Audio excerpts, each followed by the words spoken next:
All right, good morning, everyone. Welcome to Waterloo, Iowa.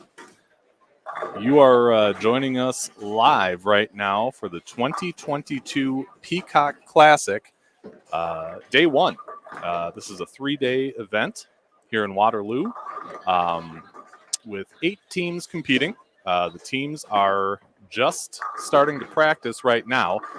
My name is Andrew Pfeffer. I produce and host the show that's typically on this channel, Bowling with the Pfeff, and very excited to bring you NCAA college bowling action for the first time in the state of Iowa. Good stuff. Making history here on a Friday morning, a chilly Friday morning in Waterloo, Iowa. The teams right now are starting to practice, open practice, meaning they can go up and down the house, just not on their competition pairs. But we're excited to get started here. A lot of anticipation leading up to this first ever event at Cadillac XBC Lanes, the XBC Extreme Bowling Center. Let's take a look at some of the teams that you're going to see over the course of the next 3 days. We have Quincy of Illinois, North Central, also of Illinois, Carroll University in Wisconsin, Illinois Wesleyan in Illinois, Marion in Wisconsin, Aurora of Illinois, and Augustana of Illinois, and Valparaiso of Indiana.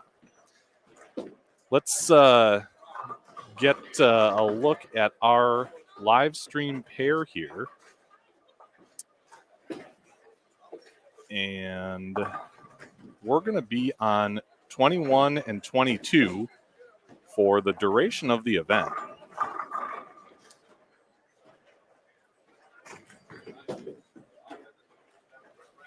And you can see the competitors, again, are on other pairs right now practicing, not on their competition pair. But of course, once we get started for real, we will have action here on 21 and 22. With 8 teams in the field, you'll see all 8 teams here on our live stream pair, 21 and 22. And we'll get to know some of the faces that go along with the names as we proceed.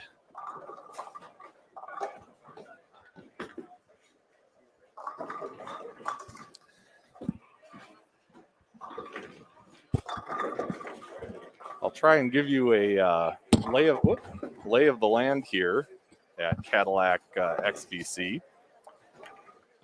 There are 36 lanes in the house.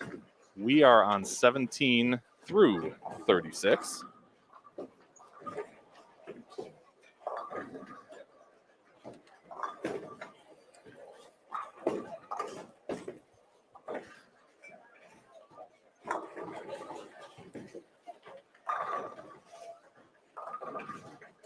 Just received a little information sheet from Quincy University. You can kind of see them off to the left. They're practicing right now on 19 and 20. They are the Quincy Hawks in Quincy, Illinois.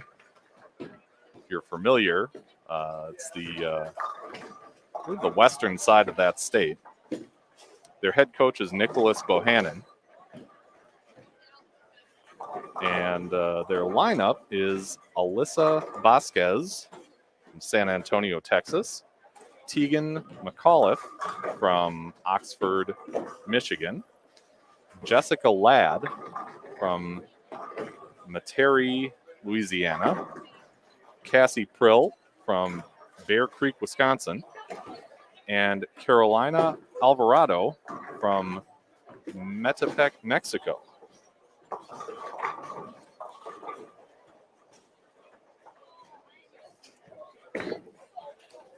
Quincy's team right now, if you follow the USBC Collegiate Online Ranking System, is ranked 126th in the country. Actually, very similar ranking to several of the other teams we have here today. And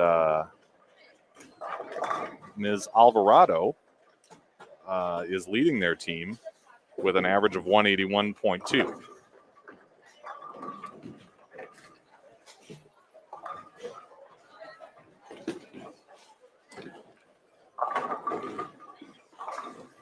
The other thing I wanted to mention is the pattern that the ladies will be bowling on today.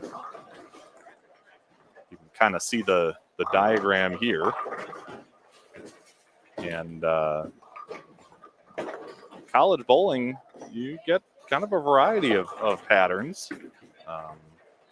This is one of the Kegel variety. Not always the typical house shot, as they call it, that you'd see in bowling league and things like that. And if I'm not mistaken, they're oiling once at the beginning of the day, and that's it. Oiling once, and then once per day? Oiling? No re-oil? No re-oil. Yep. No re-oil. Yep, okay. That's head official Nicole DePaul, who we'll hopefully chat with through the course of the weekend. So yeah, they oil them up once in the morning, and after that, what you get is what you get. And once Nicole joins us, we'll talk a little more about the format. It's a combination of traditional team games and what's called the Baker system. And as I said, a 3-day event. So get a little of one today, a little of the other tomorrow, and that'll help determine who's going to be in prime position to win this event on Sunday.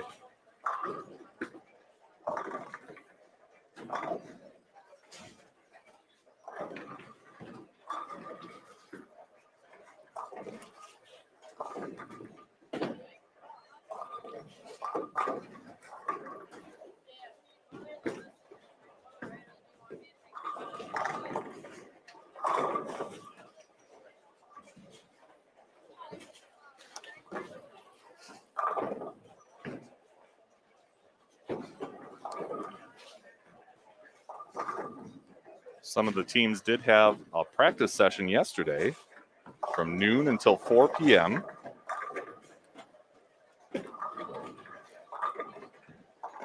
And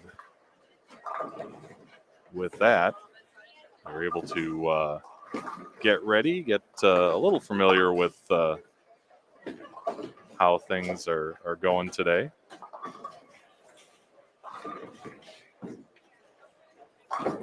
Again, we're in open practice right now.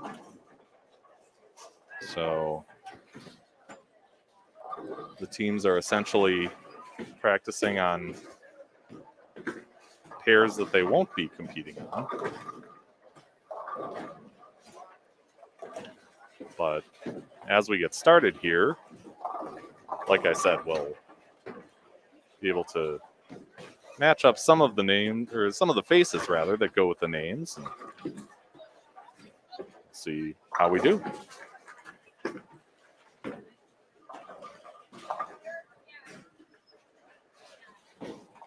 Also, don't forget, we do have a live chat open.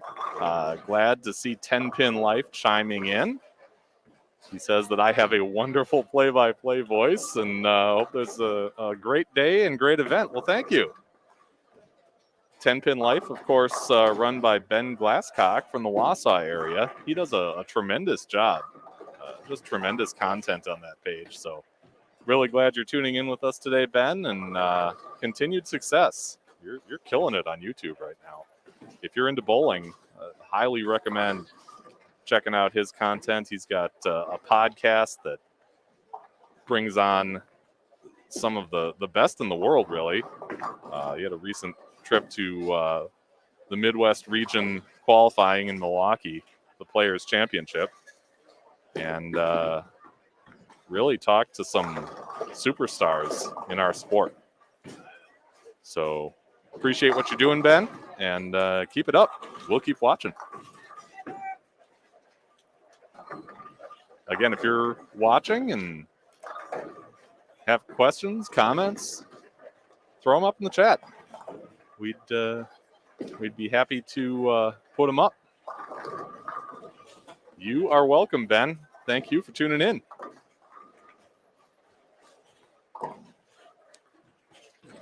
If you want to shout out one of these teams, one of these ladies who's participating today, go ahead. I'm sure they would love to hear it. Some of these teams are also live streaming their individual teams as well. Along with this, again, we're going to stay on 21 and 22. That's our live stream pair for the event. And again, with 8 teams, we will have an opportunity to check out really everybody competing at this event.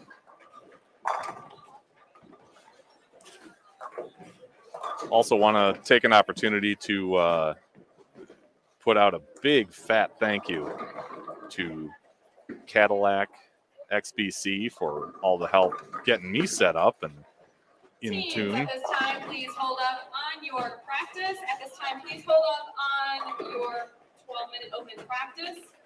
You'll have 3 minutes to move to your competition pair. So if you can please move to your competition pair at this time, you have 3 minutes. So the teams are now moving to the pair that they'll start competition on, and they'll have 3 minutes to get accustomed to things before they start this thing up.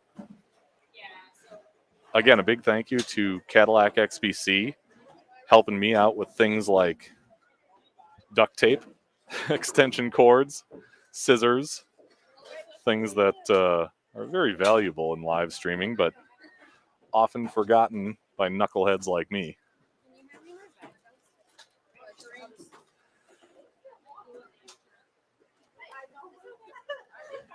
And of course, our head official, Nicole DePaul, and Upper Iowa University. Thank you for the opportunity to bring this excellent competition to the Bowling with the Fef YouTube channel. Get the little,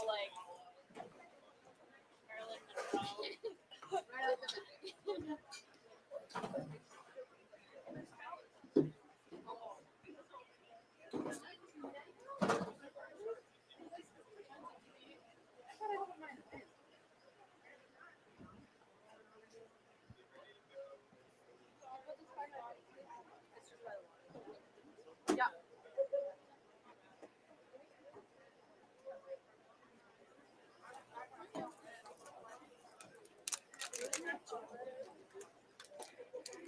Alyssa, is that jug over there?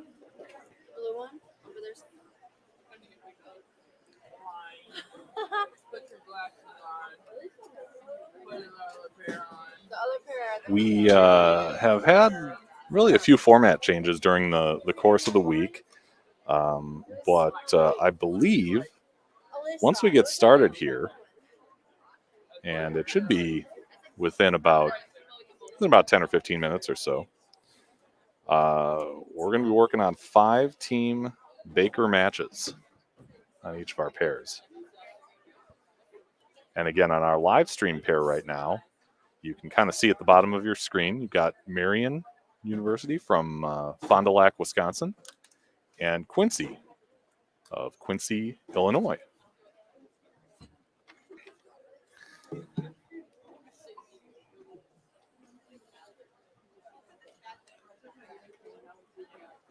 So again, Marion University was assembling in front of lane 21 right now from Fond du Lac, Wisconsin, north and a little west of Milwaukee, if you're not familiar with that area. They are the Saber or Sabres. Their head coach is Daniel Mueller. Teams, at this time, you may begin your 10 minutes of practice. You'll do 5 minutes on your non-starting lane and 5 minutes on your starting lane. So it's actually 10 minutes of practice, 5 minutes on each.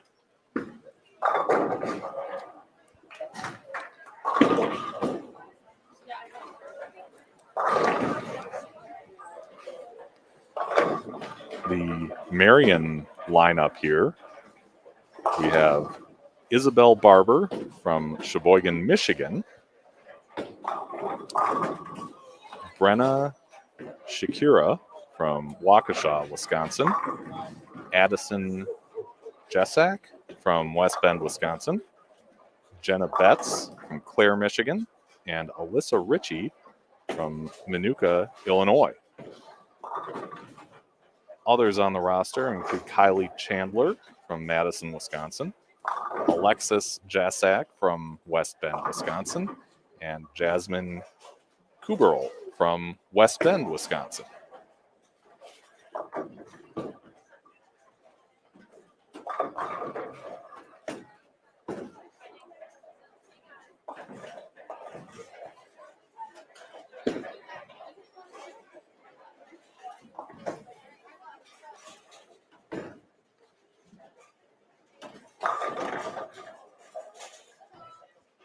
Marion, if you've been following NCAA women's college bowling this year, has really had a nice season so far. In the USBC Collegiate Online Ranking System, they are currently number 35 in the country. They have wins at Great Lakes Bowling Conference number 1 and the 14th Annual Titan Invitational in Oshkosh, Wisconsin. They were also runner-up at Great Lakes Bowling Conference meet number 2.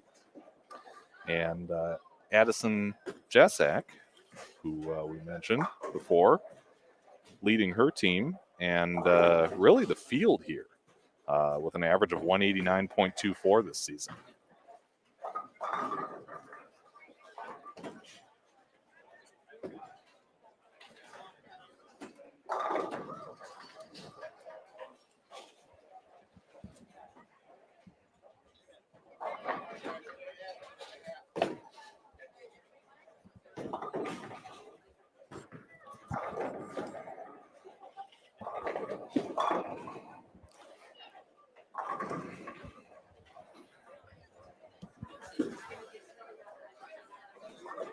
So again, practice for these ladies, 5 minutes on the lane that they are not starting on, and then 5 minutes on their starting lane.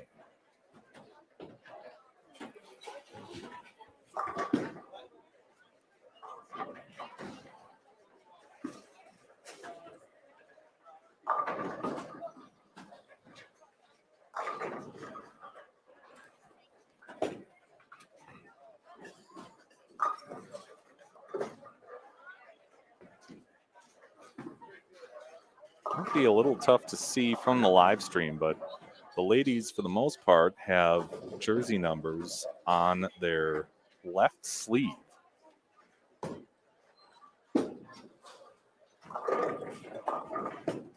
And I'm hoping through the course of this, I'll be able to match up, first of all, see those numbers and match them up with the names on our lineup cards, so we can give you a little insight as to who's doing what at what time, individually speaking.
Like we're looking at the practice Teams at this session right time, now. please switch lanes for your next 5 minutes of practice, except for lanes 21 and 22.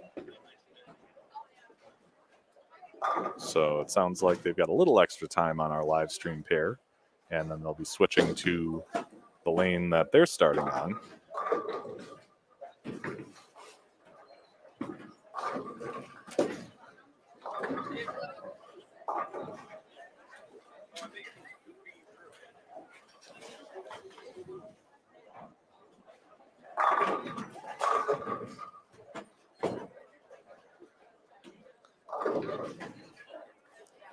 Again, the ladies will be on lanes 17 through 36.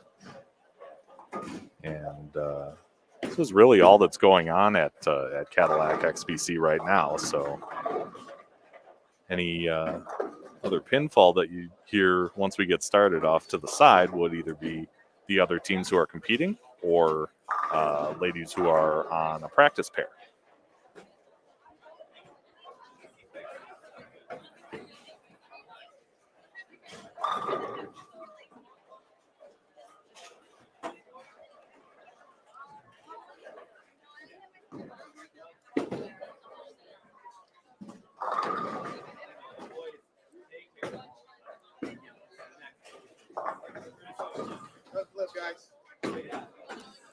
So now 2 teams on 21 and 22 will be flipping over to their starting lane, where they will have 5 minutes of practice before we get started here.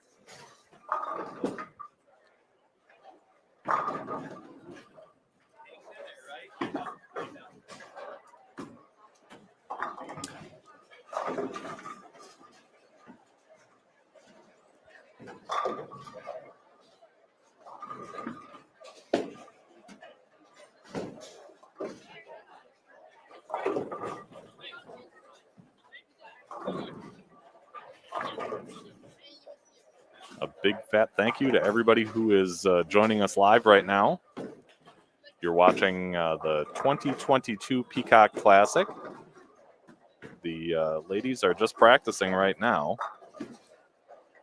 We're in the midst of 5 minutes of practice on their lane they'll start on in competition. If you're just joining us, we've got Marion University of Fond du Lac, Wisconsin on lane 22, and Quincy University of Quincy, Illinois on lane 21.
Before we get started, we'll show you the oil pattern once more.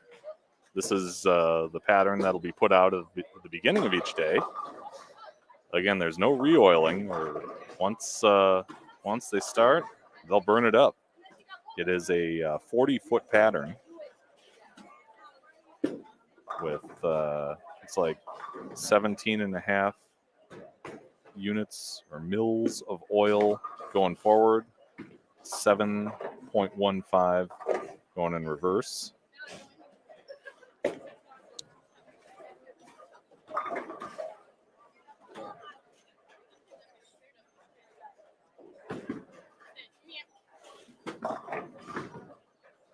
And again, these ladies bowl on tough conditions. It's not your typical house shot like you'd see in a standard league or anything like that. Time, we are done with our 10 minutes, except for 21 and 22. At this time, please finish. As a reminder, teams and coaches, please take bowling balls off the chairs on the lanes. There's plenty of space behind you for bowling balls.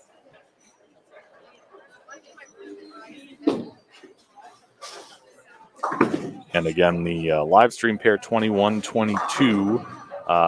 The one pair right now that's finishing up practice, once your they lanes were get delayed set up by for competition, except a for bit. 21 and 22, you may get started on your match.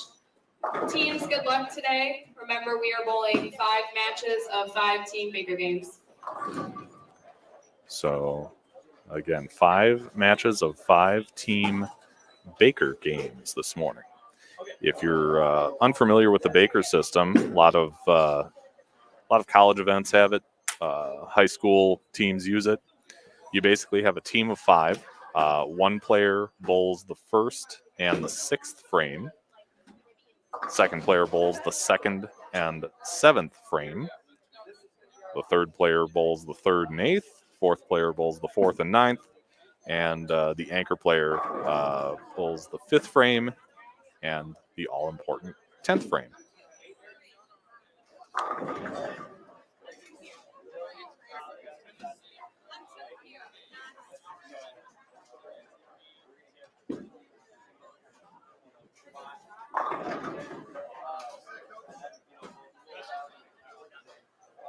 All right, so it looks like they are finished with practice here on our live stream pair, 21 and 22.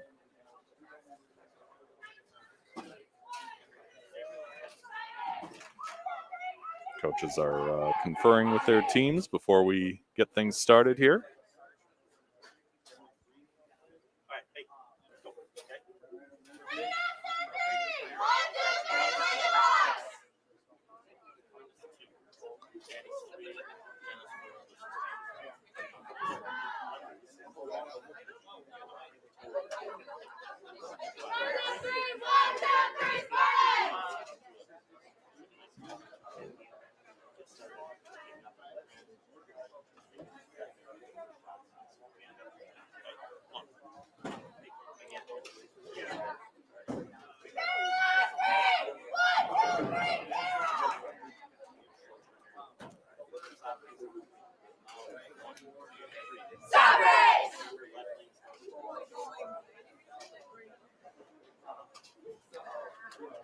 And the Marion team, you could hear them just off camera cheering Sabres, which means I regretfully mispronounced the name of their mascot.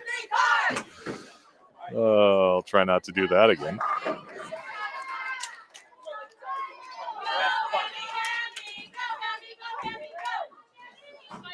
So we are just getting underway now with our 5-team Baker matches and making history here in Iowa, the first ever NCAA competition since that became a thing in 2004. There's a nice break on the Quincy side, rattling out that 8-pin.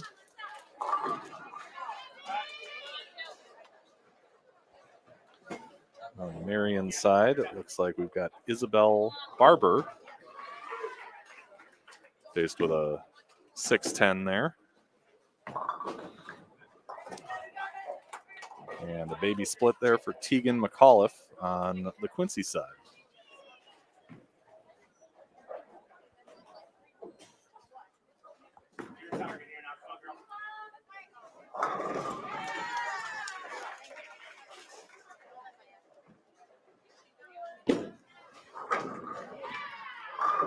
That's 6-10, not a problem. Ms. Barber.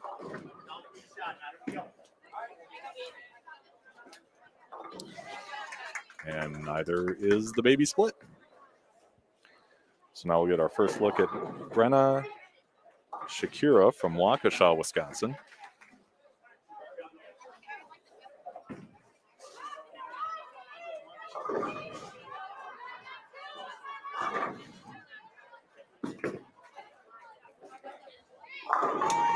And slaps out that 10.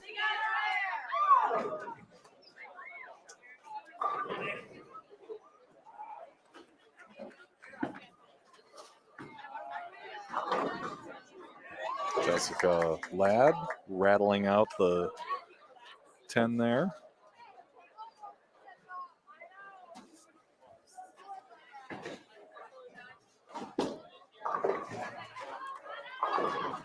And Addison Jasek from West Bend, again, their average leader, bucket +1.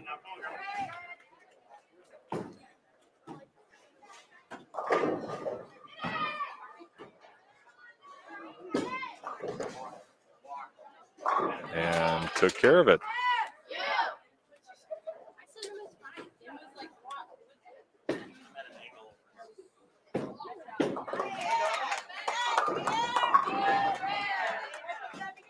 .610 to deal with for Cassie Prill on the Quincy side.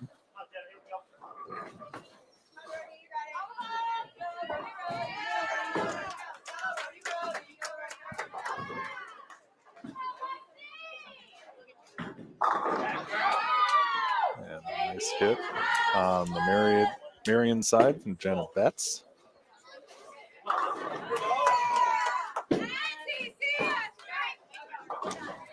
And we are clean on both sides through 4 frames.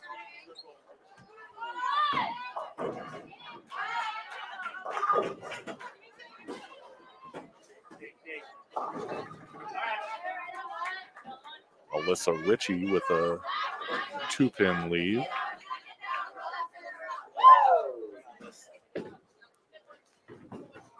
Deadwood left side 22.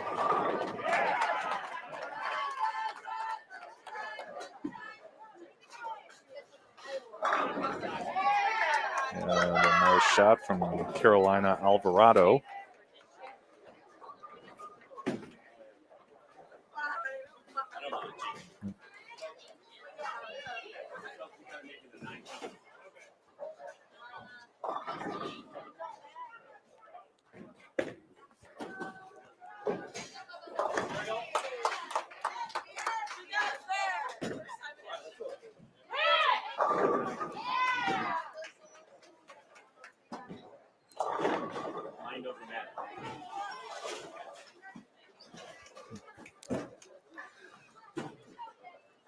Right now what they're doing is just removing that dead wood from the left channel on lane 22.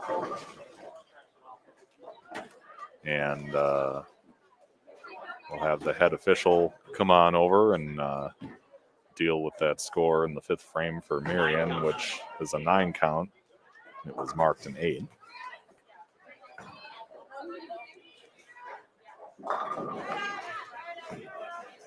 In these Baker matches, the teams do stay on their lane. They don't switch back and forth, at least not during the course of the game.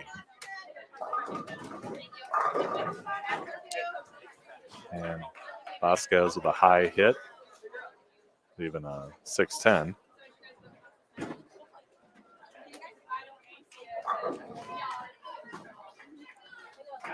And Ritchie making quick work of that 2-pin after a short delay.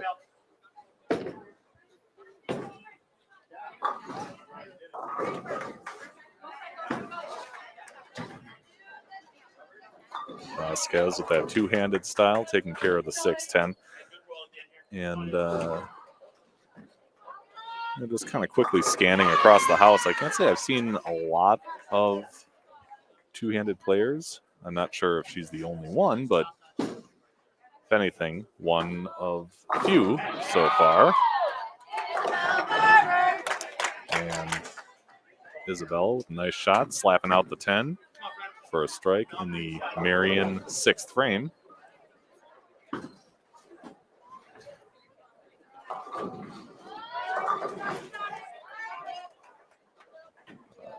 high hit for Tegan McAuliffe, leaving a 4-7.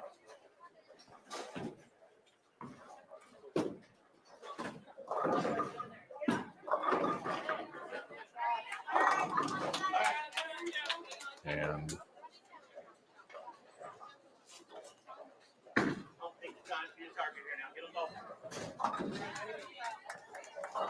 another spare on the Quincy side.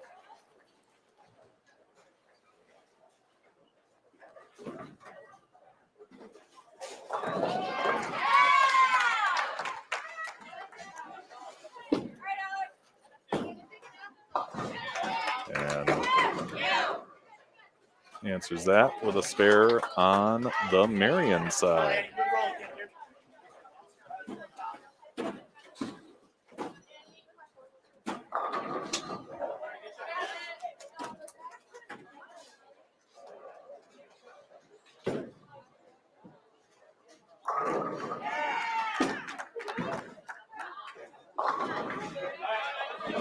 Pretty tight match to start things off. Really just a pin or two separating these two teams in the first match of the 2022 Peacock Classic.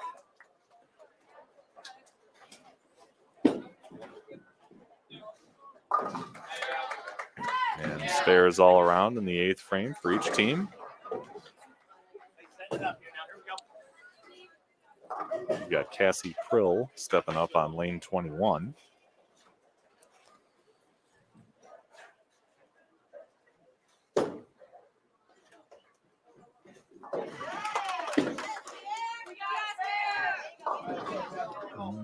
A little past the break point there. Leaves a 1-2-8-10.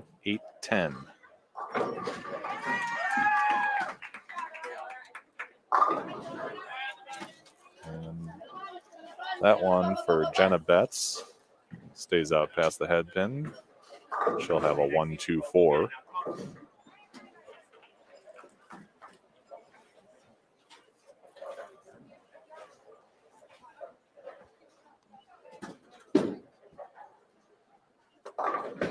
Nope.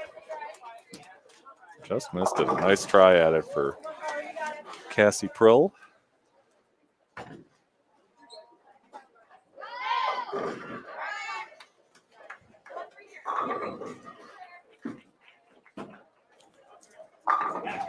And covers that spare. Jenna Betts. So Marion and Quincy heading into the 10th. Marion up by a few here.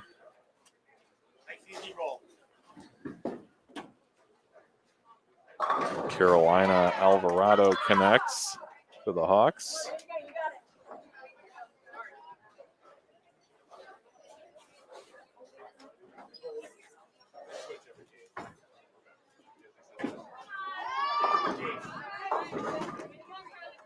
And Alyssa Ritchie just right at the head pin, and she'll have a 1-2-8-10 to deal with here.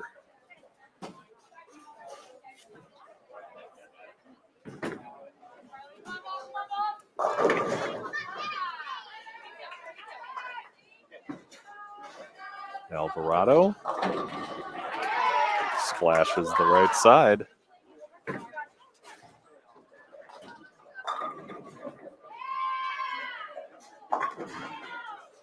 And she takes 3 outs, so Quincy with a big double in the 10th from Alvarado is going to take this first game.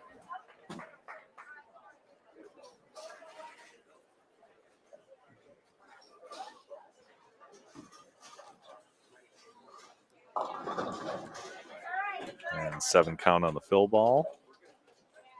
Good place to put that for her. And Quincy goes on to win 189-180. So now the two teams will switch lanes as they move on to their second game of competition.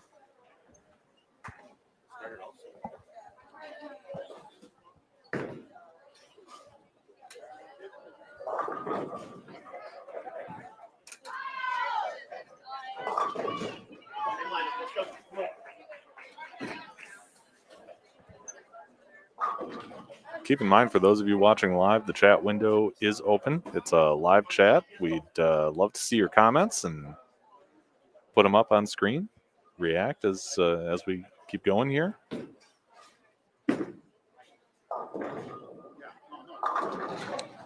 There's a nice trip for Isabel Barber on the Marion side as they start off with a strike.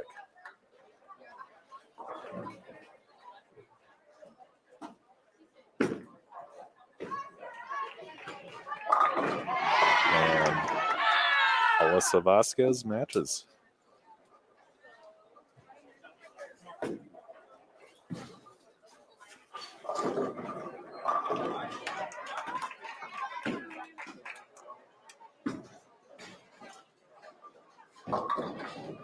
Oh. Shakira right through the nose for 4, 6, 7, 9, 10.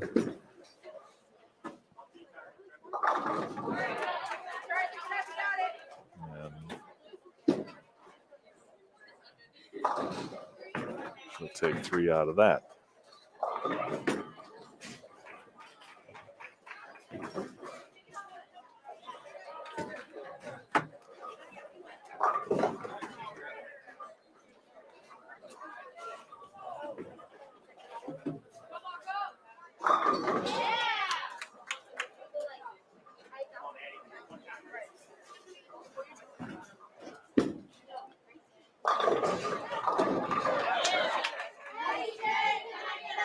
Addison Jasic, light hit for a strike. And there's a spare for Tegan McAuliffe on the Quincy side.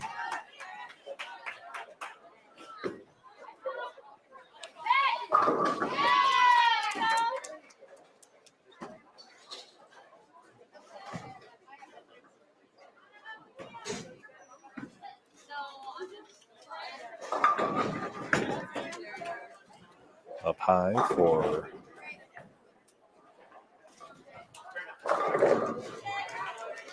Marion.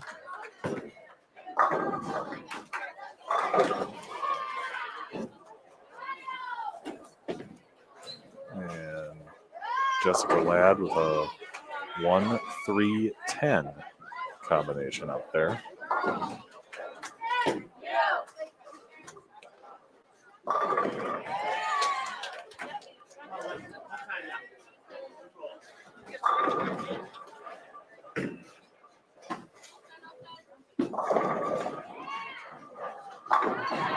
Nice spare there for the lefty.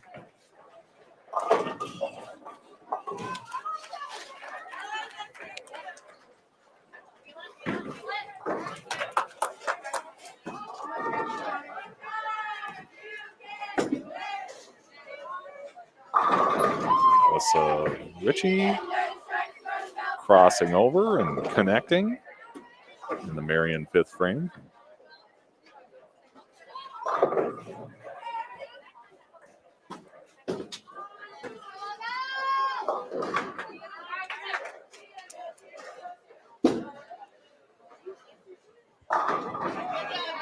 And Cassie Prill doing the same on the Quincy side.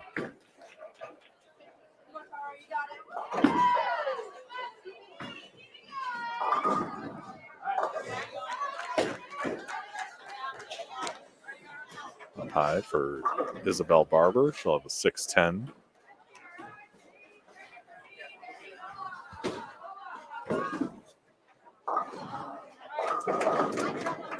And Alvarado with a light hit and a 3-5 lead.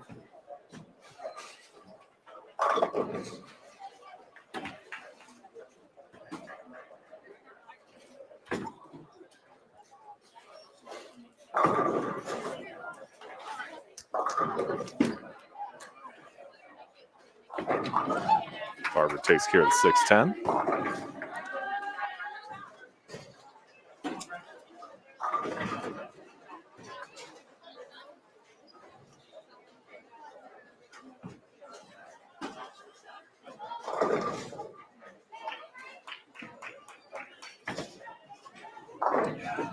Alvarado takes care of that spare.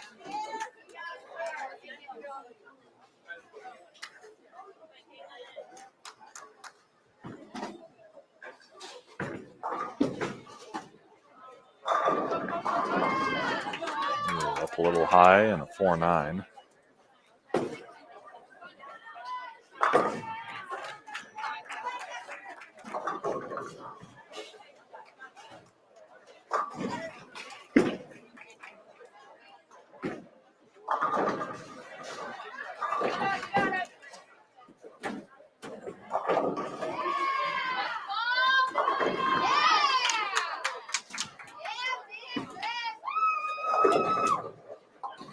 And gets that count.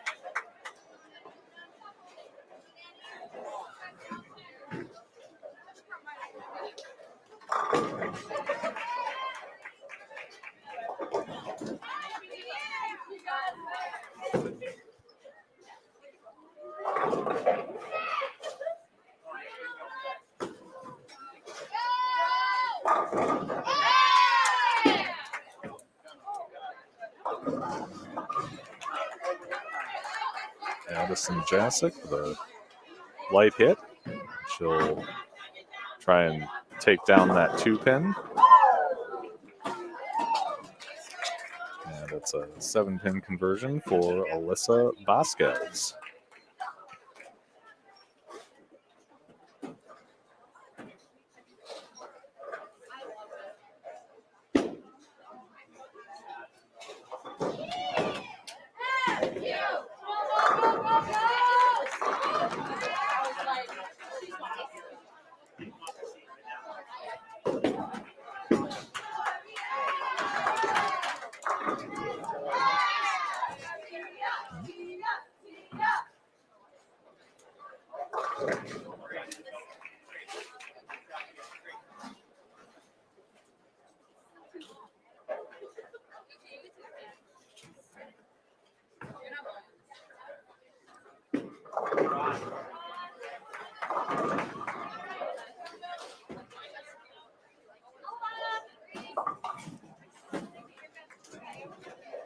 Jenna Betts a little left of target.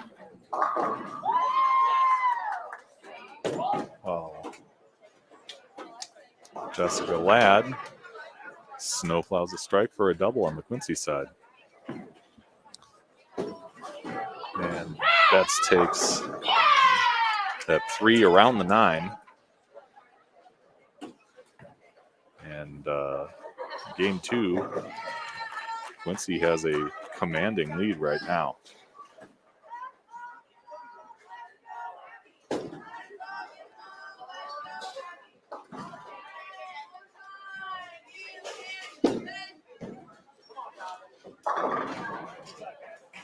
Okay.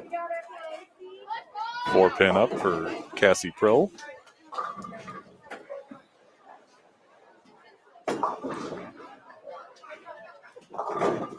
And Alyssa Ritchie on the Marion side. A little right of the head pin. She'll try and take down a 1-2-8.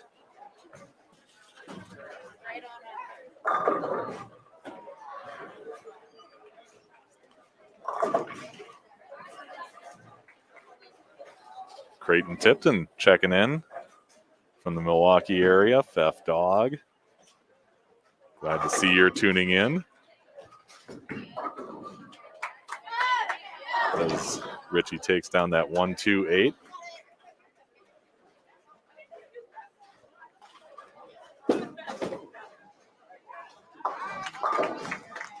And Prill making quick work of that 4-pin.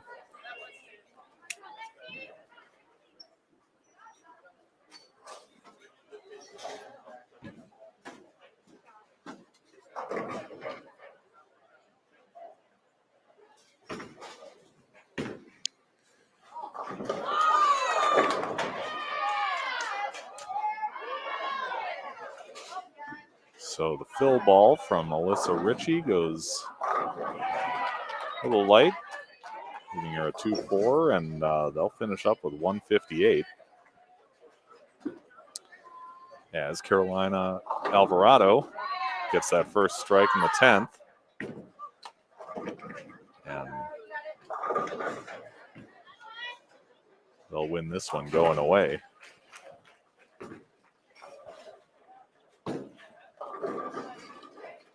Go off the sheet to give them a 2:15.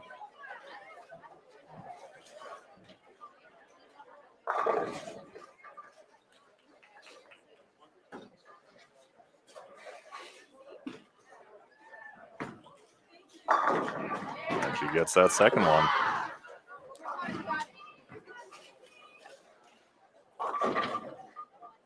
She doubled in the 10th in game one too, so some nice shots and a good spot for the Quincy Hawks.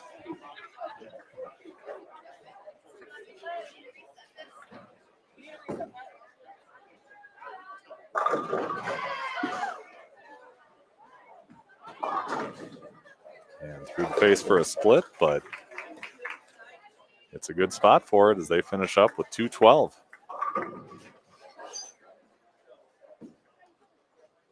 So Quincy winning those first two games.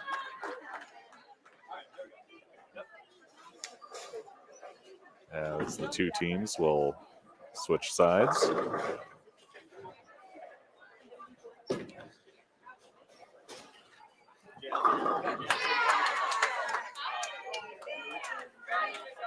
Some of the other teams that are competing today: North Central, Aurora, Carroll University, Illinois Wesleyan.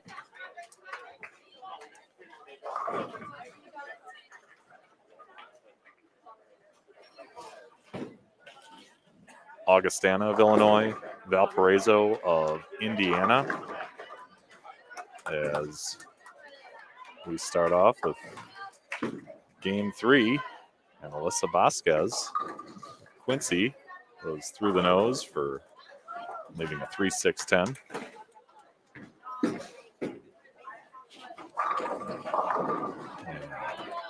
Isabel Barber on the Marion side with a similar result, except she'll have simply a 3-pin to deal with.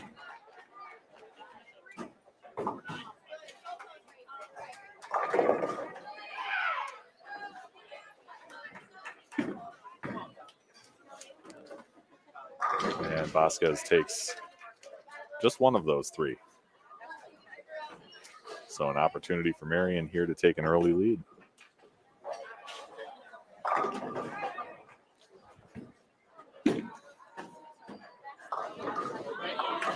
And Barber takes down that 3-pin.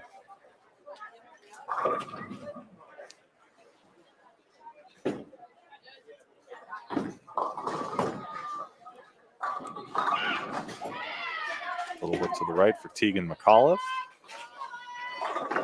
And she'll be faced with a 1-2-4.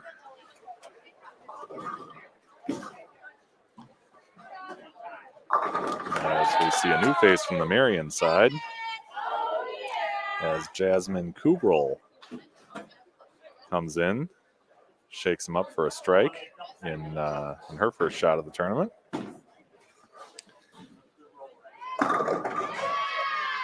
Now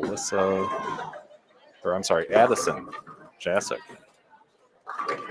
on lane 22. And there's a half pocket 10-pin.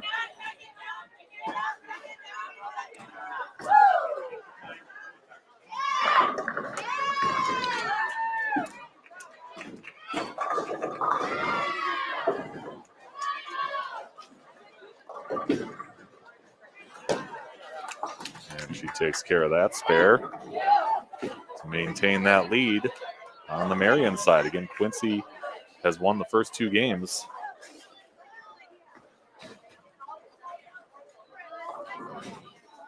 Marion looking to stop the bleeding a little bit. Oh. She just misses that spare. Jessica Ladd on the Quincy side.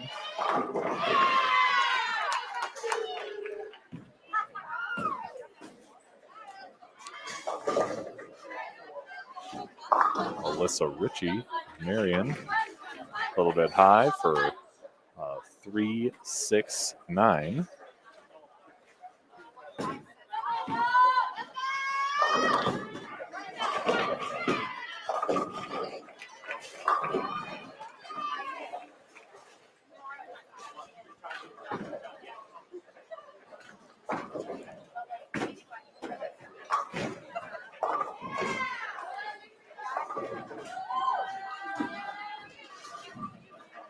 Oh, a little bit right, and that's an open frame for Marion.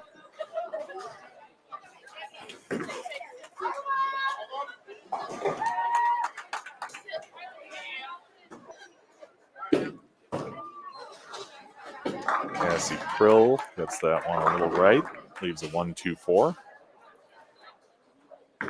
as they look for their first mark of game 3 here.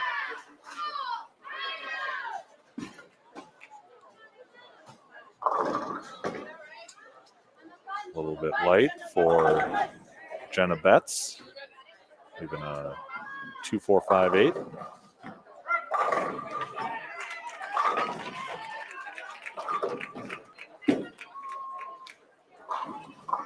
And just 2 out of that spare for Krill. And this time around, it's Marion with a big lead in the early going.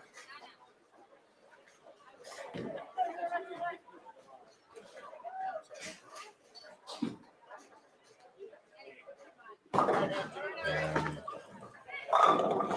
that gets 2 out of that bucket.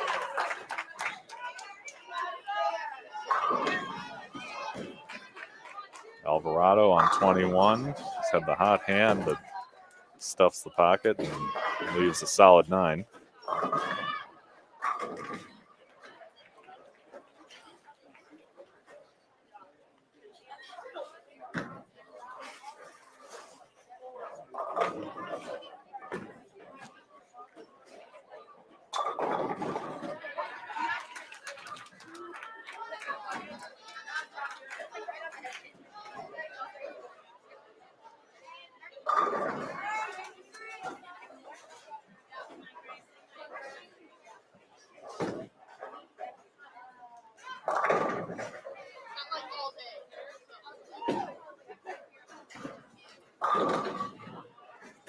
Alvarado covers that 9-pin.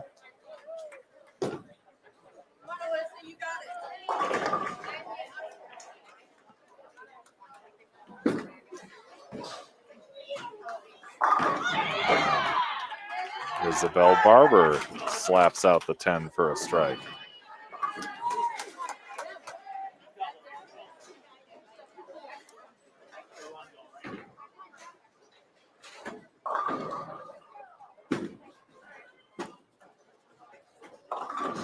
Alyssa Vasquez, a little high, leaves a 6-10.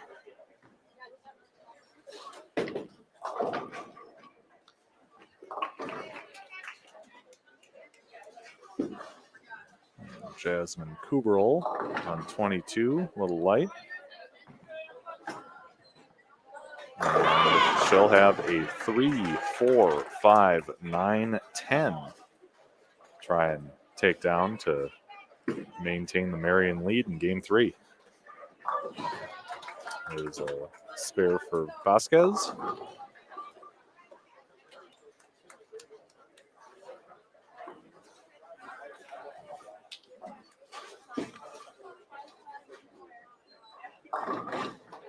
And she gets all 5.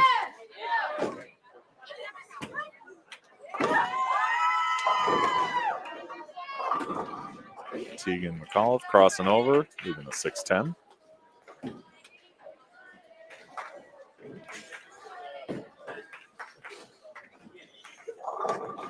Addison Jasek trying to build on that 23-pin lead that Marion has right now. A little ringing 10.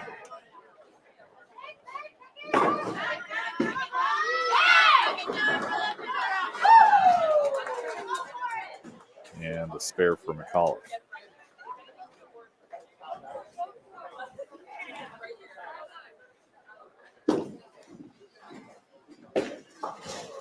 And Bassick takes care of the 10-pin.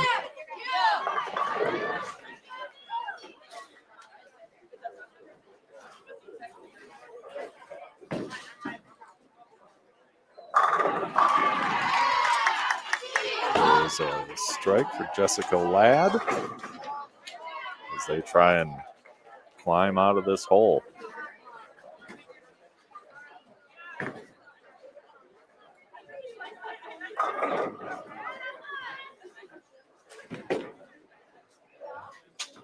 Strike reduces the 22-pin deficit down to 12, rather.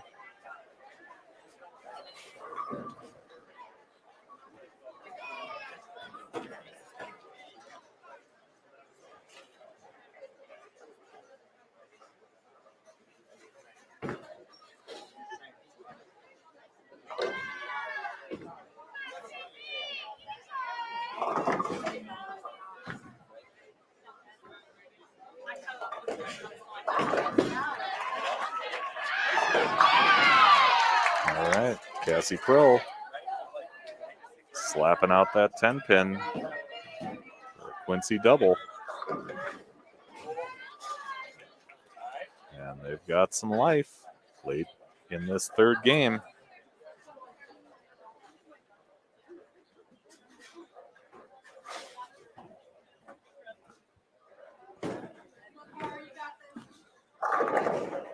Alyssa Ritchie twists between the 6 and 10, knocks him down on a crossover hit. Alvarado up high, leaves a 6-10.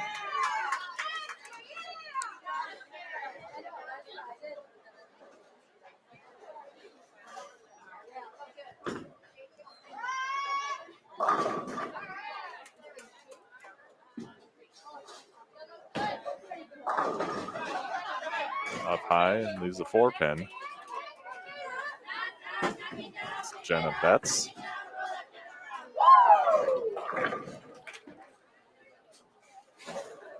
Alvarado takes care of the 6-10. She can strike for 159.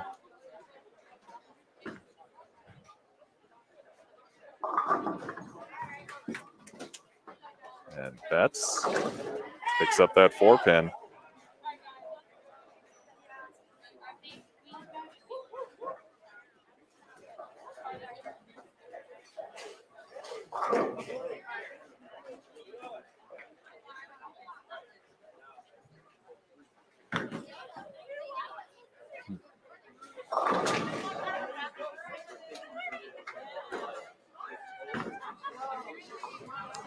Six count gives them 155. And can't say I'm exactly sure what happened there in their 7th frame.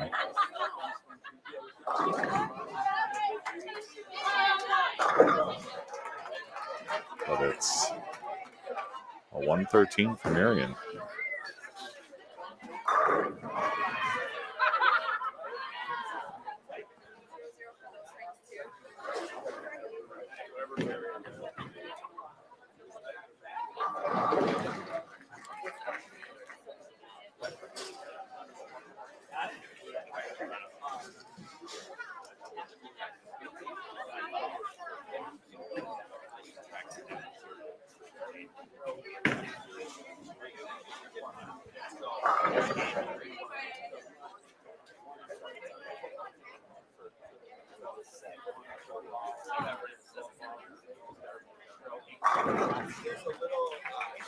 So 3 quick wins for Quincy. And they are off and running.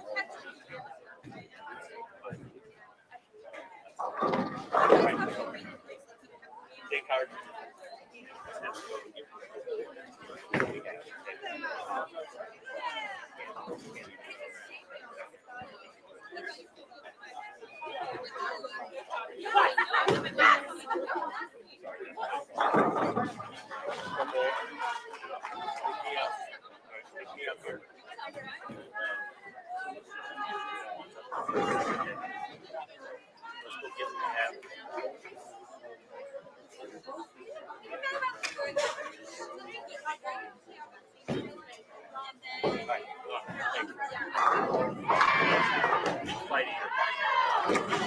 Keep fighting. Let's go. Line up the same.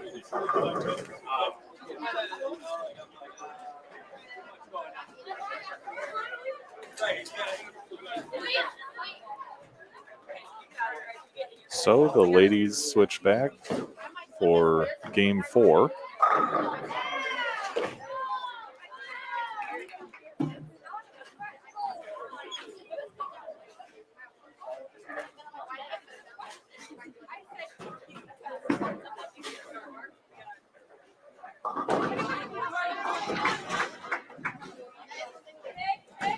Marion starting out with Isabel Barber leaving 6-pin.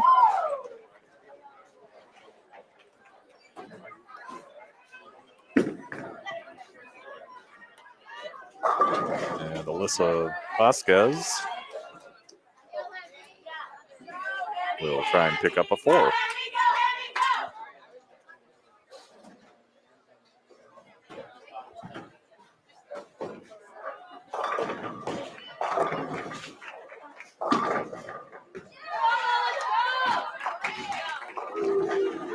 There's a spare for Barber on the Marion side. And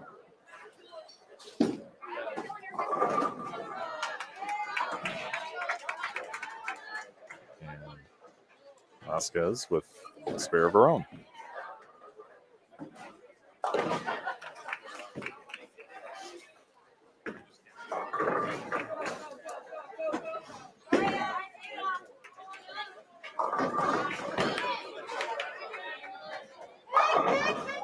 Addison Jasic with a 2-pin lead.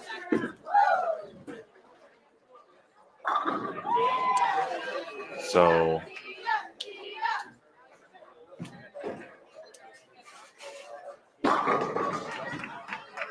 he covers that. And they take a 0 in the second frame, and head official Nicole DePaul was over at the scoring machine just a moment ago. Try and get some clarification on what's going on there on the Marion side. As Jessica Ladd connects for double for Quincy. Keep it going, you got it.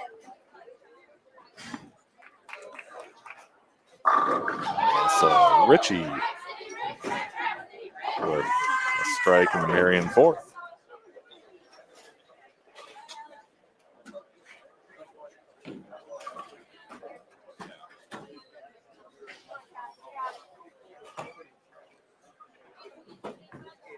Remember, we'll be here all weekend long bringing you action from the 2022 Peacock Classic at Cadillac XBC in Waterloo, Iowa. Nice light hit shaker for Cassie Prill. And that makes 3 in a row. And a trip 4 for Jenna Betts. Give Marion a double.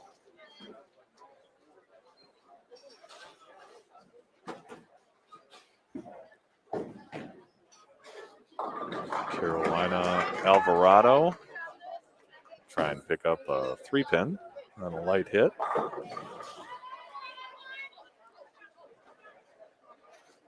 You'll find a live stream of day 2 and 3 in separate YouTube pages here on the Bowling with the Fef channel.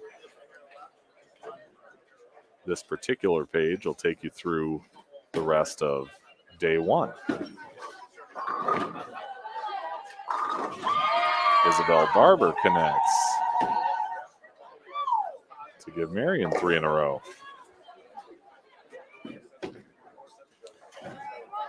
Alvarado gets her spare.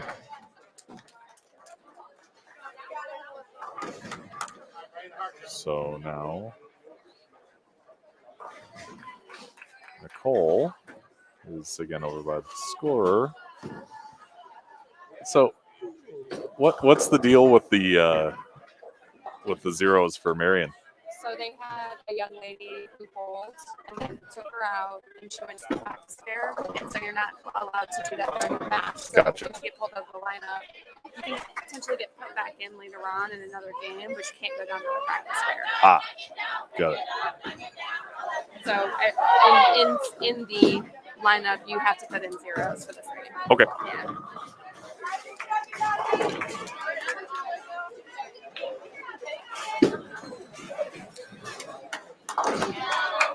So spare for Addison Jasic.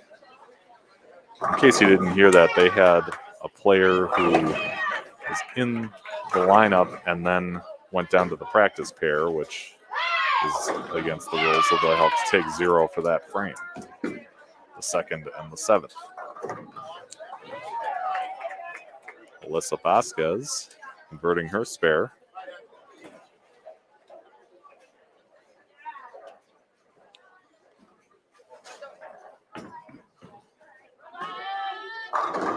And Alyssa Ritchie crossing over and connecting.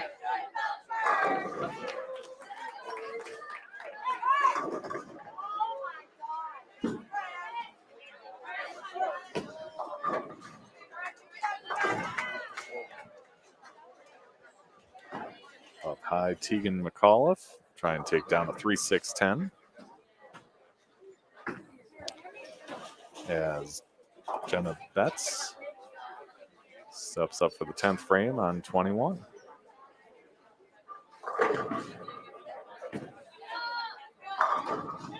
Takes down the 10.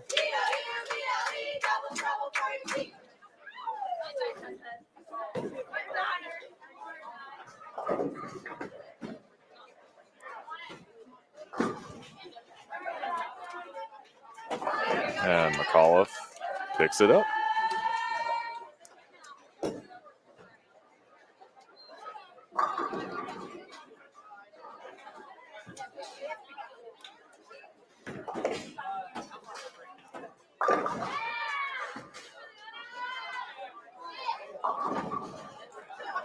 That's up high, leaves a 4-6-7.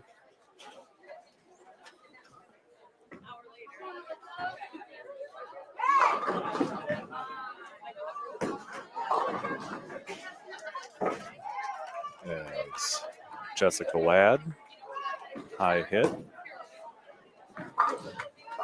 leaves a 2-8.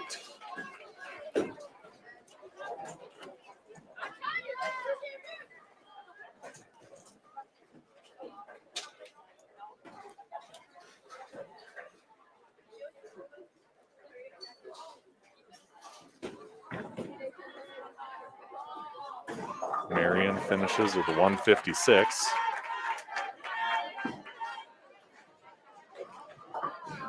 And Ladd picks up her spare.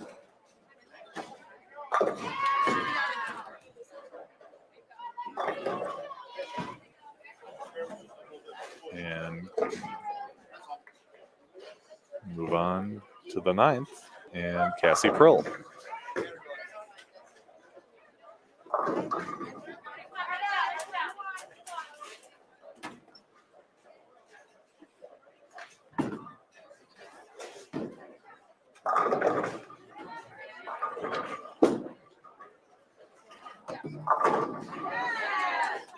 Shakes out the left side and hits that 9th frame strike.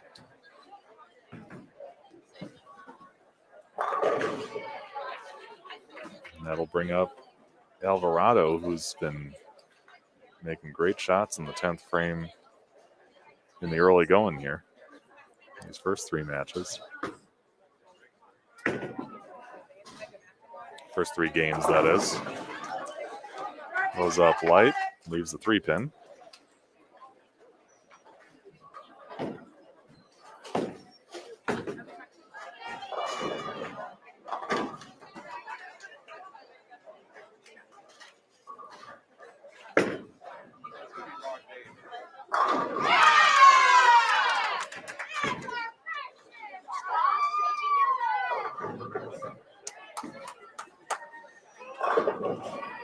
Oh, just hooks by it to the right, but they'll end up with a 200 even.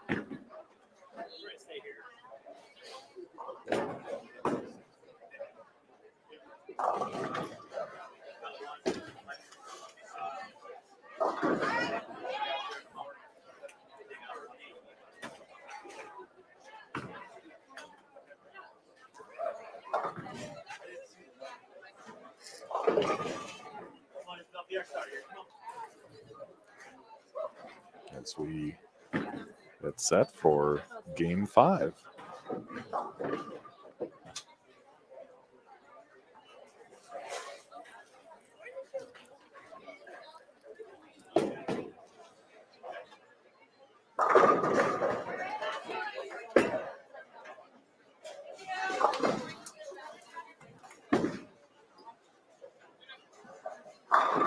Isabel Barber, who's a ring 10 on lane 21.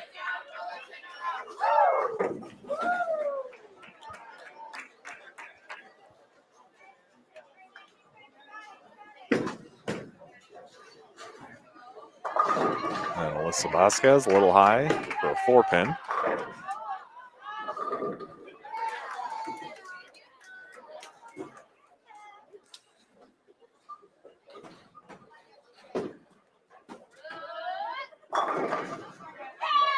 This is the first 5 Team Baker matches. As Isabel Barber of Marion takes down the 10.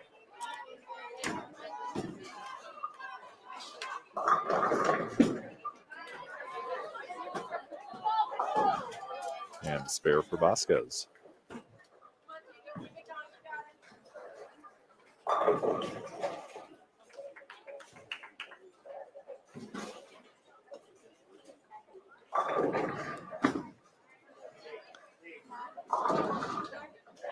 Light hit for Addison Jasic. And she'll deal with a 2-4-5 lead. As Tegan McAuliffe connects for a half pocket strike.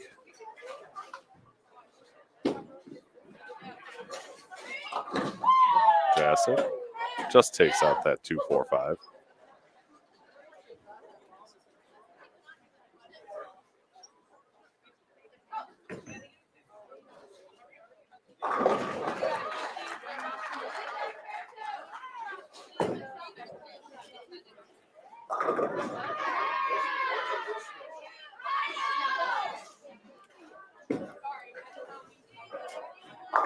And Jessica Ladd saws out that 5 on a half pocket hit to give Quincy a double.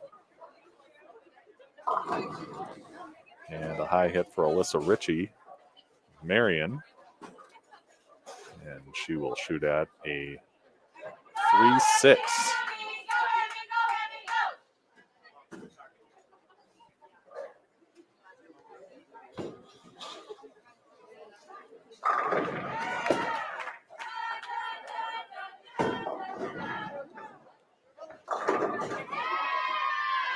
Nope, just puts the 3 around it.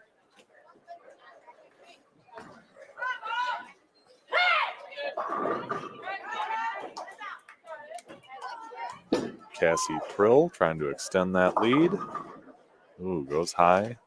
It's a 4-6-7. It's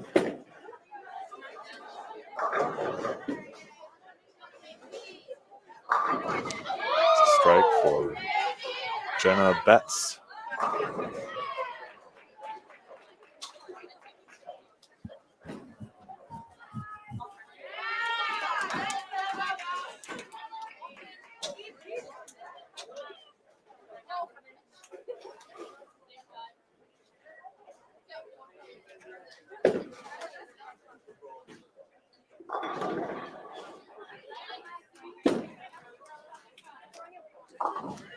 And she gets 2 out of there.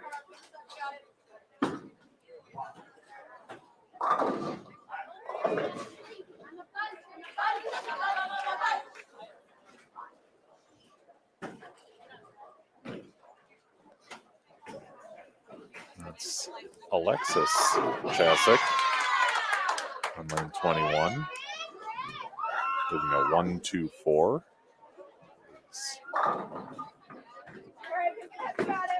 Carolina Alvarado leaves the lefties equivalent, the 1-3-6.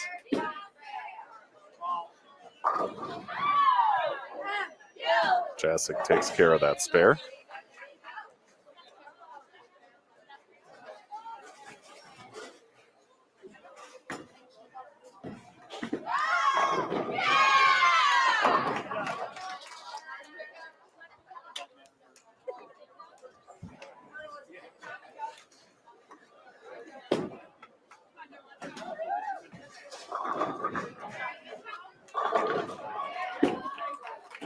Now Addison Jasic gets her hit.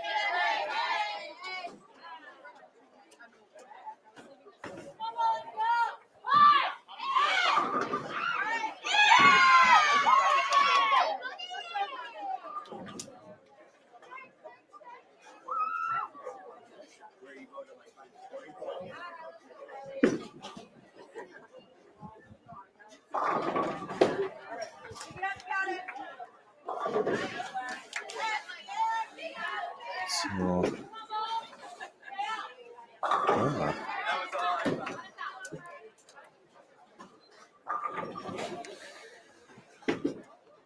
Melissa Ritchie puts the 5 right in front of the 7.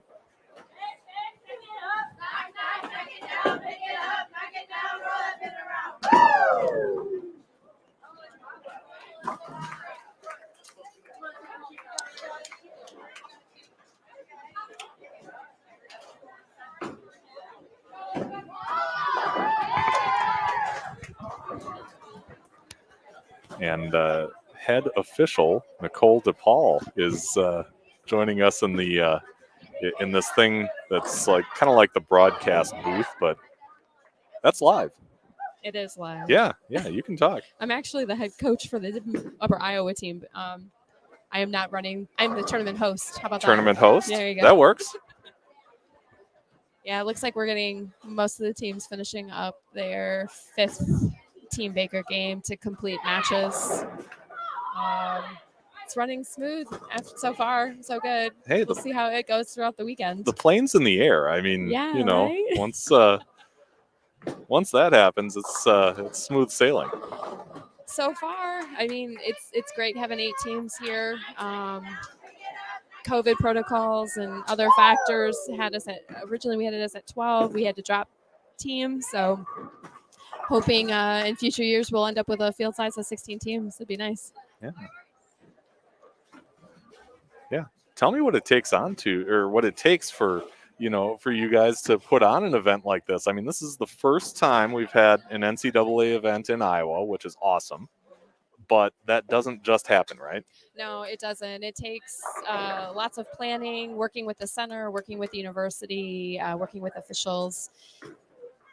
When I took on the role of head coach at Upper Iowa, I had talked to our sport administrator and our vice president of athletics and said I would love to have the ability to bring an NCAA tournament to Iowa. I'd never had one here before, and I felt it could lead us into some future events, especially since the GLVC has us hosting our conference in 2027 in Iowa. So a lot. It took a lot of work. We were able to get it done, and Cadillac XBC has been fantastic through this process of planning, getting the lane set up, getting the pattern out. Having Brunswick and the Cedar Valley Sports Commission on board with us, helping us out on both ends, has been amazing, especially since Brunswick is our sponsor for our teams. So almost a year in the making. Yeah.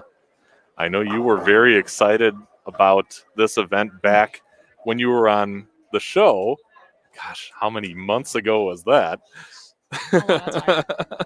But to be here now, to have these teams competing, I know you'd rather have your team here too, but to see this, what's it like?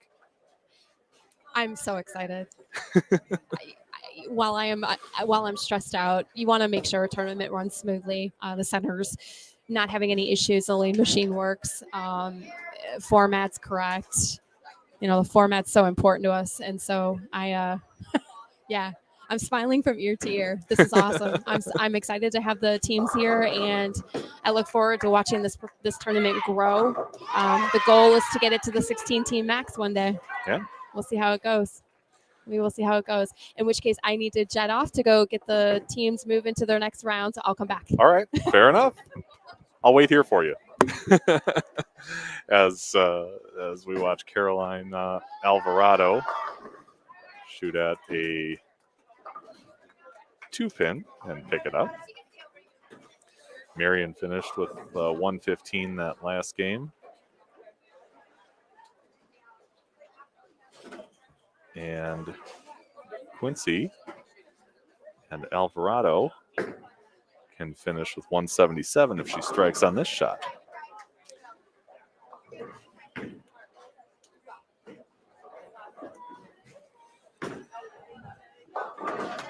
And she leaves a 3-6-7. That'll give them 174 as they go 5 for 5 here in the opening match.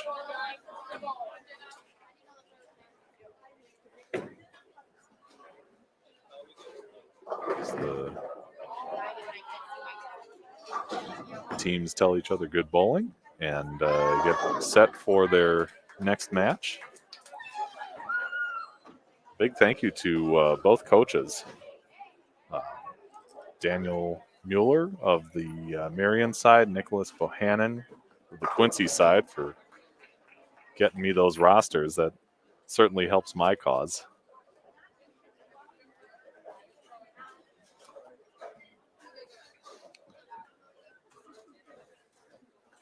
And we've got some of the other teams just finishing up their first match.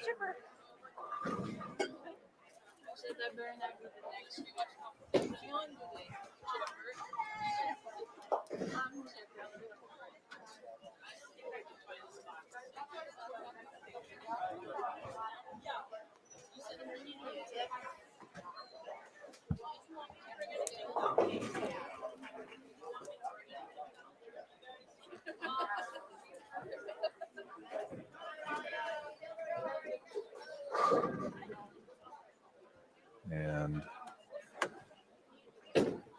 as that happens, we'll see who we get for match 2 on our live stream pair of 25 and 26. Again, 8 teams here at the 2022 Peacock Classic. These are the teams that you'll see over the course of 3 days of competition. We just saw Quincy and Marion, Quincy of Illinois, Marion, Fond du Lac, Wisconsin, North Central of Illinois, Carroll University of Wisconsin, Illinois Wesleyan, Aurora of Illinois, Augustana of Illinois, and Valparaiso of Indiana, also competing here at the 2022 Peacock Classic.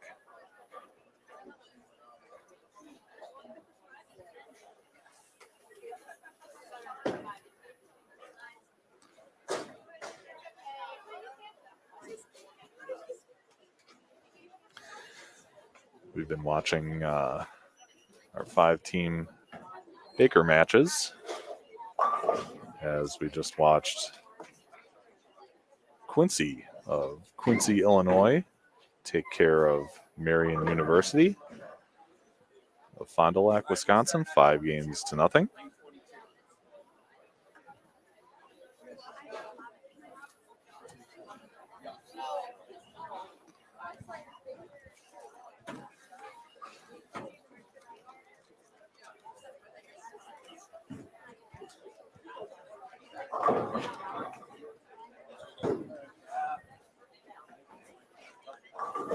That pinfall that you hear is lanes 33 and 34.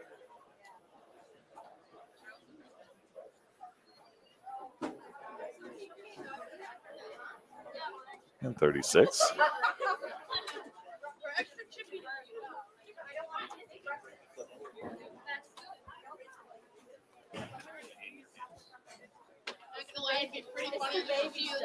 But yeah, thanks for joining us, everyone. Glad to have you This here. concludes match round 1. Teams, you will have 5 minutes to move to your next competition pair. On day 1 of the 2022 Peacock Classic here in Waterloo, Iowa at Cadillac XBC. If you're watching live, let us know where you're tuning in from. We'd love to hear from you. There is a live chat going on right now on the YouTube page. Feel free to let us know where you're tuning in from. If you've got a rooting interest in this event, let us know about it. So right now we've got the North Central team moving on to our live stream pair, 21 and 22.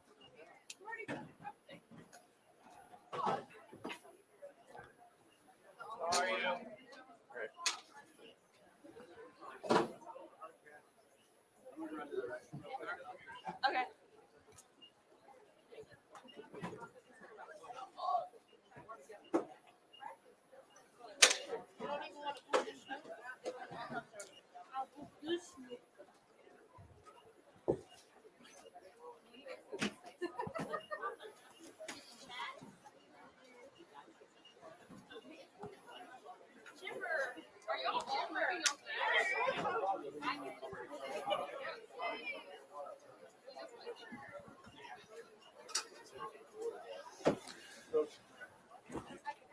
And looks like Valparaiso. And if you saw that young lady carrying that thing that looked like rings on a string, that's a neat little device they throw on the floor to have a place to put spare balls and things like that.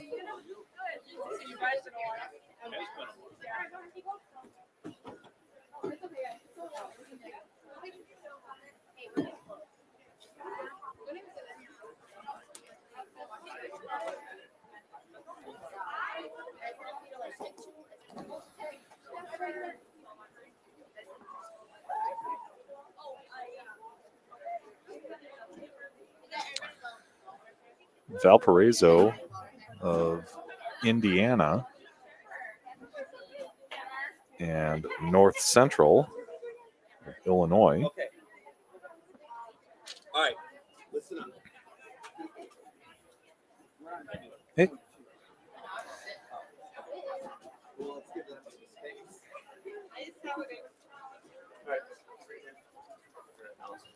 Okay. So, I will come out.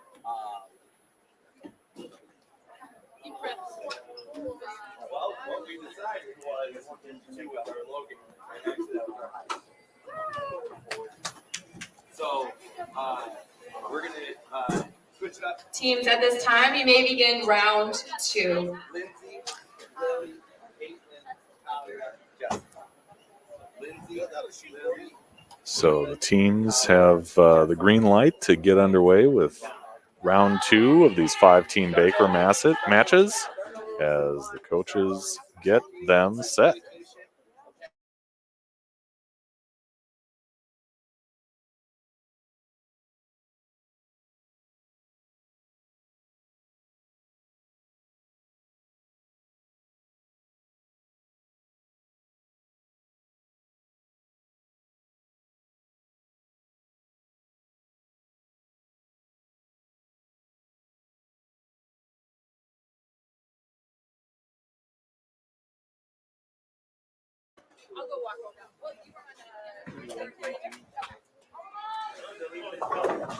All right.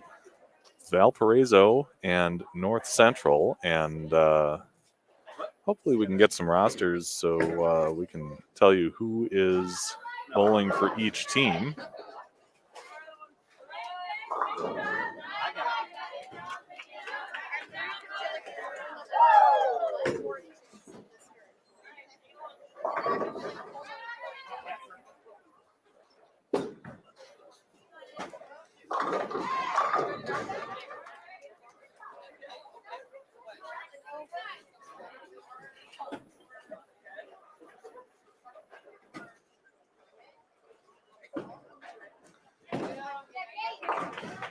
There we go from Pump Princess, supporting Coach DePaul from campus in Fayetteville, Iowa. Thank you. Go Peacocks, says Mike. She just walked by and had a huge smile on her face, Mike, so glad to hear that support.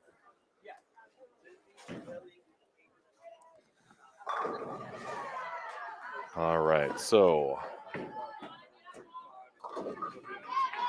a light hit and a strike on the Valparaiso side. North Central College, their coach, Jake Sanborn, just handed me a roster of their team. As Lily Ratledge of Oswego, Illinois, an 8 count. Looking to take down a 1-2 combination there.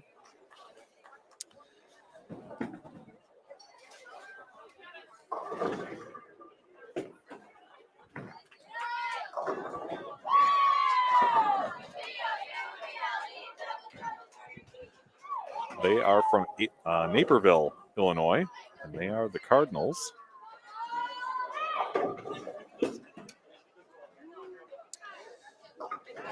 And Lily covers that spare.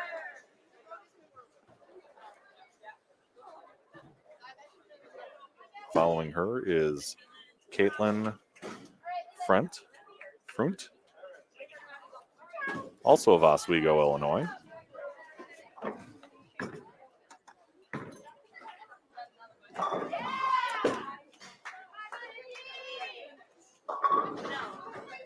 And she goes up high and moves a 4-7 on lane 22.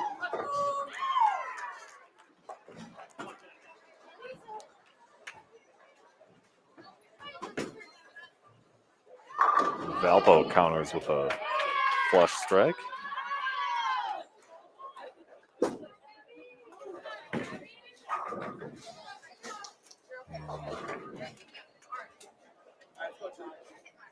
Caitlin flags both as we move on to the North Central fourth with Talia Rohde. So after one, Quincy University, who we just saw in the live stream pair, is leading the field right now, winning that first Baker match 5-0. Total score of 930 and an average of 186 a game. They're followed by Carroll University and Aurora University and Valpo, who is here right now. All winners 1-0 in that first set of Baker matches. Those teams that are 0-1 so far: Augustana, Marion, the Marion University team that we saw on our live stream pair in that first match, North Central College, who is here right now, and Illinois Wesleyan. Again, Quincy leading the field with a 186 average so far, a total Baker score of 930.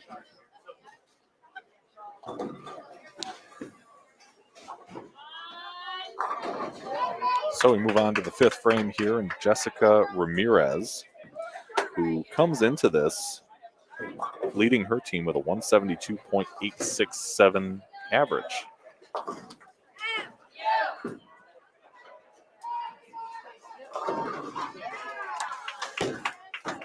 So El Bolo Loco wants to know what Peacock refers to. That's the mascot of the Upper Iowa team. That is the host school for the Peacock Classic. Again, this is the first NCAA tournament in Iowa's history. NCAA women's bowling starting that designation in 2004. And this is the first one. So we are witness to history here. Thank you. All right. So now we've got a roster for Valparaiso of Indiana. Oh, okay. All right. We've got Valparaiso with head coach Sean Washington.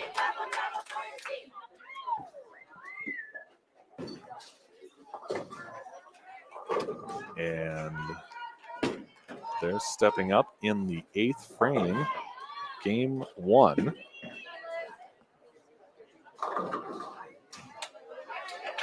The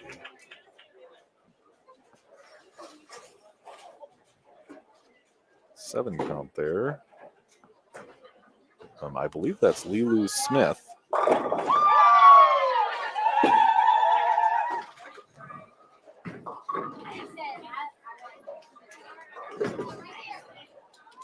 And the 6-pin standing for Lily Ratledge on the north central side.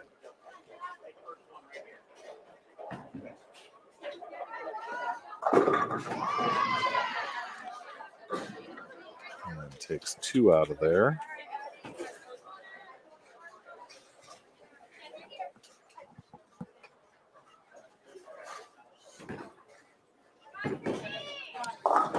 As we get set to watch Addie Bates from Cedar Park, Texas. As Ratledge takes care of that. 6-pin on 22.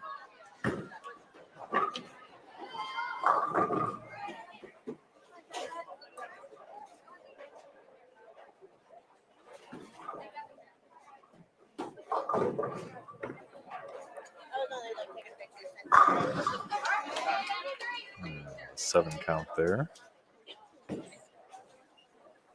And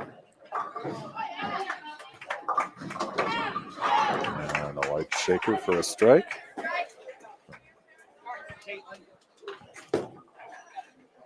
Caitlin Frint.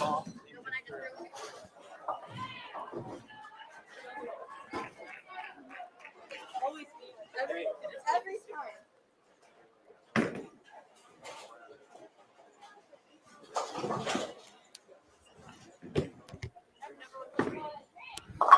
You're laughing at me when I hand you the microphone.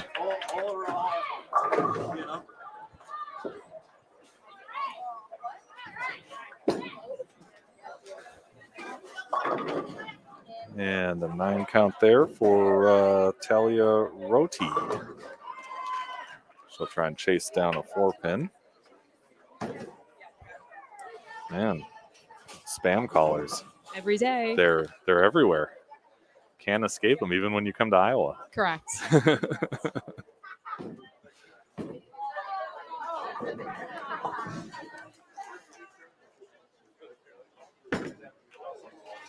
Maybe that'll come back. No, a little off to the right. Let's see. That is Noelle Duty. She is from my area of Illinois. She Ah. bowled for Andrew High School in Tinley Park. She's coming in leading her team with a 185.9 average. And an open frame on the north central side. And they're in some trouble in this first game. It seems like the pattern we chose for this tournament is getting a little tighter, touch tighter.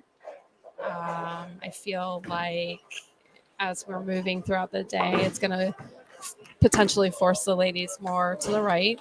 Normally in NCAA tournaments, you're seeing us moving our ladies left because we have the powerhouse teams like Nebraska and teams like Austin who are able to move us left with the pattern.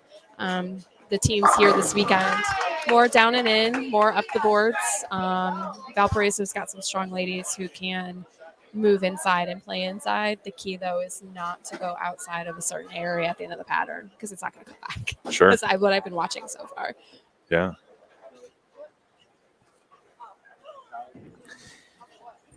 Is there anything you can tell us about the pattern, why that particular pattern was used for this event, how it plays, how it's designed to be played, anything like that? Yeah, sure. So in NCAA women's bowling, we have parameters to follow when we make decisions on the tournament patterns for our events. And we look at things like the integrity of the pattern, what the teams are. Give me 1 second. Sure. Duty calls, you know. All right. Double in the 10th for Jessica Ramirez. And she can hit that third strike for 150. Unfortunately, it's not going to be enough for them as Valparaiso is already on the board with a 156.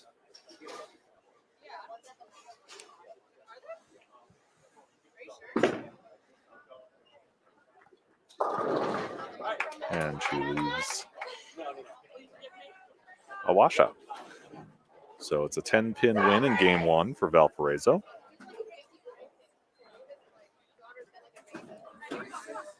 And the ladies will switch lanes as we get ready for game 2.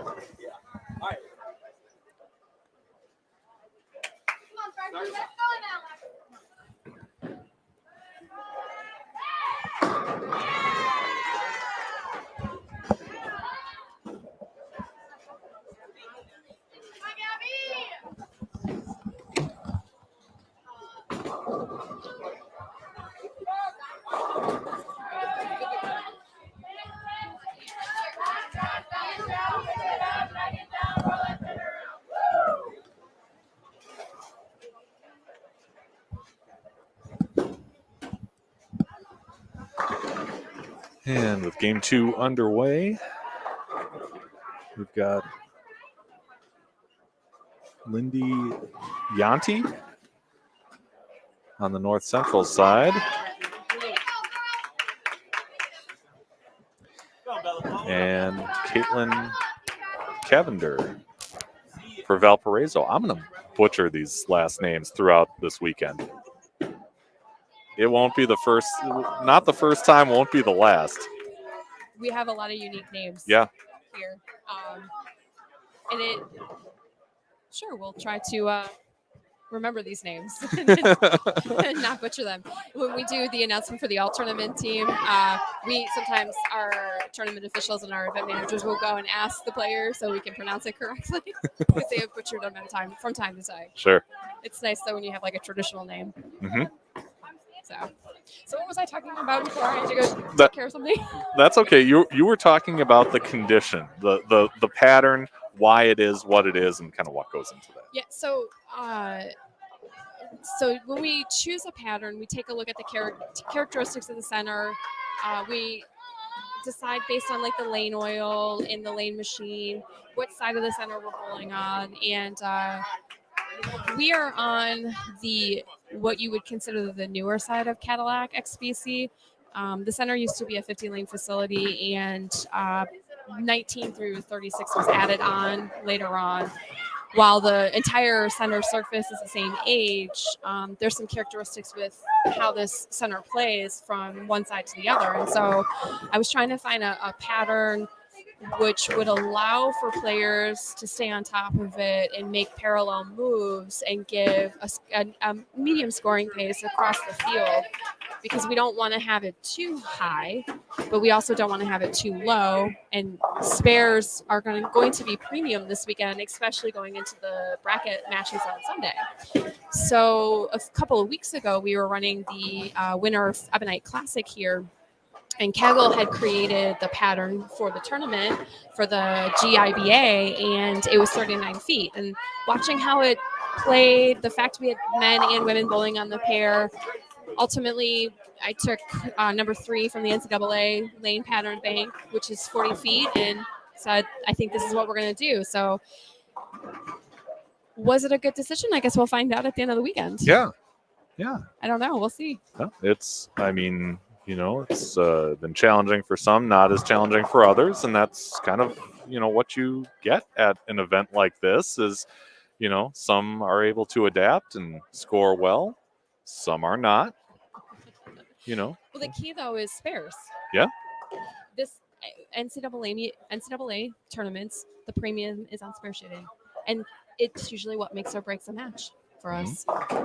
There have been plenty of times when my team has gone out to compete, and all we needed was to pick up a spare for us to win a match, and we win a match by 10 pins. And we've done it multiple times. There's teams out here who have done the same thing where they've won their match purely based on them getting their spares.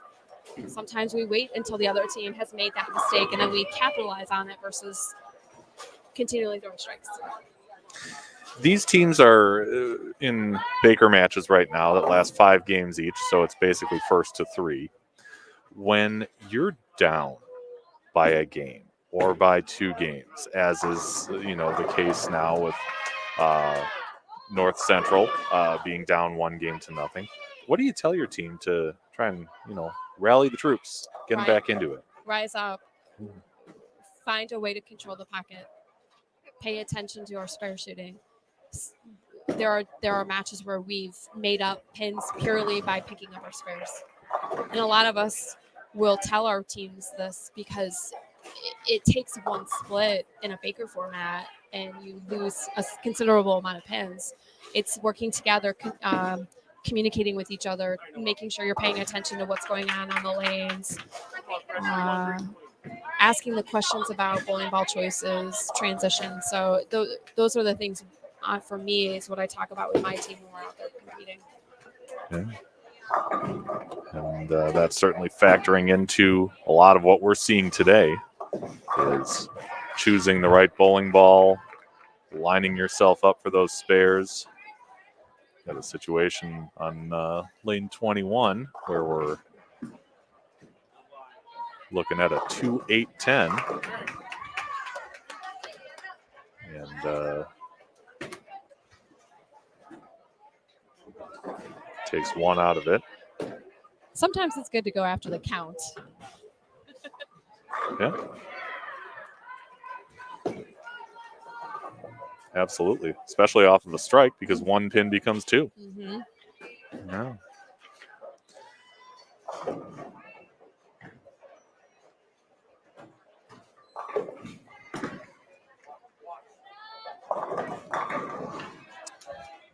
And Jessica Ramirez trying to take down a 10 pin here.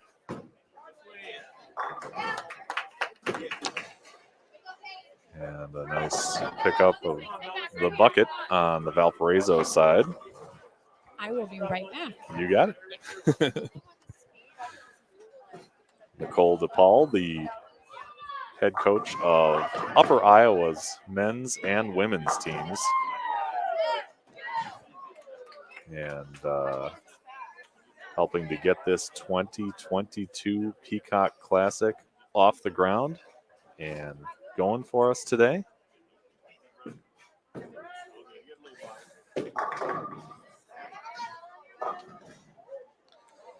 Isabella Palomero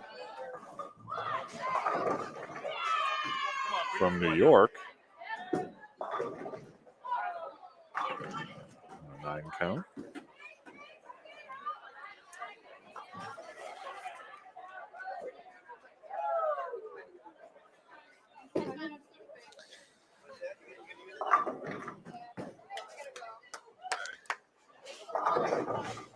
North Central, who you see on the left in the red, has 10 NTCA all academic selections.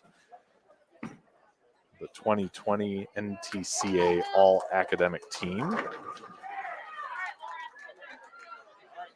The highest team GPA in Division III, which is a very important scoreboard for these student athletes and their coaches. And 3 academic all CCIW selections.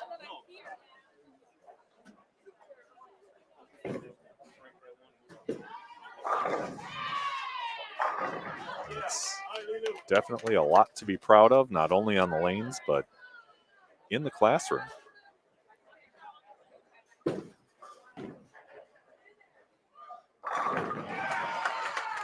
Takes out that. Takes him down. Ratledge.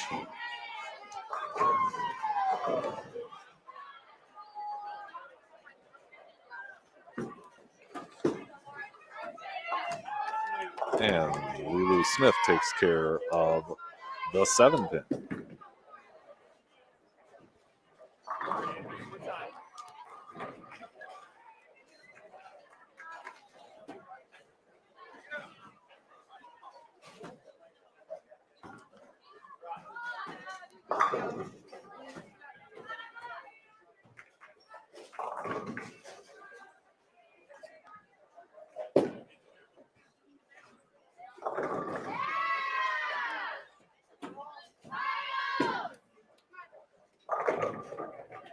There's Addie Bates up on lane 22, trying to add to the lead for Valparaiso.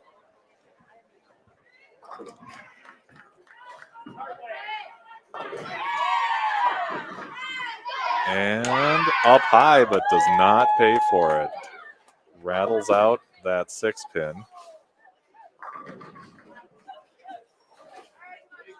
As Talia Rohde hits the deck, but looks like she may have fouled. At least that's what the scorer said right away.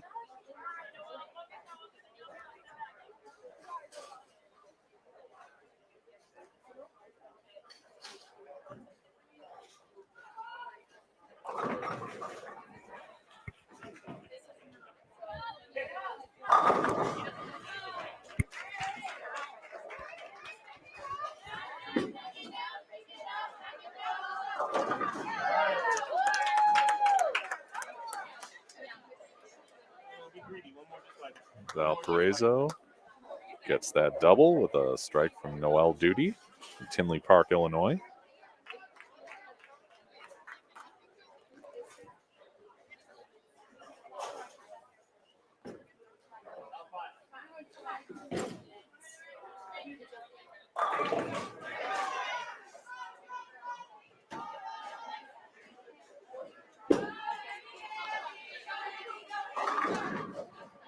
And a 9 count after the foul from Rohde.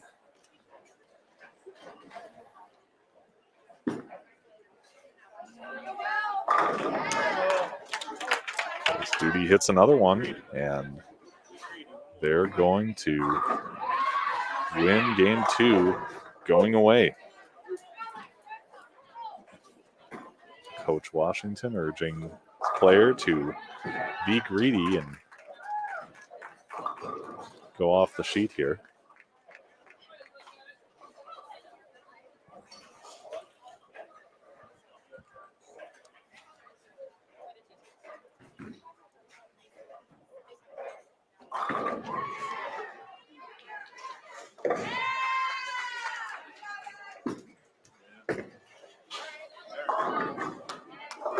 And gets a 9 count on the fill ball. And Valparaiso riding high in game 2 with a 220.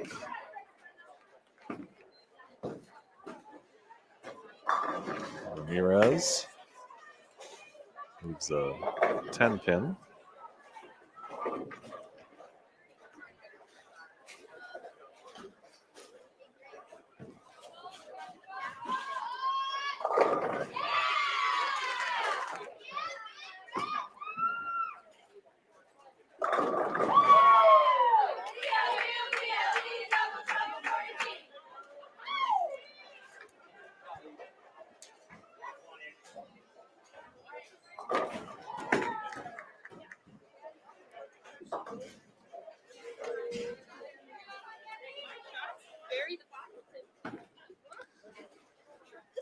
And Ramirez takes down the 10.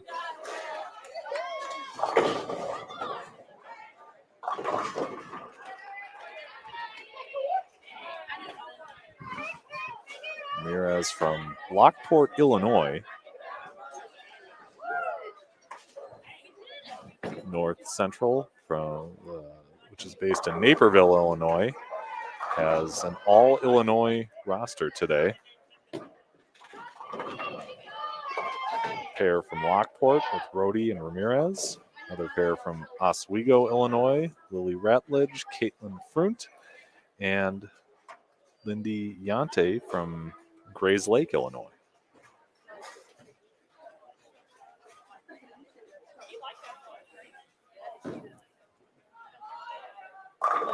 So Ramirez looking for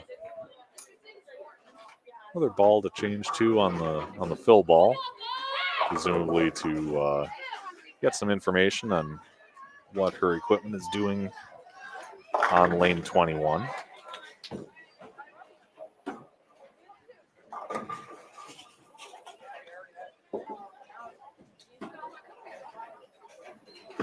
The match out of hand, not a bad time for that. And that ball got to the pocket, but up to 7-10 there as they finish with 133. And Valparaiso takes a 2-0 lead.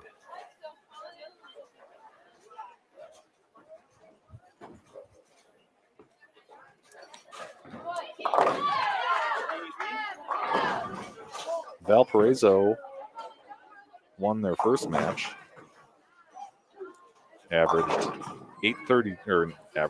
Totaled 832 while doing it for 5 Baker games.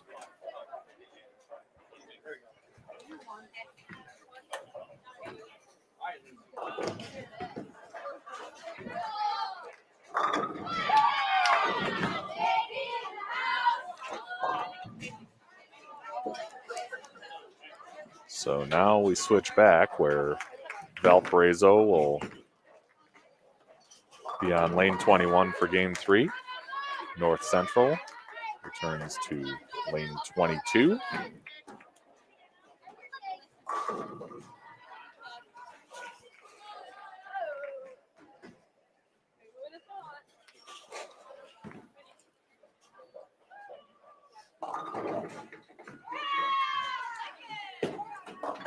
And Valpo starts things out. A high hit and a 4.67 for Caitlin Cavender from New Baltimore, Michigan. And a Brooklyn strike on the North Central side from Lindy Yante.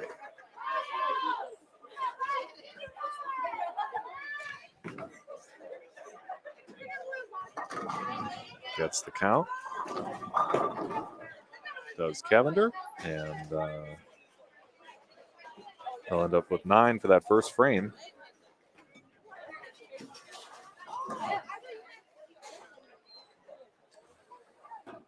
Again, we are utilizing the Baker system for these matches, so the first player bowls the first and sixth frame, second player the second and seventh, and so on and so forth. Light hit strike for Isabella Palomaro. And Valpo is rolling here in game 3.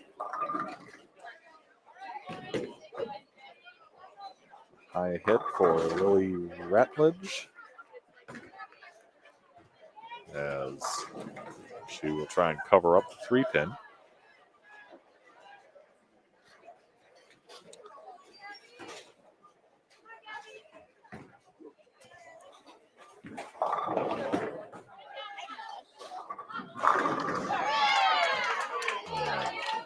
Four pin around the 7 for Lulu Smith.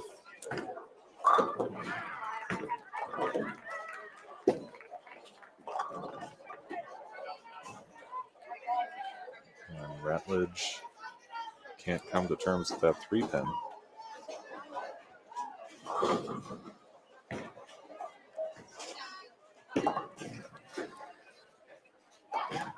And Smith takes care of the 7.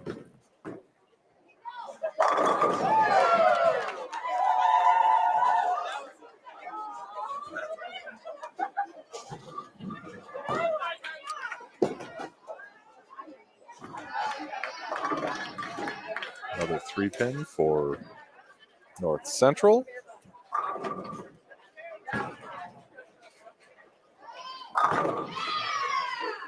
Caitlin Frunt.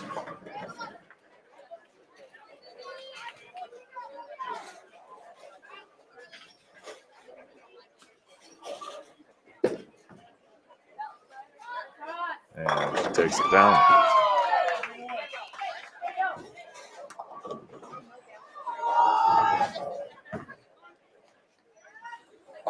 Our live stream pair, one of 4 competition pairs right now.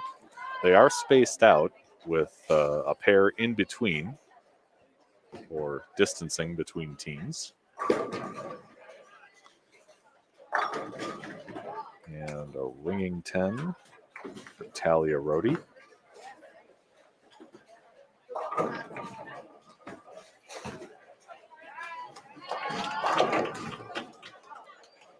There's a nice cover.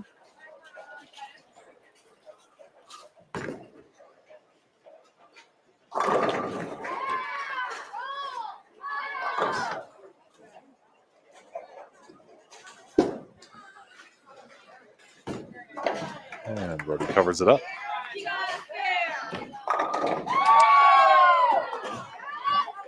Noelle Duty, lane 21, the anchor player for Valparaiso.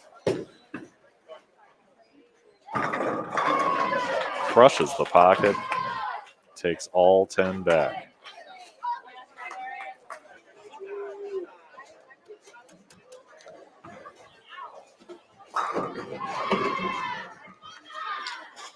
Giving Valparaiso an early lead. Jessica Ramirez counters with a light hit strike of her own.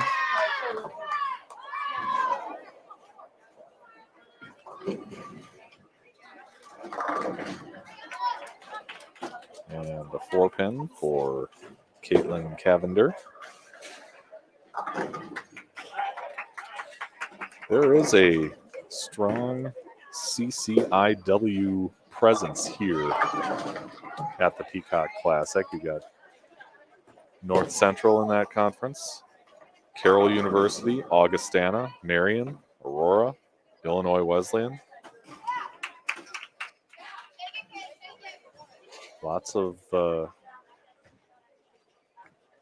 interconference opponents, rivalries.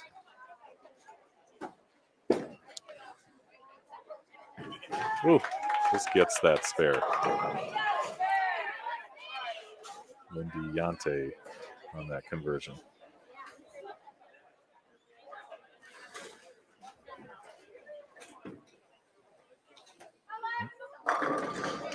Strike, but it looks like she may have fouled. Yep.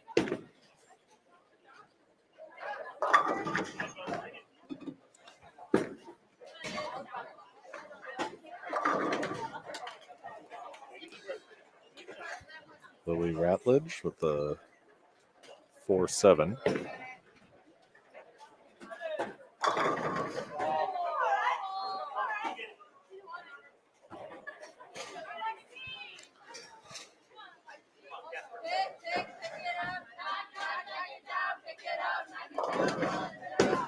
And a 6 count on that second shot for Isabella Palomaro.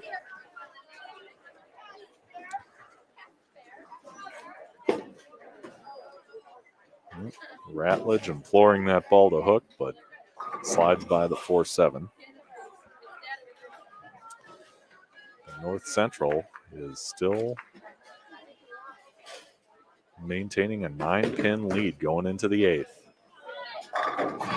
Nice shot from Lilu Smith. Crushes a strike to try and get her Valparaiso Beacons back in this match.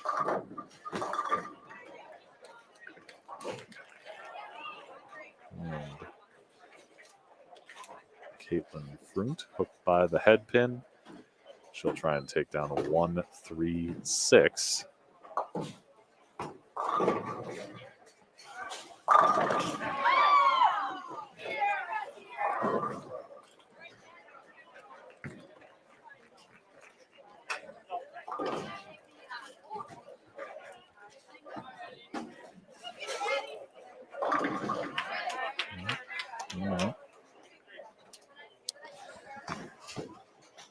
Maddie Bates hooking by the head pin.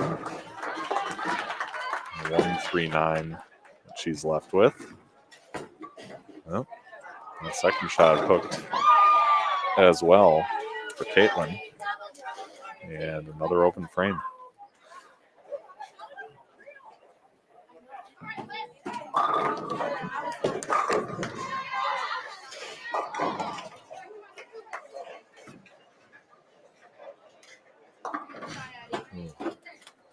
Right through the 1-3, but hooked right by the 9. So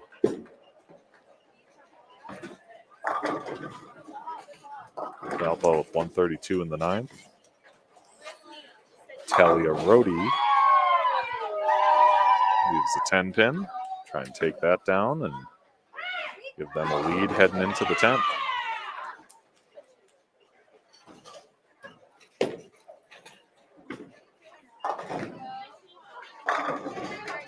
And a ring 10 for Noelle Duty.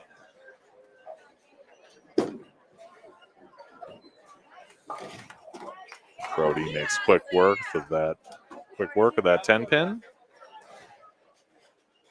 That'll give them a lead going into the 10th.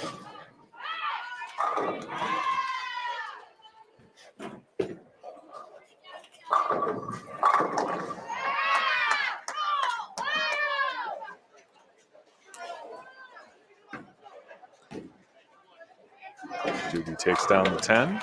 She can strike in that fill ball. They'll end up with 152. Jessica Ramirez up on 22. The North Central can strike out to give them 171. Oh, pin just gets blocked out of the way of the 7.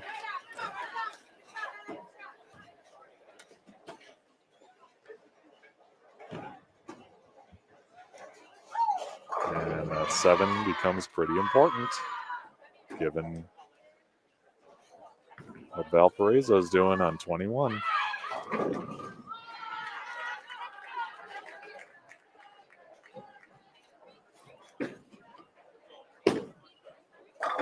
Duty carries the 10 in the fill ball for 152. Now Ramirez.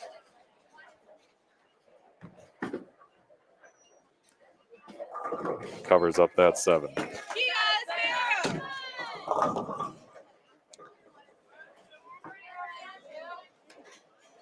All right. Good count will give them game 3.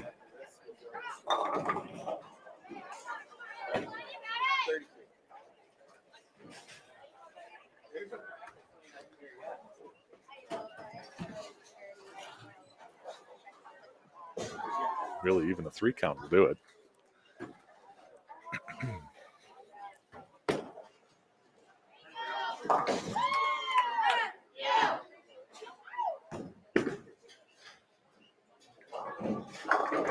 And that's a winner.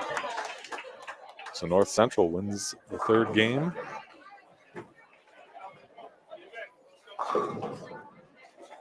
And the 2 teams will switch lanes for game 4.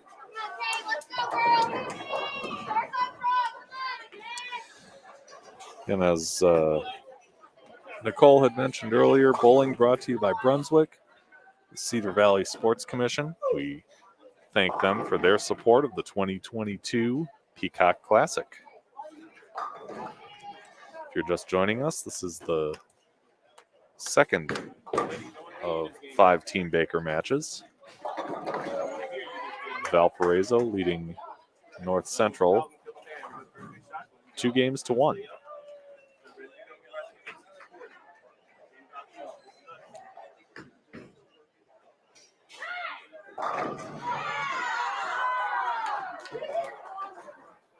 Earlier on, we saw Quincy take care of Marion 5-0. And later, we'll see teams like Aurora, Carroll University, Illinois Wesleyan, Augustana of Illinois, and the crossover 5-pin lead for Lindy Yante, North Central.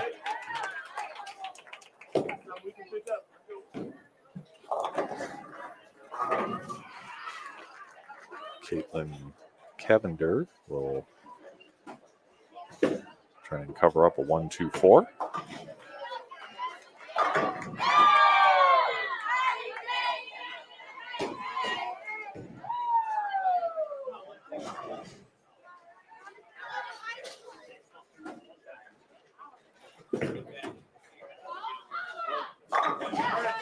And she does. So it's a spare for each team in game 4.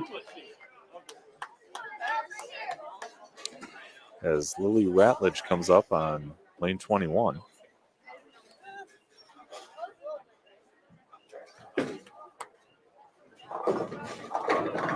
And hits Brooklyn in just the right spot to take him down.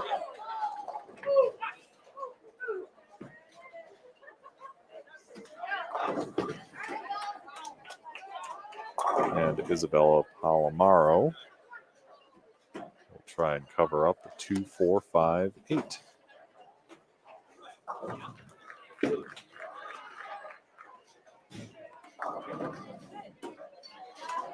And Brooklyn hit for Caitlin Frunt. Connects, giving North Central a double. So they'll be in the driver's seat early.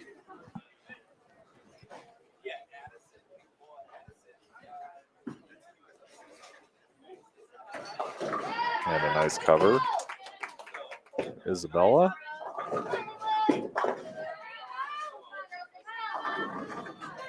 And a 4-pin lead for Talia Rohde.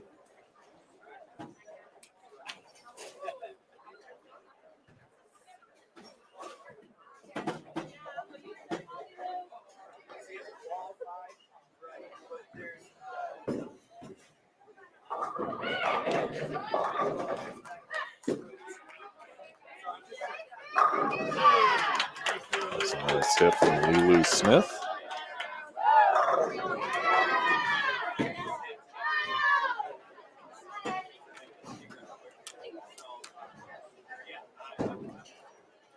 Valparaiso down a few, but that strike will help. And a spare for Rohde.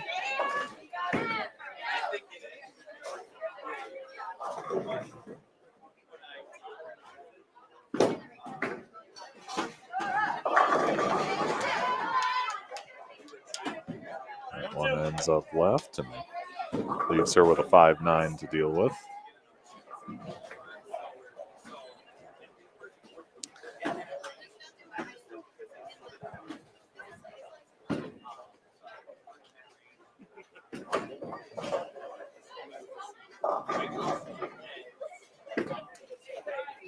Jessica Ramirez from North Central up high, trips out that 4 and 7 and maintains that North Central lead.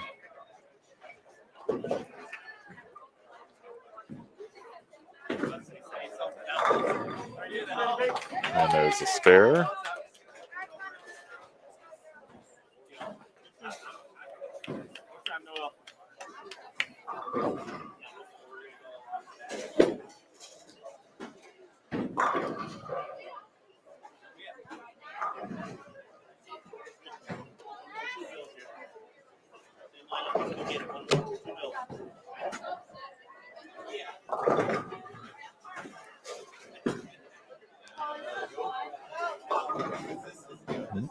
Noel Duty a little light, leaving the 2-4-10.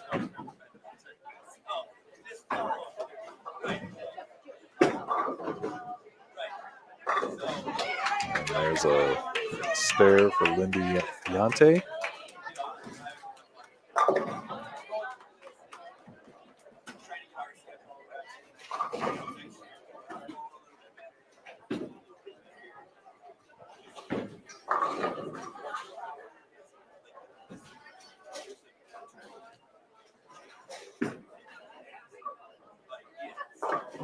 And she gets 2 out of there. And they'll be down of 17.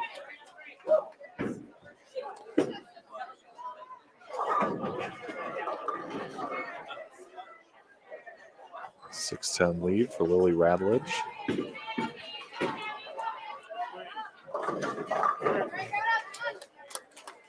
And a light hit for a bucket from Cavender.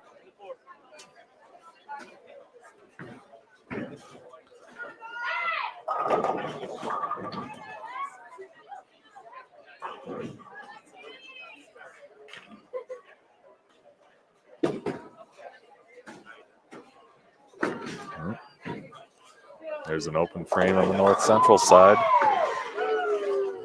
Giving them 136 in the 7th.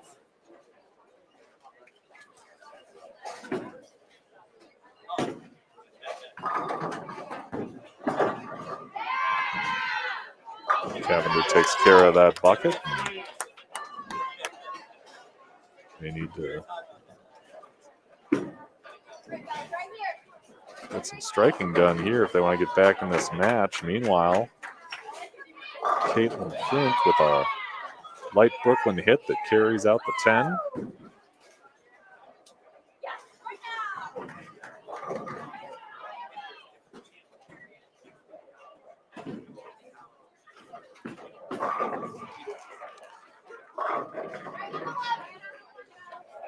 And Brooklyn hit for Isabella Palomaro, leaving a 6-pin.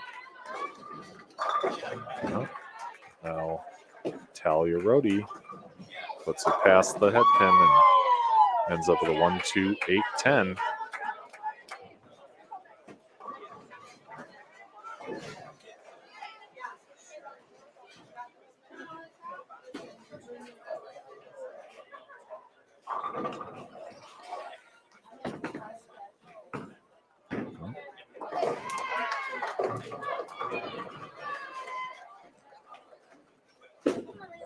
Palomaro fouled on that shot. So that'll be an open frame, and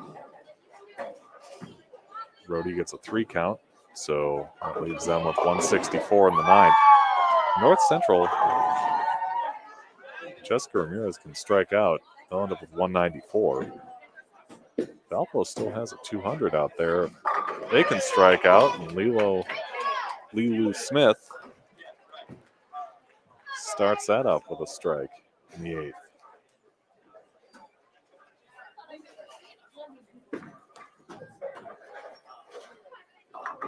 Ramirez goes high, leaves a 3-pin.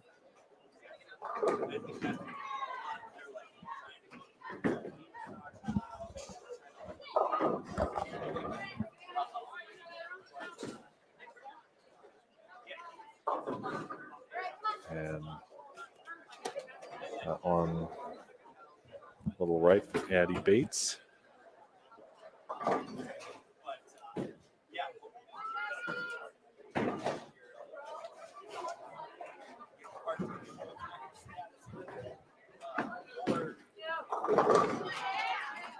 Oh, Ramirez misses that 3-pin, so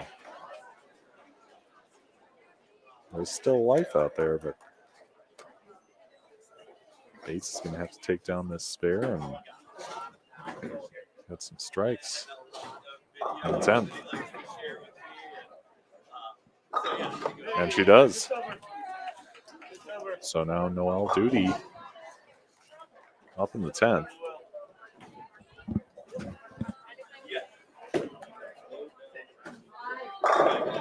She can double. She can take this game 4.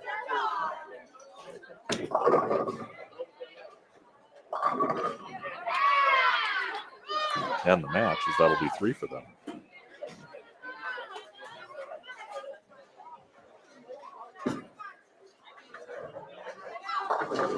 And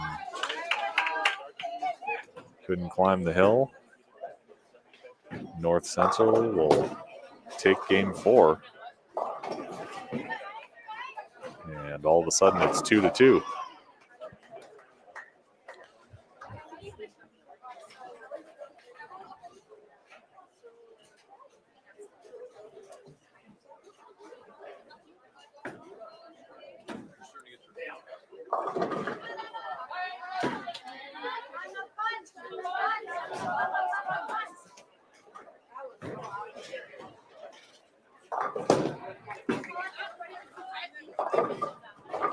And the 1-2-4 go, but the 8-pin does not. They'll end up with 155.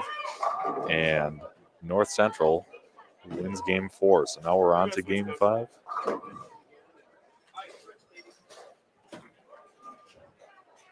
Two games to 2. And it comes down to this, a 1-game match.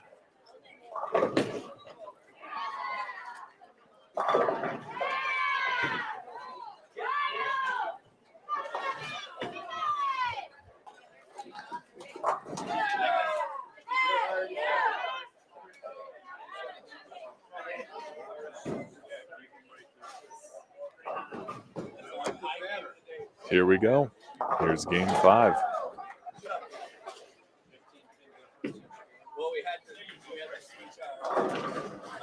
Light hit. Can't get that 7 out. And Caitlin Cavender will try to make that spare.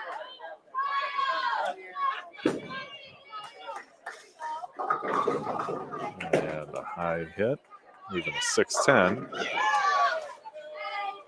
for Lindy Yante.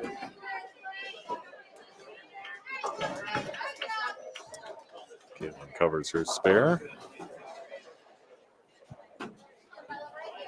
And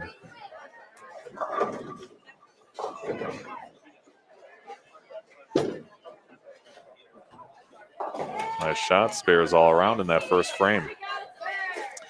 For those of you just joining us, we are in our second 5 team Baker matches here at the 2022 Peacock Classic.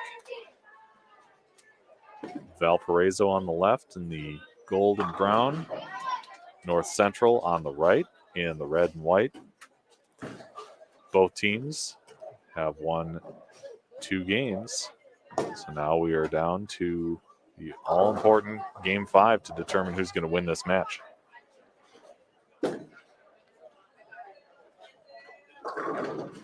And 4-7 for Lily Ratledge.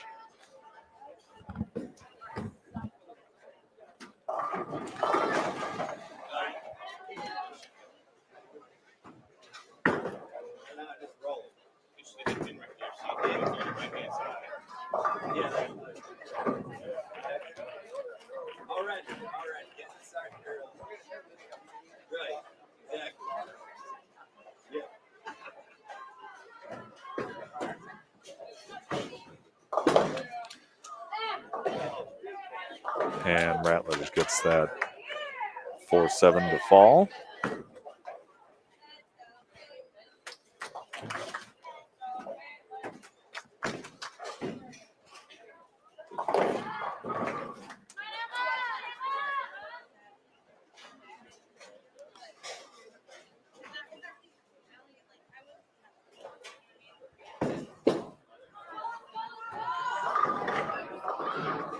Caitlin Frunt gets one a little left.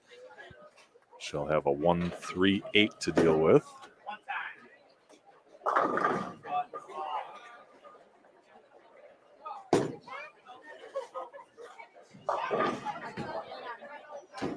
Looks like they're clearing a little deadwood on 21.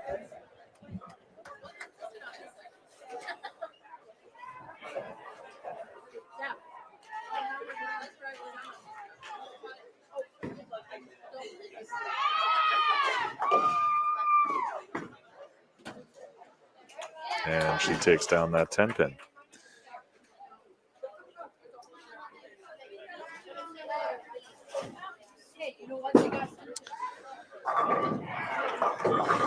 Oh, and chops that head pin right off the 3.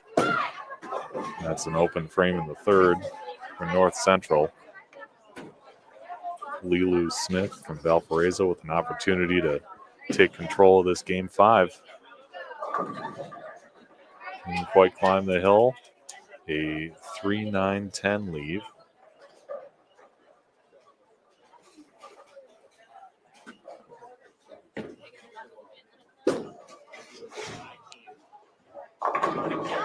Talia Rodi connects.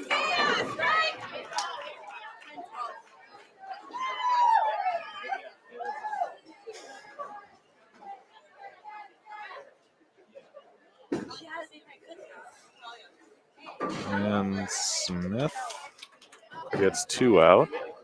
So that'll leave Valpo up by a stick.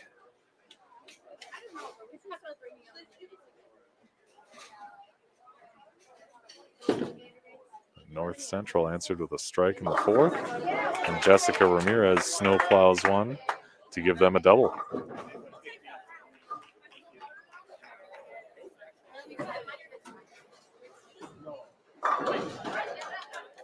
That one went right. She'll work on a 1-2-4-7.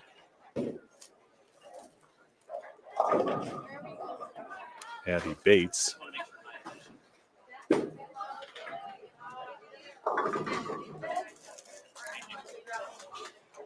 Meanwhile, Lindy Yante on a light hit, and she'll have a 2-5.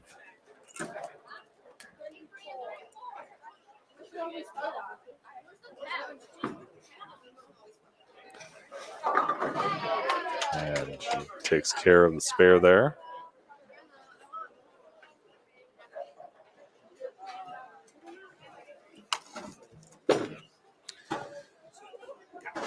Oh, misses them both. So now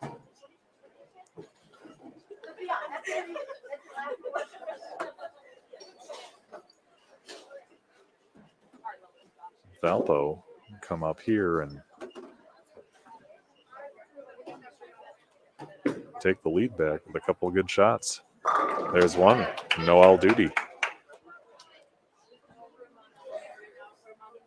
Trying to encourage her teammates to get back in this game.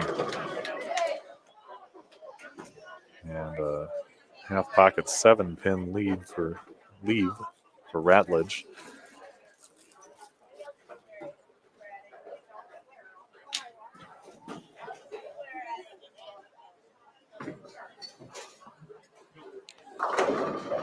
And another strike on the Valpo side from Caitlin Cavender. 2 big strikes to give them the lead in this game. Ratledge just knocks over that 7-pin and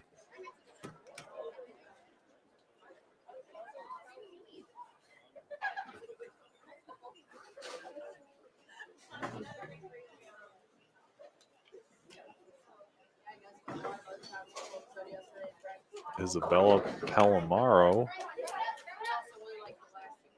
with a 6 count, 2-4-5-7.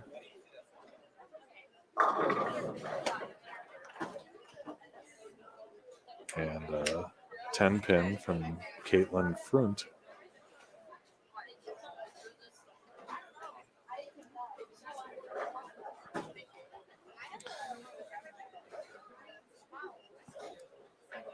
It's tough for me to tell from my vantage point if that 7 is a little left of spot after that first ball or if it's the 4 that got set back. But regardless, she takes care of that spare, and Valpo is going to lead it going into the last couple frames here. Frunt misses the 10, and they have 126 through 8. And Lilu Smith comes up in the 8th and can really start cranking on the screws with a strike here. She goes light, leaves a 3-5-6.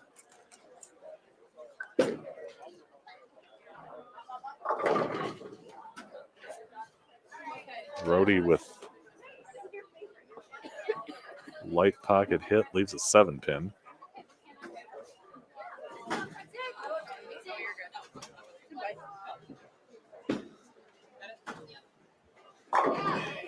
And a spare for Smith. That's a big spare as they're hanging on to a lead going into the 9th frame here.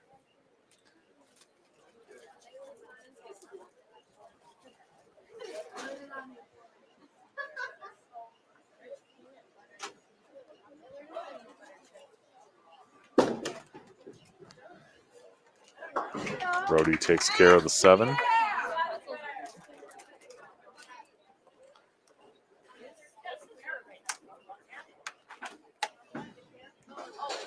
Bates a little farther left than most on this pair. Leaves a 3-6-9 as Jessica Ramirez comes up in the 10th for North Central on 22. She can strike out for 176. Valpo can go spare strike spare for 185. And Ramirez gets the first one.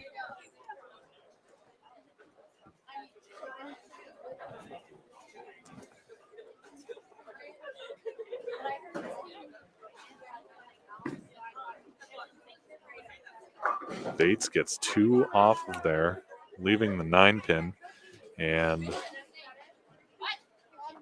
they have 154 in the 9th. Duty can strike out for 184. North Central working on a strike here in the 10th.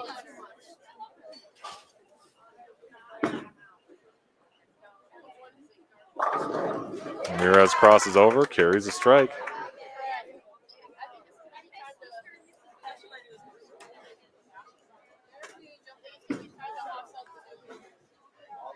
Noel Duty crushes the pocket. And that was pretty big. Ramirez with count's going to be in the 170s.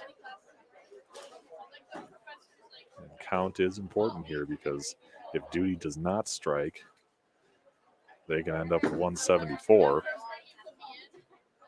Ramirez hits a strike on the fill ball for 176, so Duty's got to have this strike if they want to win the game and the match.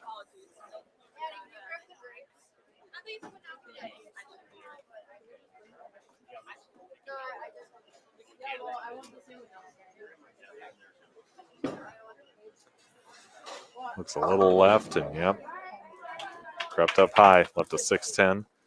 North Central is going to go on and win this match 3-2.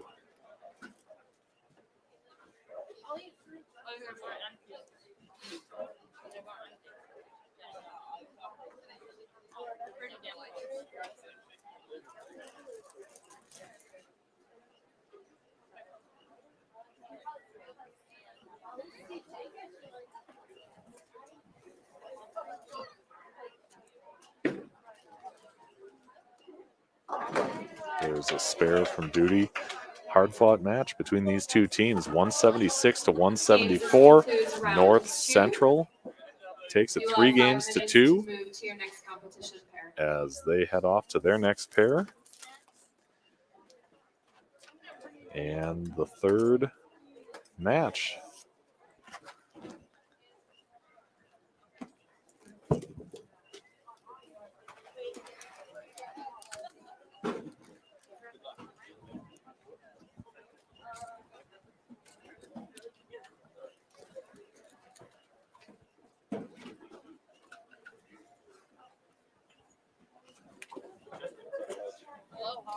Oh, yeah.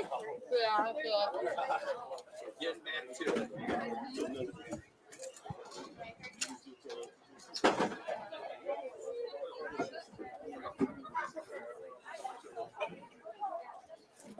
All right.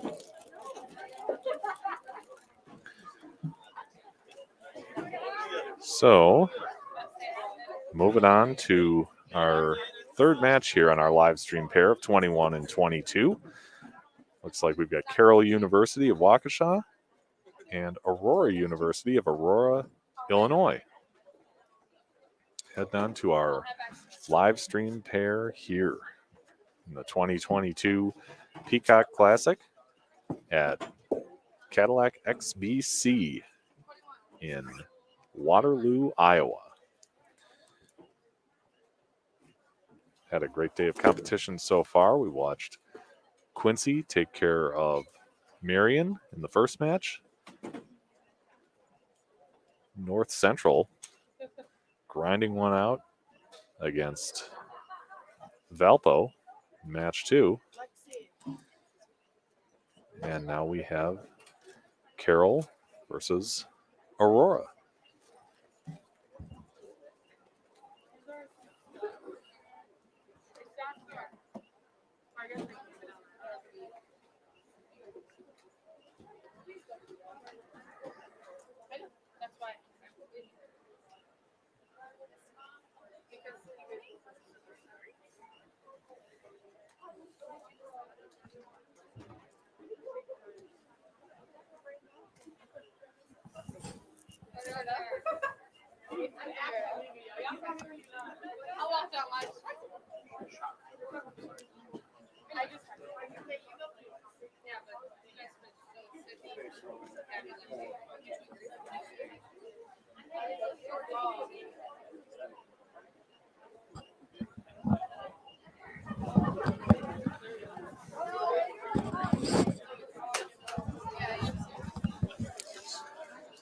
So while the teams are getting ready for action in match number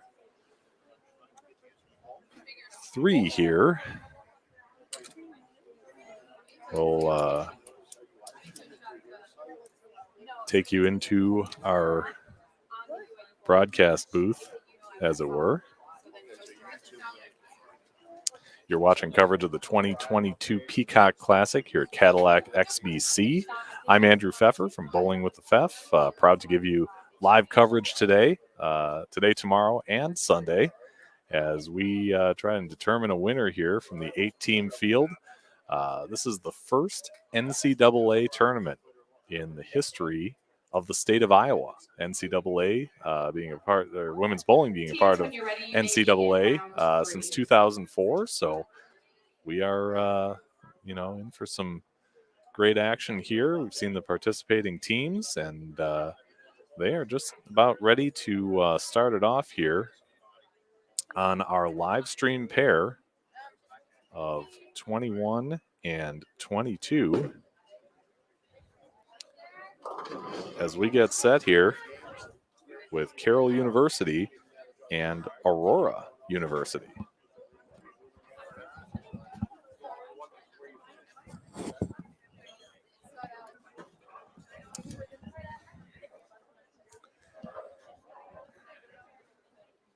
Carroll coming to us from Waukesha, Wisconsin, headed up by head coach Courtney Ermish.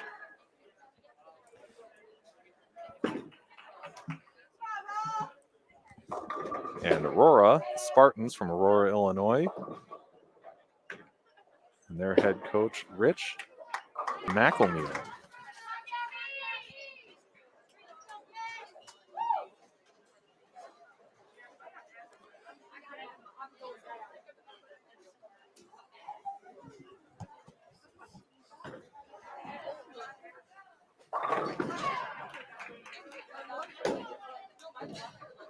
And Aurora starts out with split. Emily Plesher takes off the 7, and they'll start out with an open frame.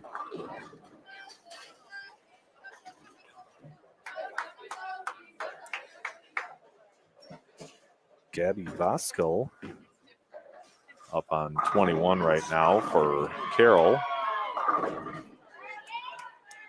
Trying to cover up a 1-3. And Alyssa Alexander going up high, leaving a 4-7 on 22. So Aurora finished 9th at McKendree.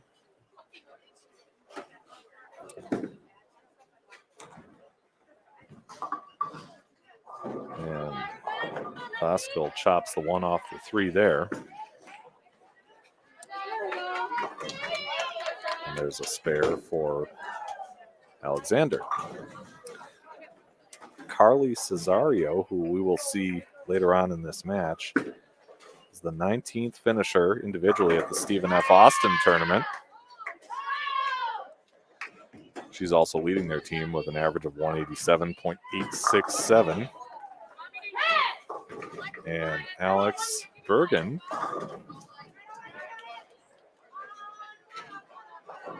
who will, we see later on, is graduating a year early. Jenna Batson was the one who just left that 210 on lane 22. And there's a trip 4 on 21 for Gabby Soul from Menominee Falls, Wisconsin.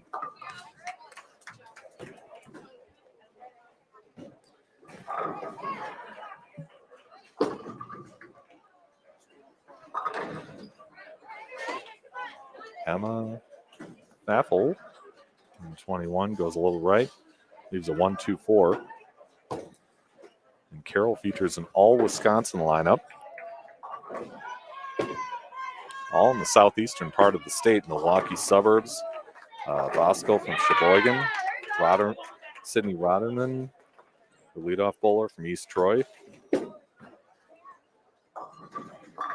there's a spare. Aurora Spartans counter with an all-Illinois lineup, many from the Chicago suburbs. And there's a light pocket strike.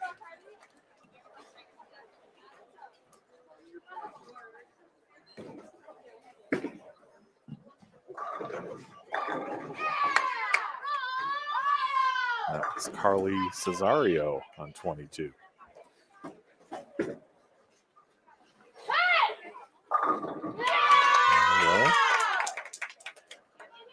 And Emily Klesher makes it 3 in a row.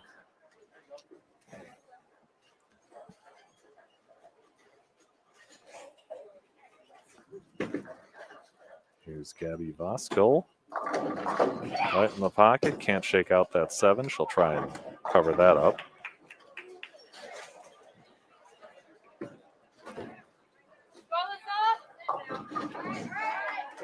And an 8 count for Alyssa Alexander, sophomore from Channaham, Illinois.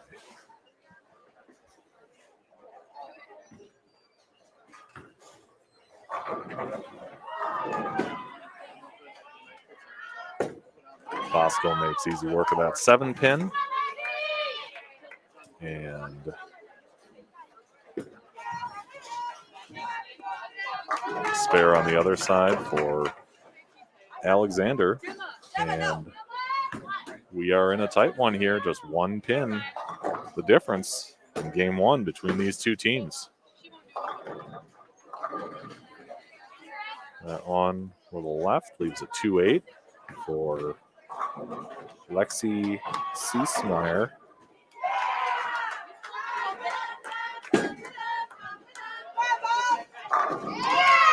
And there's a big strike for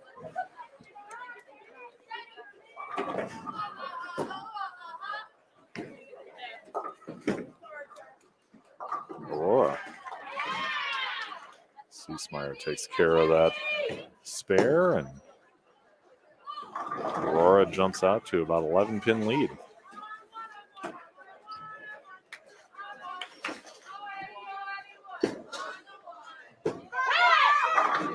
There's another strike for Aurora. Late double in the 8th and 9th.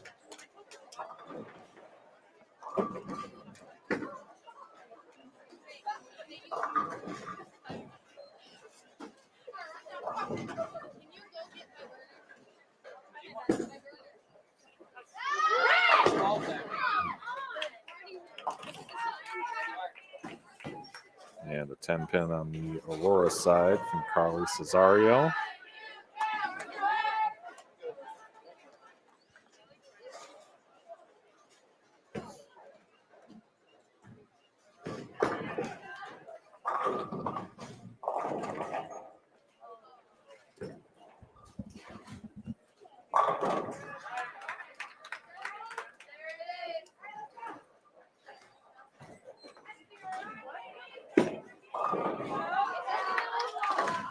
And she does run it down.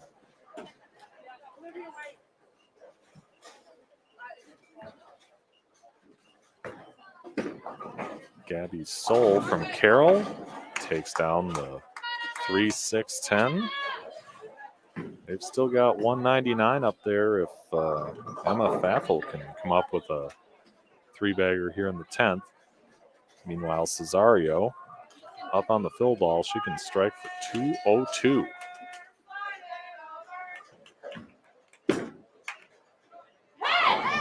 And she does. And that will hand Aurora game 1 of this 5-game match.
And they will finish up with a 187.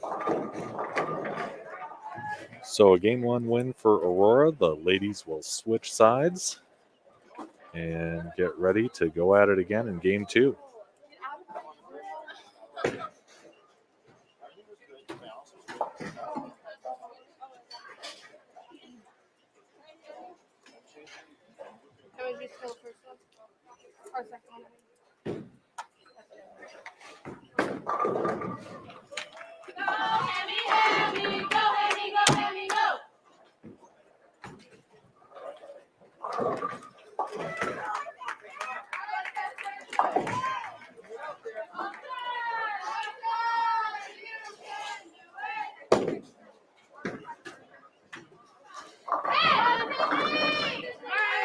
Emily Plesher up a little high and leaves a 4-7.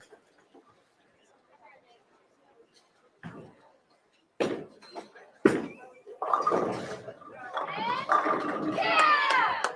Carroll counters with a strike. Sydney Rodeman.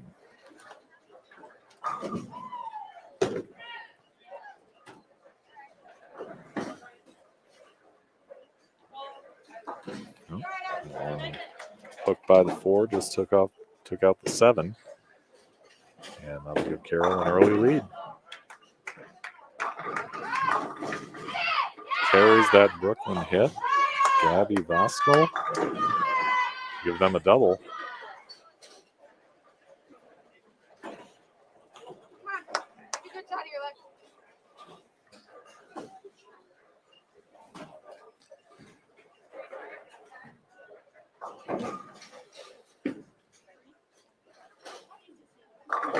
Alexander saws out that 5 into the 7 for a strike.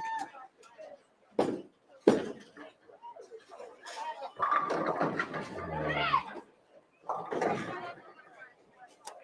Lexi Seesmeyer will try to take down that 10 pin.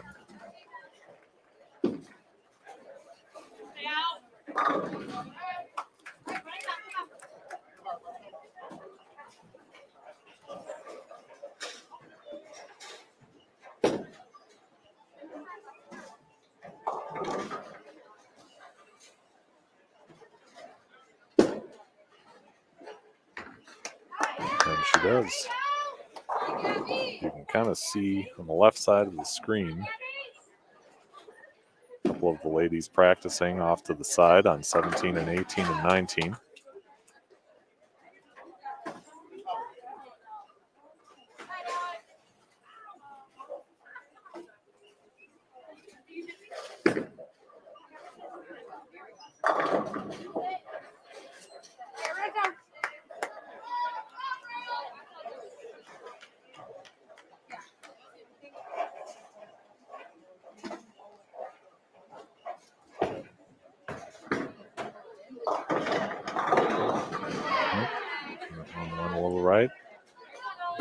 Ends up with a washout.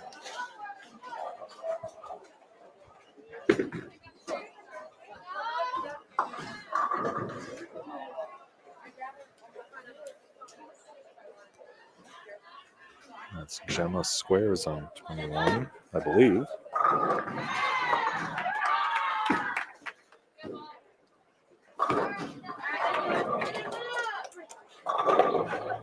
Nope, that's Alex Bergen.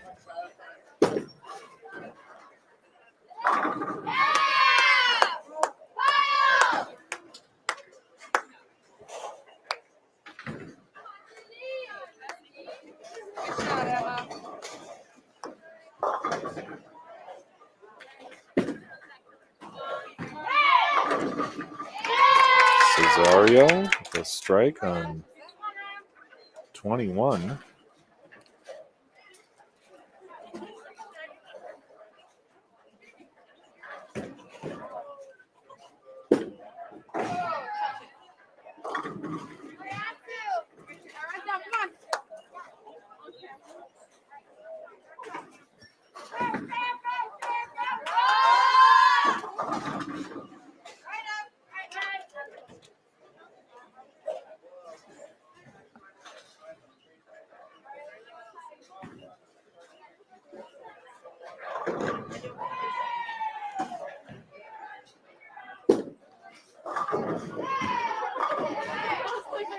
And there's a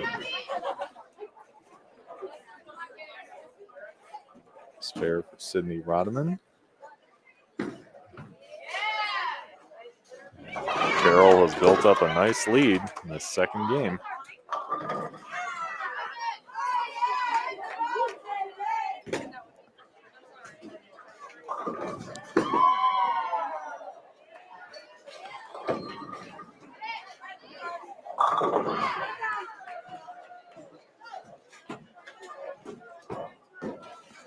Gabby Bosco on the light hit. Have a 4-pin up. There's a strike on Aurora's side. Trying to get back into this game.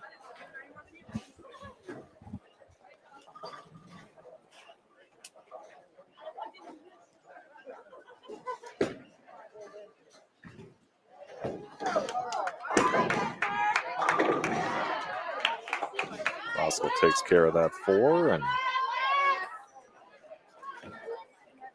goes with it. There you go. Natalia Awazarek, freshman from River Grove, Illinois, just hit that strike to give Aurora a double. One of 2 two-handers we've seen on our live stream pair today.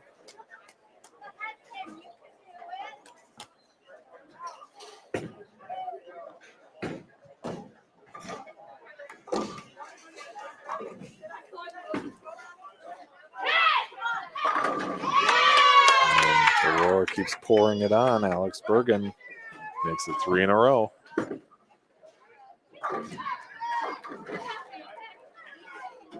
that one through the nose, 4-6-10.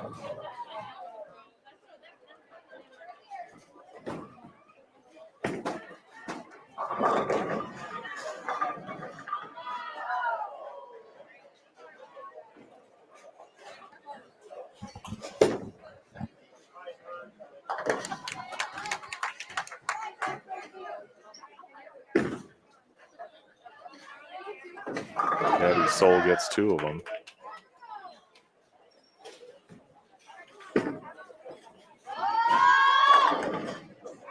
That's Carly Cesario crossing over, leaving a 5-pin. So Carroll still has 205 up there if they can strike out. Cesario can go spare strike for 193. And Emma Faffel leaves a 3-pin. So now, spare strike for Carroll, give them 195. And that would be enough. Cesario just makes that 5-pin.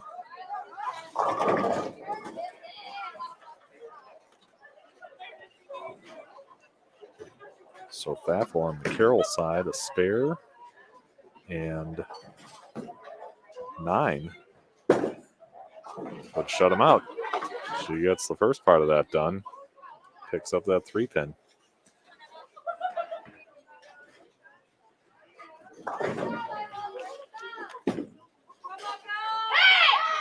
Cesario shakes him out for a strike, 193. Now she's got to have 9. Faffel.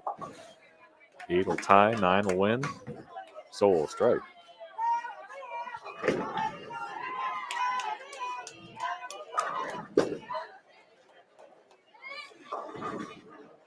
And she ends up with a 210, so they'll tie at 193. I'm sorry, 192. No, Aurora's going to win the second game. Unless, no, that was 8. That should be a tie game. Yeah, that was an 8 count.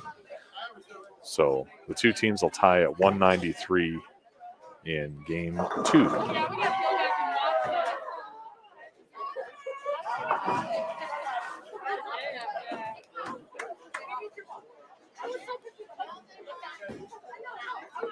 we got to go back and watch that.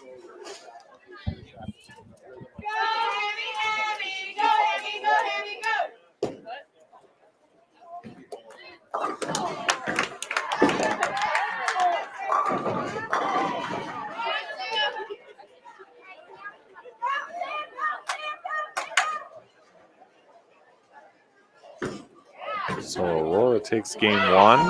The two teams tie in game 2 at 193. And Emily Plesher starts out with a strike for Aurora on 22.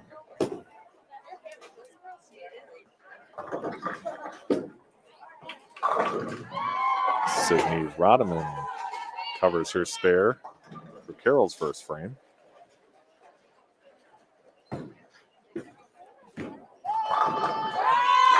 Alyssa Alexander connects to give them a double.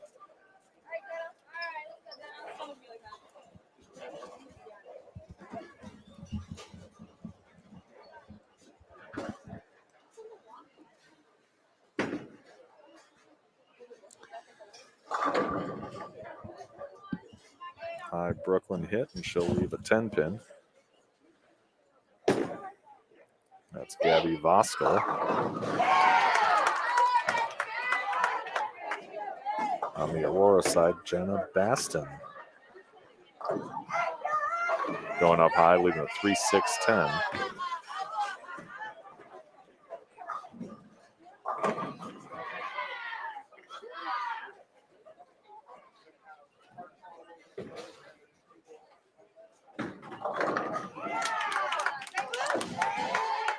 Voskel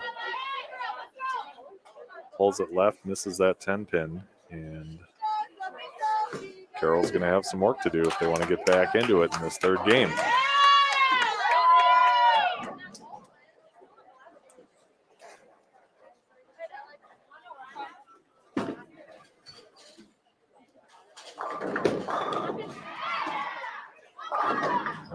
And the 10-pin just won't go for Lexi Seesmeyer.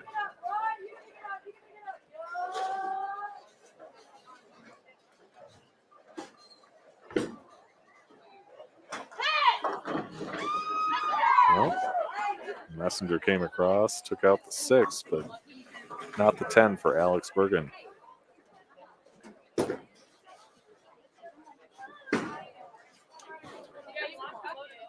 Oh, Seesmeyer just goes left with a 10-pin and another open frame for Carroll College, Carroll University.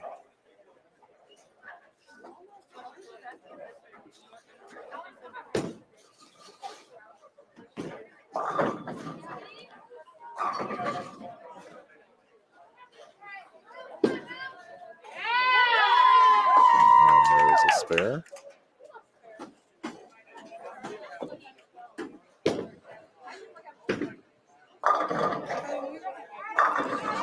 Gabby Soul, ring 10.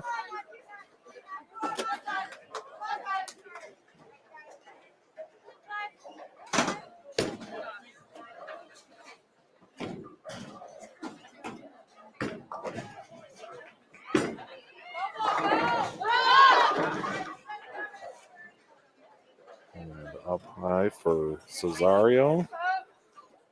He's a 9-10.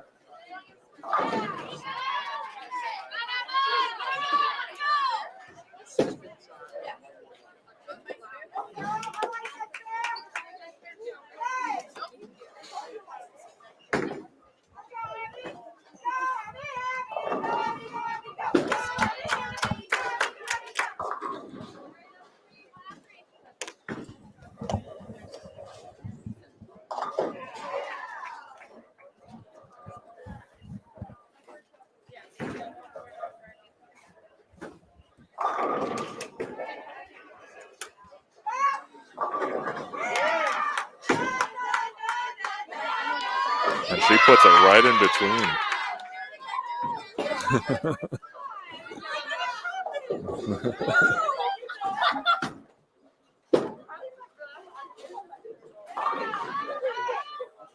All right. Baffle covers up that spare, but they've got some work to do.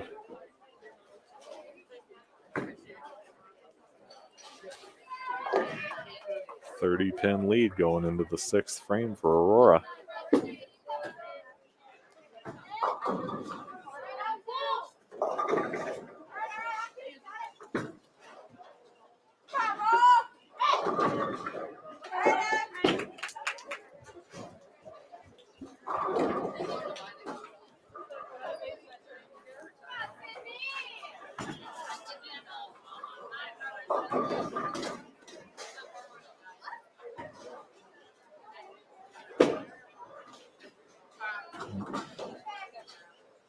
And puts that in the left channel. That'll have to be corrected on the scoreboard.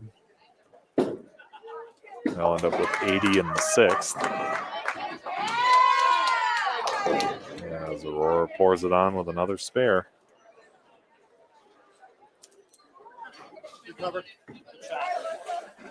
From Emily Plesher.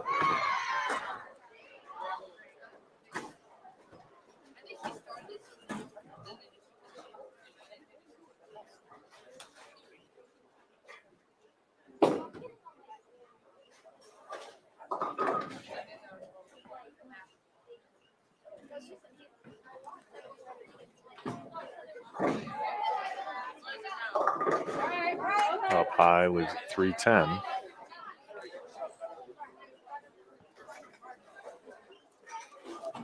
That's Alyssa Alexander. Had a couple splits on that Aurora side, but they haven't let it stop them. Fosco crossover strike.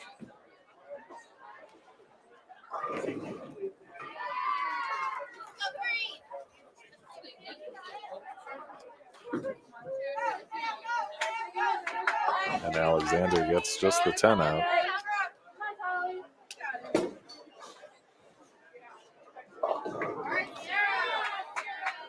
Natalia Owazark from River Grove, Illinois is going to step up on 22 and try and maintain that lead.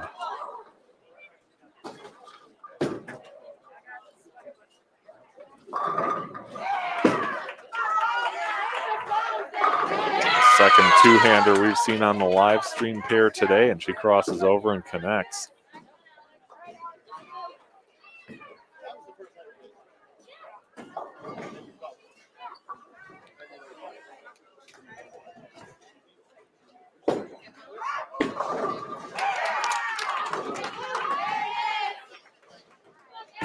So if Aurora can strike here in the 9th, 3 more in the 10th, it's 220.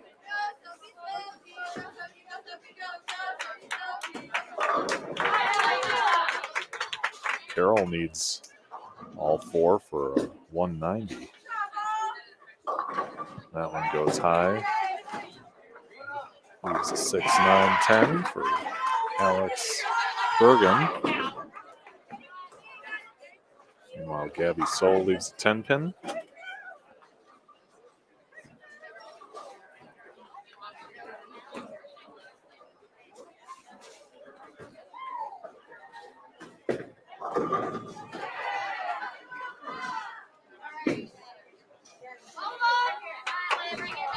gets one out, so.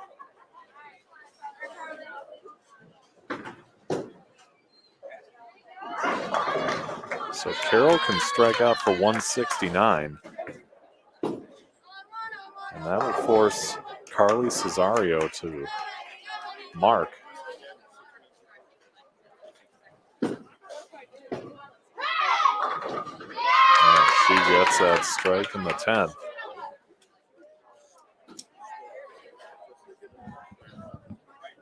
And now with decent count, Cesario and Aurora will take the game. Game 3.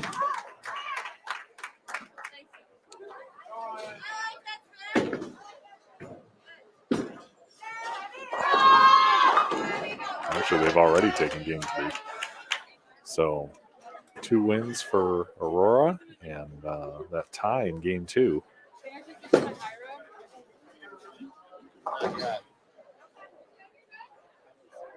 As we move on to the 4th of our 5 Baker games in this match.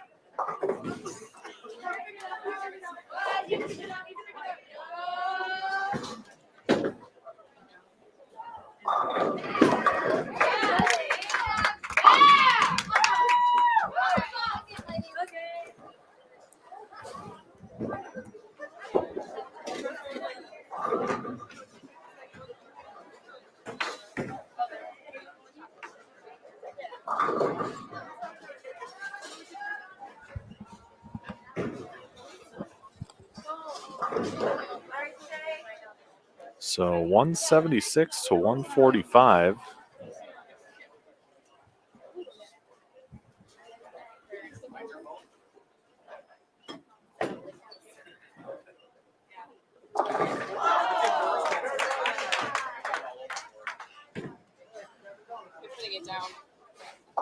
All right, so we've got Nicole back over here, and the 2 teams tied in game 2.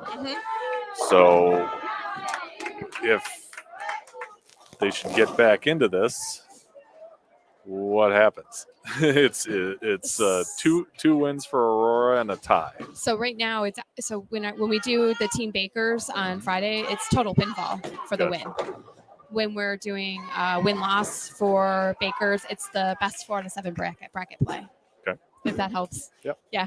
No, so whatever their total pinfall is, whoever's leading total pinfall Wins the match? Yes, correct. Gotcha. Slightly different format. Yeah. How are the scores going over here? I haven't been paying attention. Up and down. Up and down, you know. Right now, Quincy's leading total pinfall. After round 2, Marion shot over 1,000 in round 2 as well. So some of the scores are starting to go up a little bit. Okay. It's getting interesting. Yeah. Yeah. So we end up with how many of these Baker matches today? Total number of games we'll bowl, or how many matches? Both. So every match consists of 5 Team Baker games. Yep. So at the end of this day, the teams will have bowled 25 Team Baker games. Okay. Each match has 5. And some of these ladies could bowl, because there are teams here with 5, those ladies will end up bowling a lot of games today. Sure.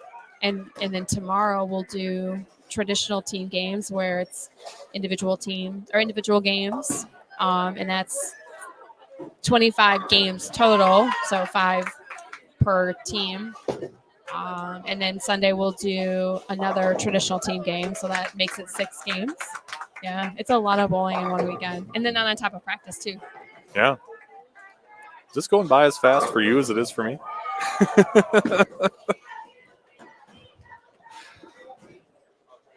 Yeah. All right. So Aurora again with a couple spares to start things off. And trips out that 6 pin. There you go. Yeah. Take an early lead. Yeah, it seems like when Carroll's had some momentum, Aurora's come back and A couple of these games here, like this one, they've started out filling frames, and that's been enough. So Carroll College is a brand new program to NCAA bowling. So their head coach, Courtney Emish, if I say that, I apologize. She's a former collegiate bowler. Okay. And took over the brand new program. They're a D3 program out of Wisconsin, and she's done a great job of bringing in some young ladies and talent from the Midwest to fill her roster. Mm-hmm. Seems like a lot of the teams, Carroll, Augustana, are all from the same conference, North Central. They are. So within the Midwest, we have the CCIW. It's the college conference. I don't know the CC part, but I know it's Illinois, Wisconsin. And then you have my conference, which is the DLVC. And it has Lewis University, McKendree University, Maryville University, Quincy University, who is here, Drury University, University of Central Missouri, and I'm missing one. I think I have all of them. Okay. And then the Southland Conference. Oh, it almost carried. That would have been great, having 4 in a row.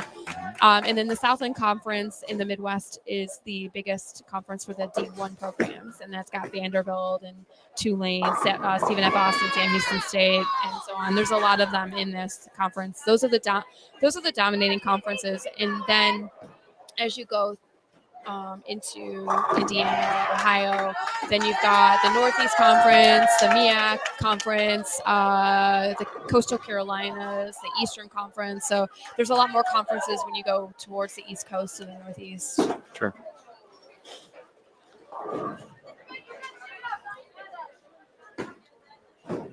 Looks like Aurora's hanging on to a lead here.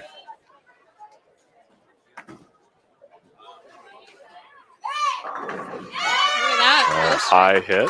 It looks like they've got themselves lined up now. Yeah. So as you watch the pattern develop in front of you, you're starting to see almost what's going on. What do you think? It seems to be getting a little tighter as we go.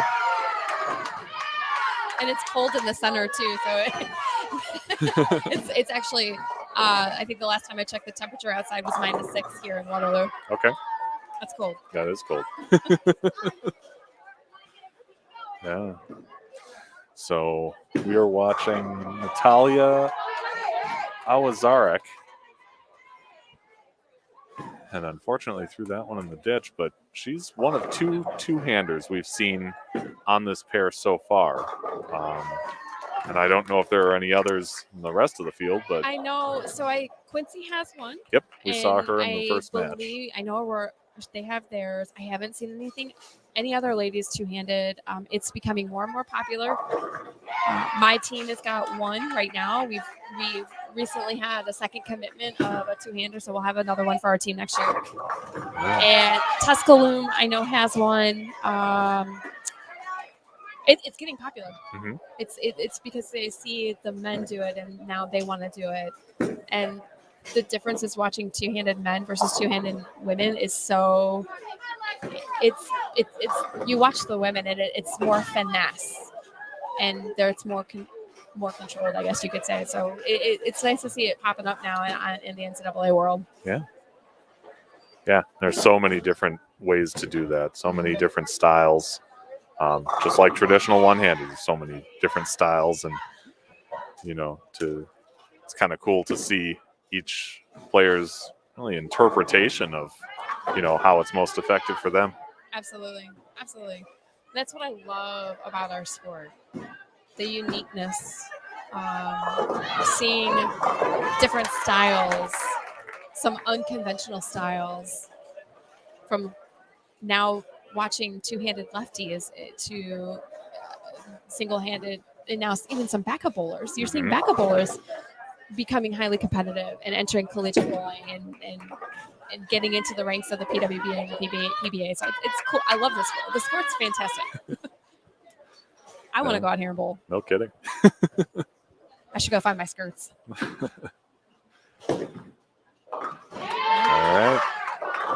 Let's cover for, let's see, that is Alex Bergen from Aurora. to set up. Elton. Elton. Oh, Aurora, Aurora University. Yeah. Her hometown is Elton. And now we've got Carly Cesario. Crosses over, twists between the 6 and 10, and gets it done. That's going to wrap up this game for Aurora. They're going to be first to 3 in this match.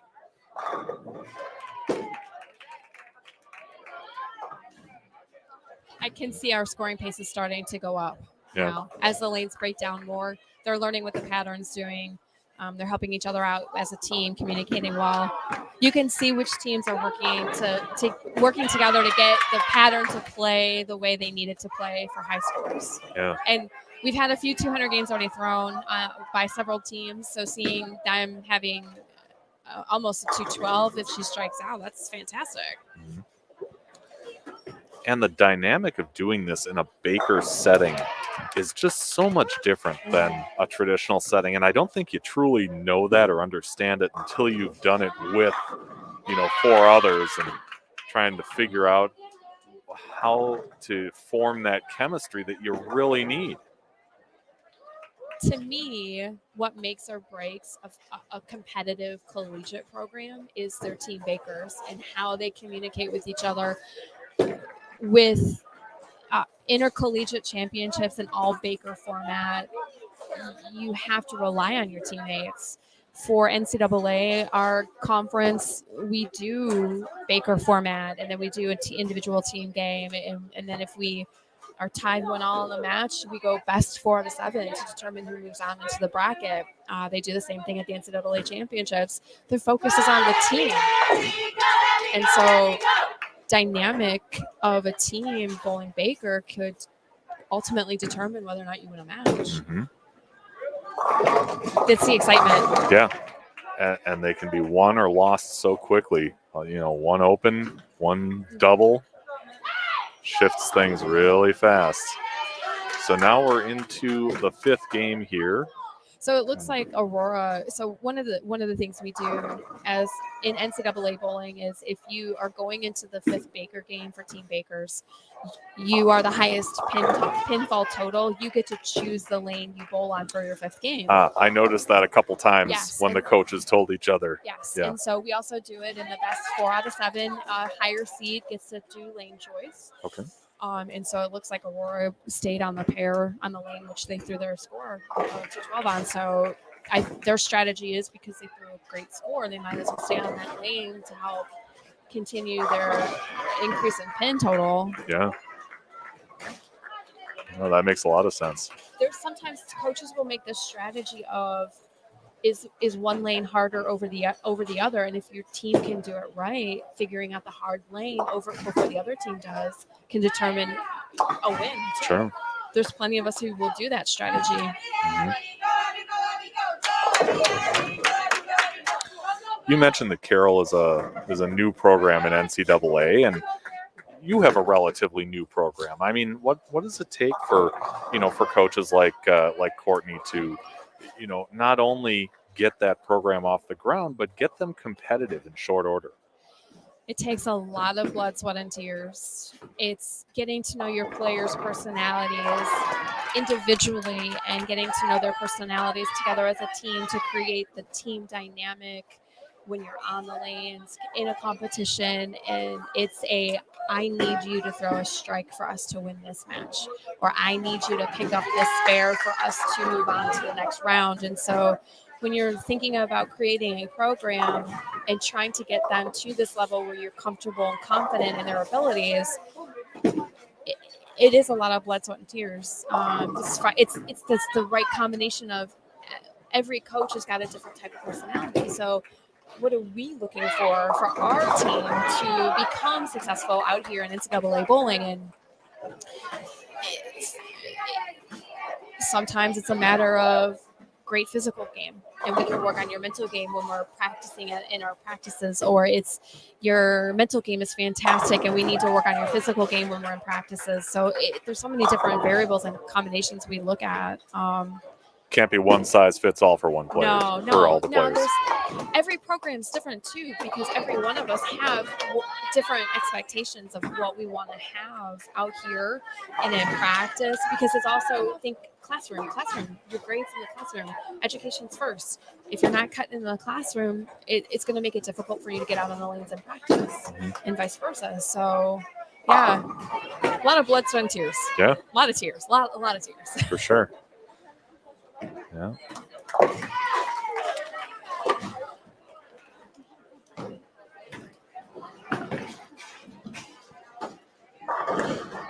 That's a little bit to the right there for Alex Bergen.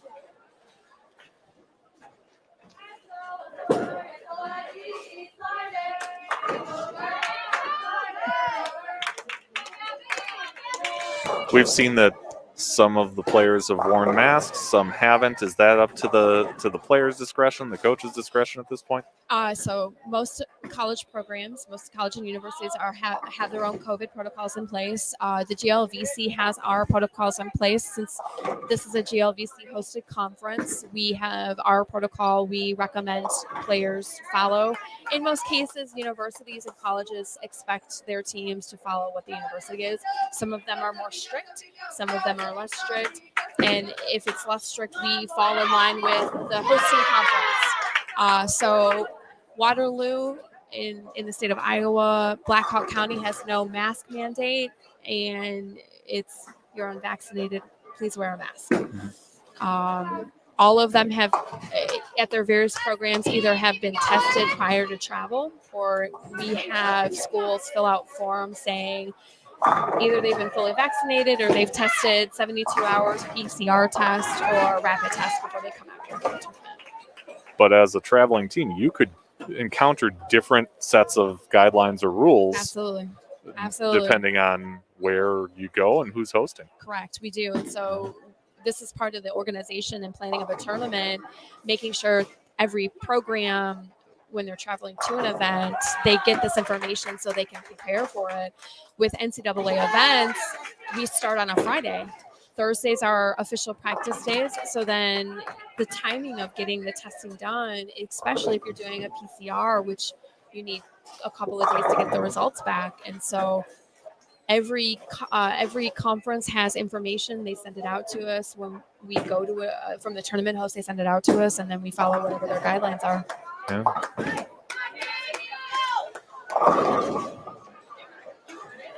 Yeah, it is a different world from the days when you and I were competing in college. Oh, yes.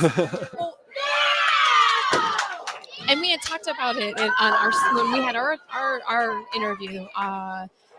When you're a college bowler back in the late 90s, early 2000s, NCAA bowling was slowly coming on board. And so they didn't have a lot of formats like this. And it was you're bowling 5 to 6 traditional games on Saturday, and then you're coming back and you're bowling 16 bigger games on Sunday. Mm-hmm. Having a different format like this has been years in the making right now. So it's what makes me look forward to the future of our sport, because of the opportunities out there for the young men and the young women across the United States who continue to do the sport on the lanes and off the lanes. Sure.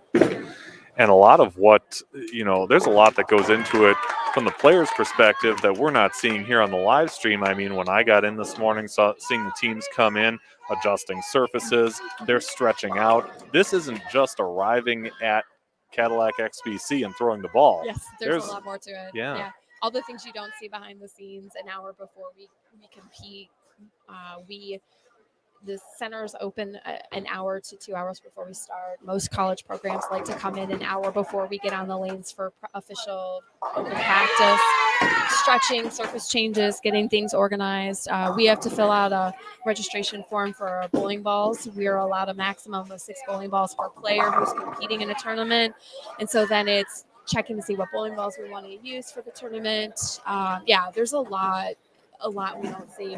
And you often wonder if we had a camera in here to see what was going on, I think people out there would see how much we are involved walking in the door from the minute we're here until we finish at the end of the day. I'll have to work on that. Maybe a little mini documentary or something. There you go. Might be in order. You know what? Maybe you should, because championship for NCAA women's bowling officially started in 2004. And you think of the growth from 2004 until right now at 2022, and we're still getting more colleges and universities adding programs. So I'd be curious to see what you could dig up, because you like to dig stuff up. I just do what I do. Okay, well, I got to jet out of here so I can start the next round. All right. I will Good. come back. Yeah, absolutely. It's Nicole DePaul again from Upper Iowa University, our host school. Pretty close to where we were at in Fayette, Iowa. We're in Waterloo if you're just joining us for the 2022 Peacock Classic. Looks like we've got one of Upper Iowa's own adopted, Steve Landry, saying hey, hey. Good to see you tuning in, Steve. We are watching Carroll University on the right in the orange, Aurora University on the left in the gray. This is the fifth game of the third match that we've seen so far, and Aurora took control, won the first, they tied in the second, and Aurora 2 more wins. And looks like they're trying to finish the job here with Carly Cesario, sophomore from South Elgin, Illinois. Got a strike up in the 10th. There's a double. And hit a third for 180.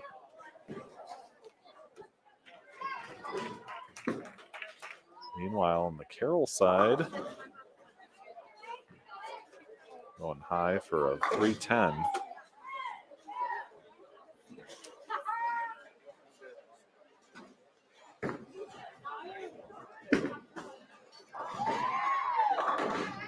Oh, and Cesario throws one out to the right.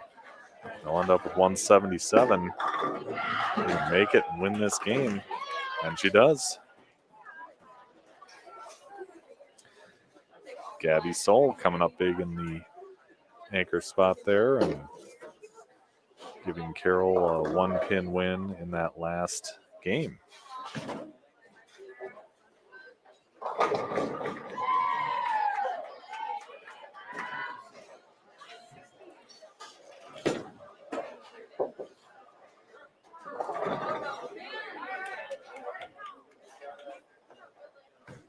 So that'll do it for this match.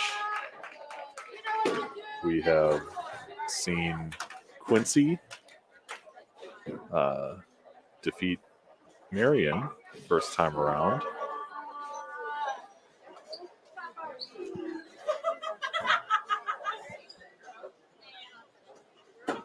Seen North Central and Valparaiso, and now Aurora taking care of Carroll University in our third of 5 Team Baker matches.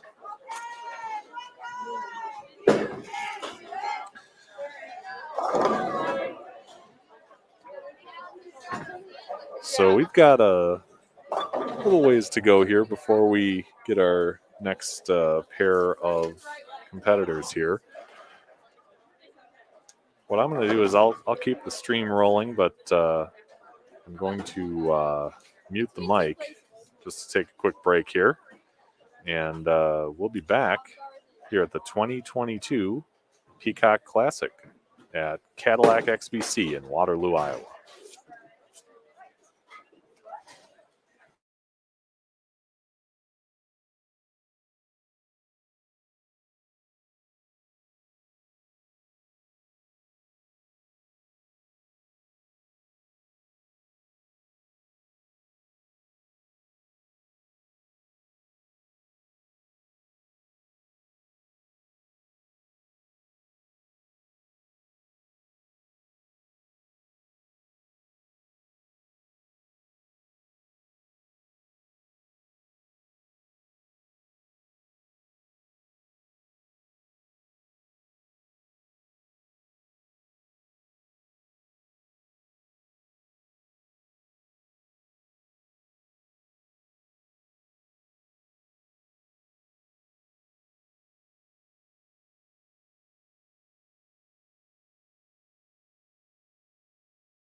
All right, everyone, we are back for our fourth of 5 Team Baker matches here at the 2022 Peacock Classic in Waterloo, Iowa. Cadillac XBC is where we are streaming from live right now on the Bowling with the Pfeff YouTube channel. We are about to see Illinois Wesleyan on our live stream pair and another team that hasn't quite arrived yet.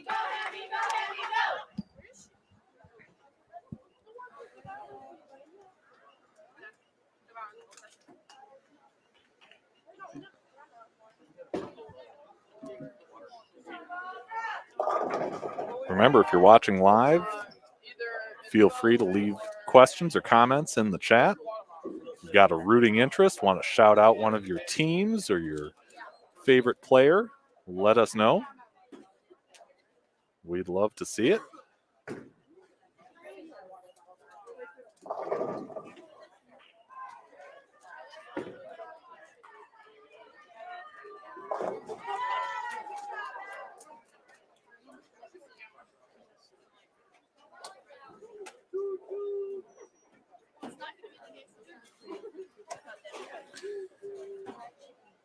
And we've got some updated standings in qualifying.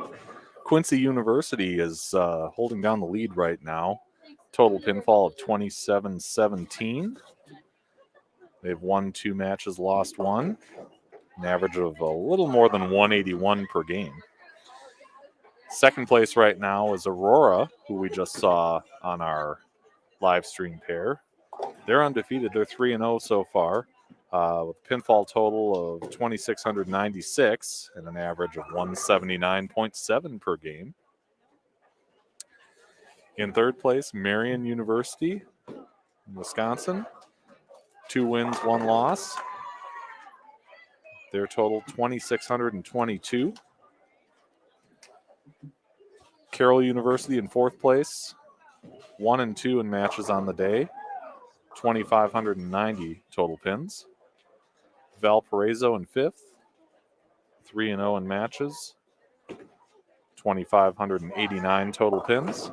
Augustana of Illinois is in sixth, 1 and 2 on the day, 2,415. North Central College of Illinois in seventh, 0-3 on the day, 2,194 pins. And our 8th seed, Illinois Wesleyan, 0-3 on the day, 1,525 total pins. So now we have Illinois Wesleyan and Marion University. This is the second match for Marion on our live stream pair.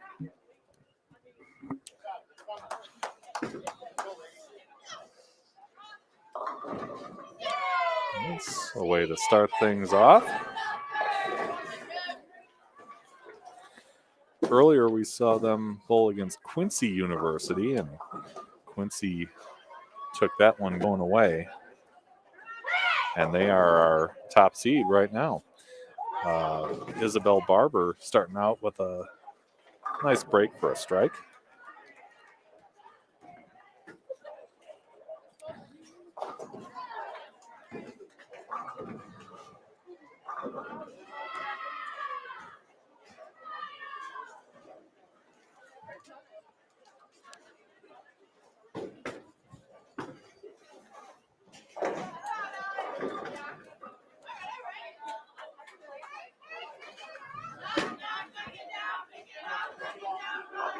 Brenna Shakira in with a 2-pin to take care of here on lane 21.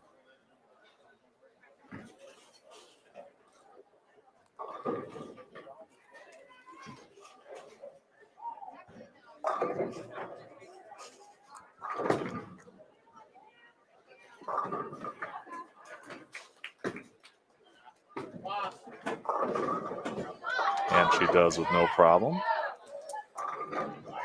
And we're getting our first look at the Illinois Wesleyan University Titans from Bloomington, Illinois, under head coach Marissa Mutters.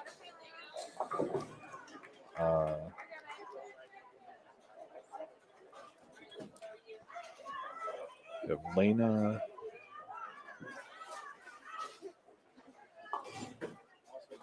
Anjvaria up on lane 22.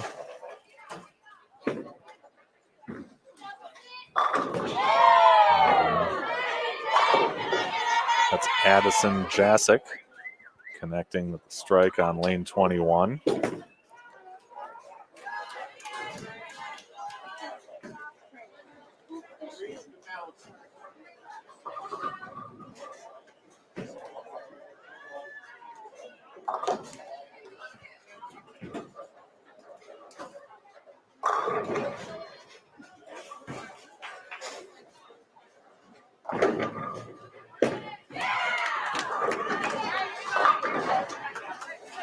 High hit for Alyssa Ritchie of Marion on lane 21.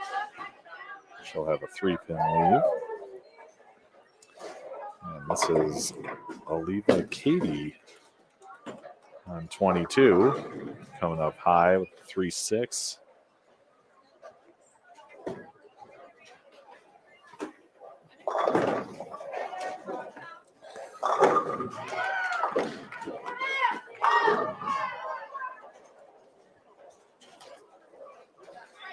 So Bloomington,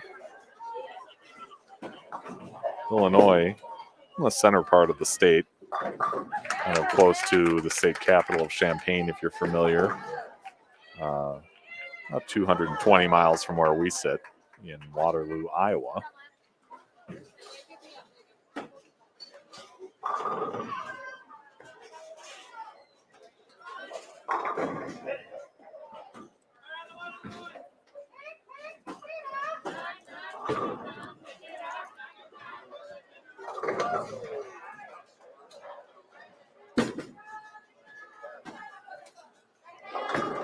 Jade Miller from Chicago snowplows over a strike on lane 22.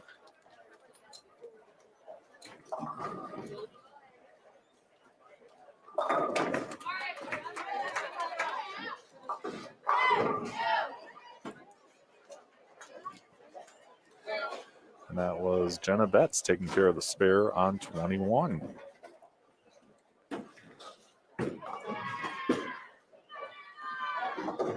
Shay Atkins, 22 with a, looks like a 145. I think the 4-pin just got moved off spot a little bit.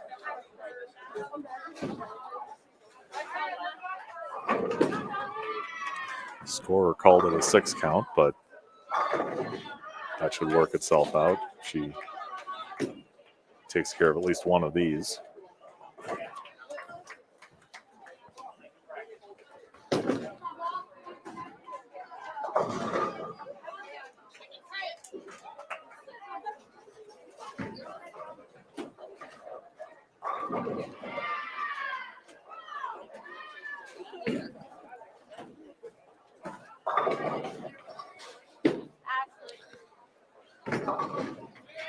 And there's a spare for Alexis Jasic on 21. And there's a strike for Sarah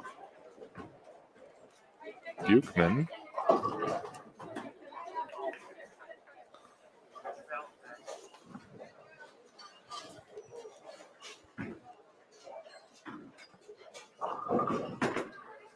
All 7 on the Illinois Wesleyan roster are from the state of Illinois. That's Jasmine Kubrel on the left, trying to knock over a 6-pin for the spare.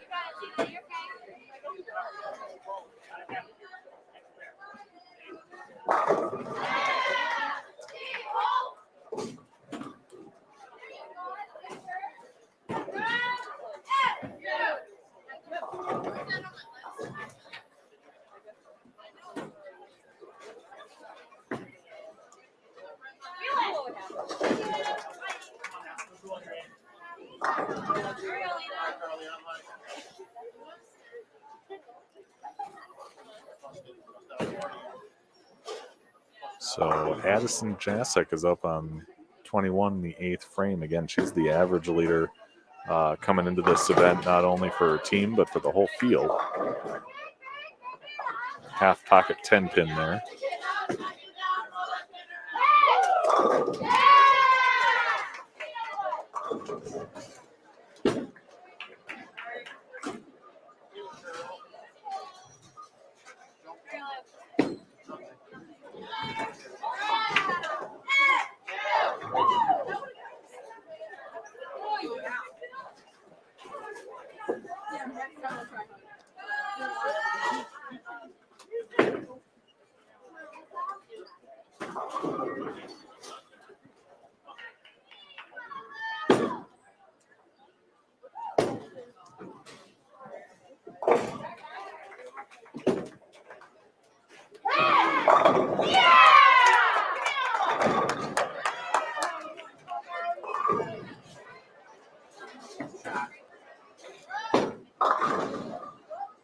Alyssa Ritchie up high, leaves at 3-6.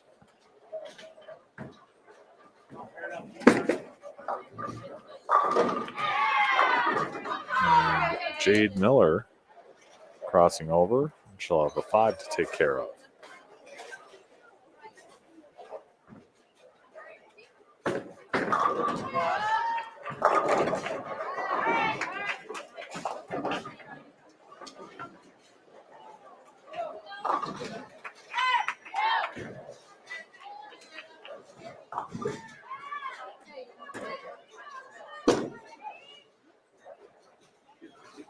And she's got it.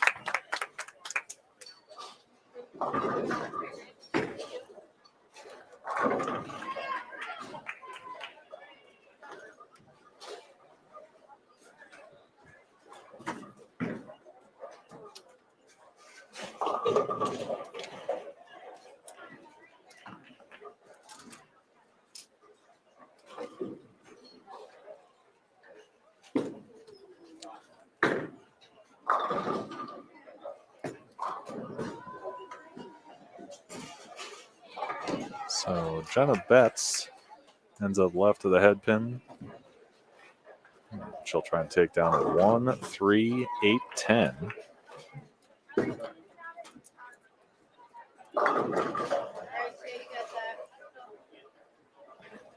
Meanwhile, Shay Atkins, the anchor bowler for Wesleyan, up high and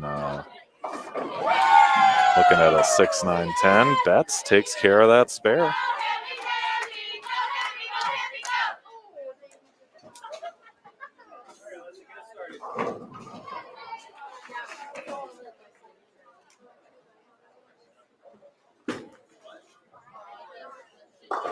And she's got it.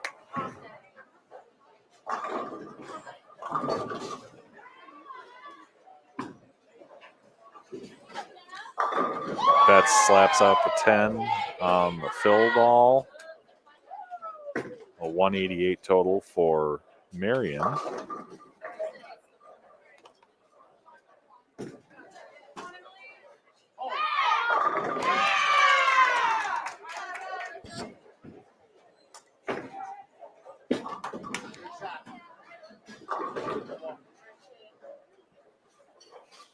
And Shay Atkins with a 7-count fill for 111.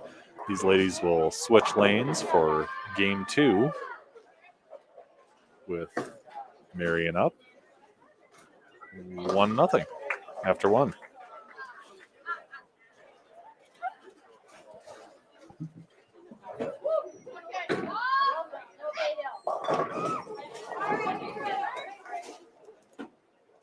Same lineup here. Come on, let's go get it. Clean game. What 2 bills?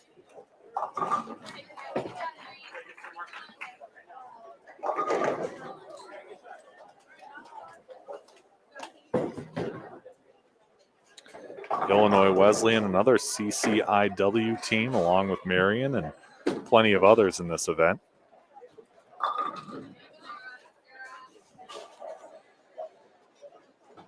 Sarah Buckman with a 5-pin lead. And Isabel Barber going after a 3-pin.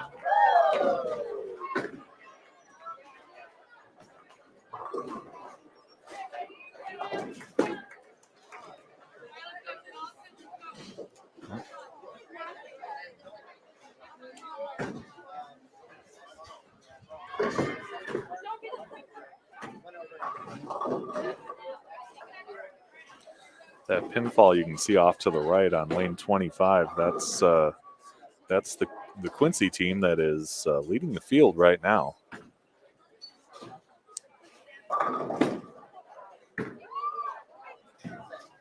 Oh. And Barber just flags that 3-pin to the right. Off to the left, we've got a couple of ladies from both of these teams hitting the practice pair. I shouldn't even say practice pair. There's 3 lanes of ladies practicing over there. 17, 18, and 19.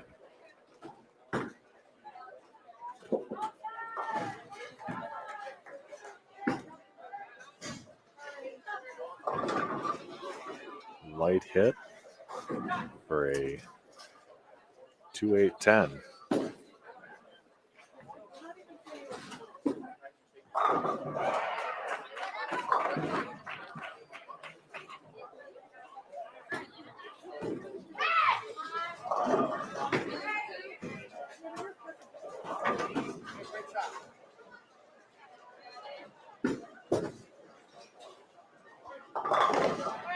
And gets 2 out of there.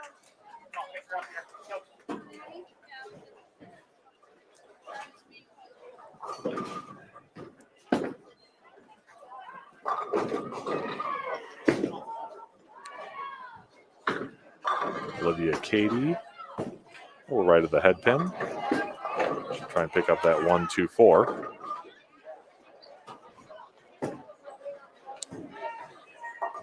And a 2-4-5-8 for Addison Jasic to go after on 22.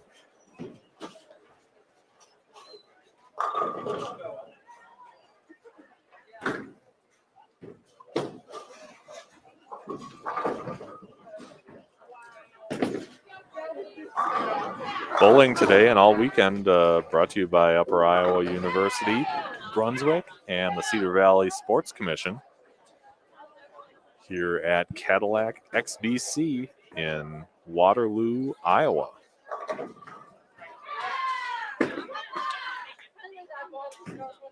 Jade Miller a little bit to the right. Leaves a 1-2-5-8-9.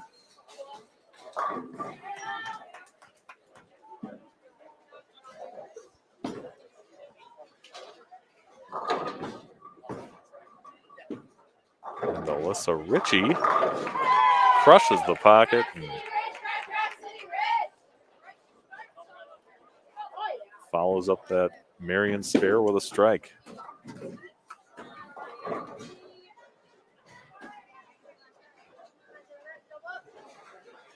Jenna Betts up on 22. We've seen her in a couple different spots in the lineup today, in the anchor spot right now.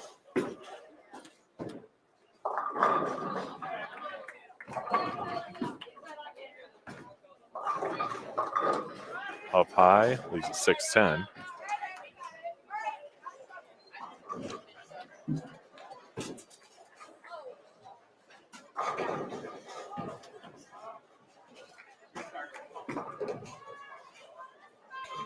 And Shea Atkins rattles out the 5-6-10 for crossover strike. As Betts takes care of her spare. So as Nicole had said, total pinfall very important in the format of this event. So we'll be following closely, see how that shakes out. Going into this match, Marion is in the 3rd seed, but less than 100 off the lead. So there's certainly plenty of time to make a move, get toward the top. And a nice spare there for Sarah Buckman.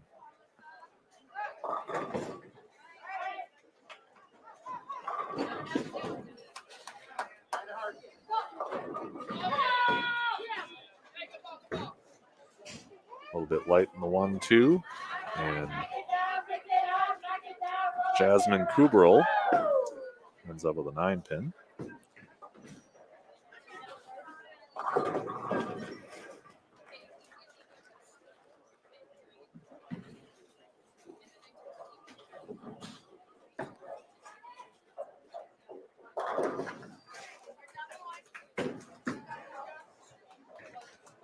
takes care of that without a problem.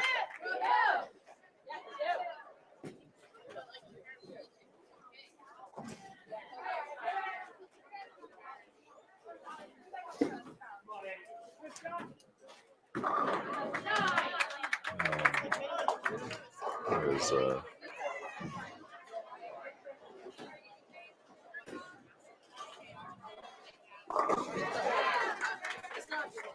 spare there from Lena Angavaria.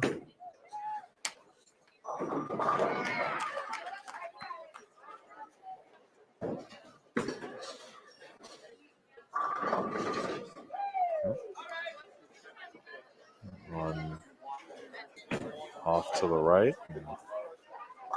Addison Jasek leaves a 2:10.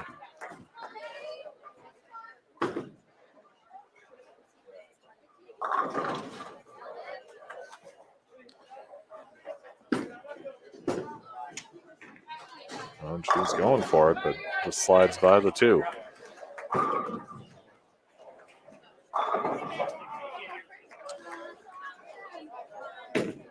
Olivia Cady trying to chase down that 6 pin on 21.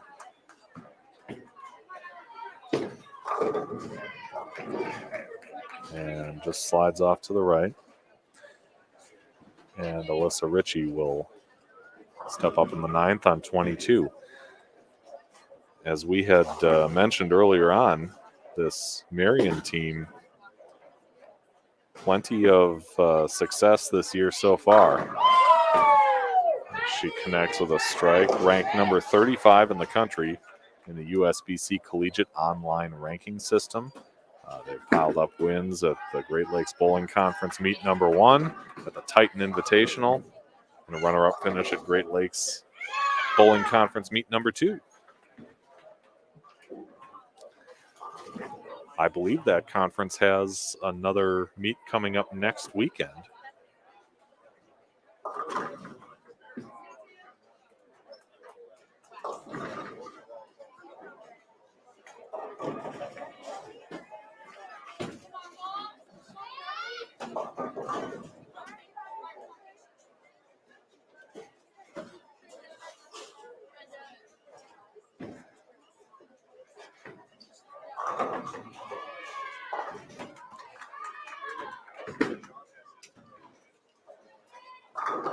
And a nice cover of the 4 pin for Jade Miller.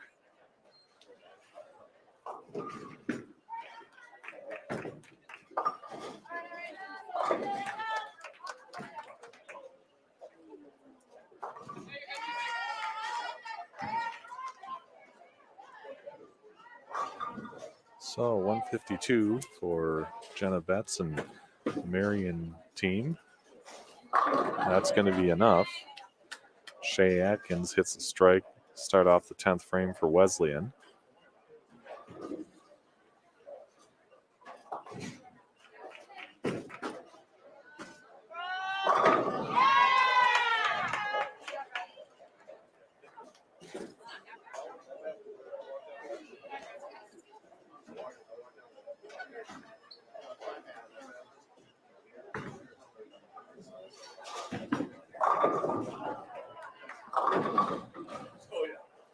And leaves a 5-6 there. Second shot in the 10th.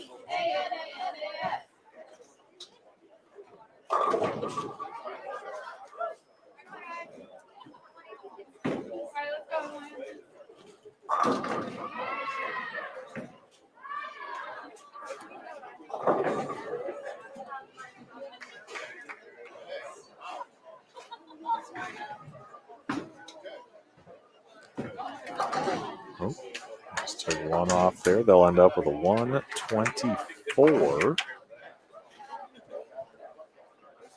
And Marion goes into game 3 up 2-0.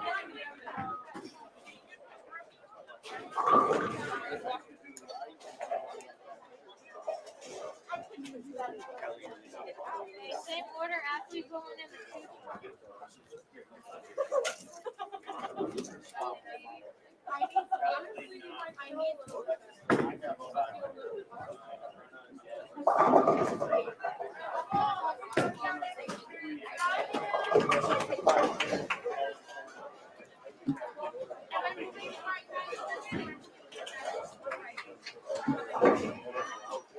as we move into our third game here of this 5-game Baker match.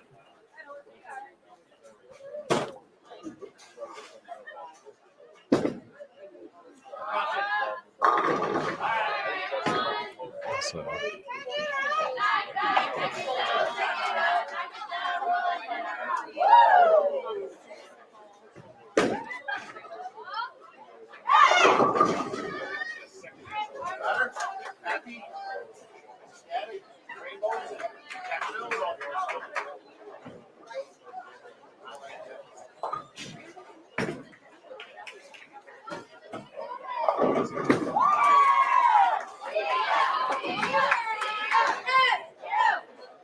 and Kylie Chandler from Madison, Wisconsin, making quick work of that 5-pin.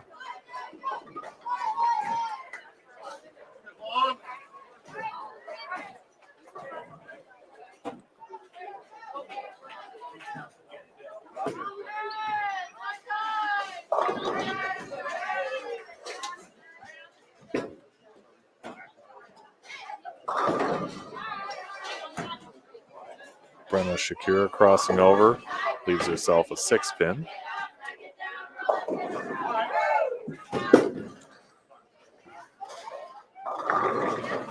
Ashley Cook from Curry, Illinois. Goes a little left, leaves a 1-3-8-10.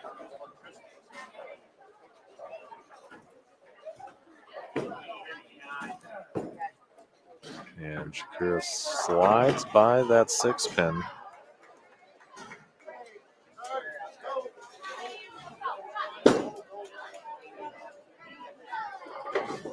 Oh. Cook almost took care of that spare.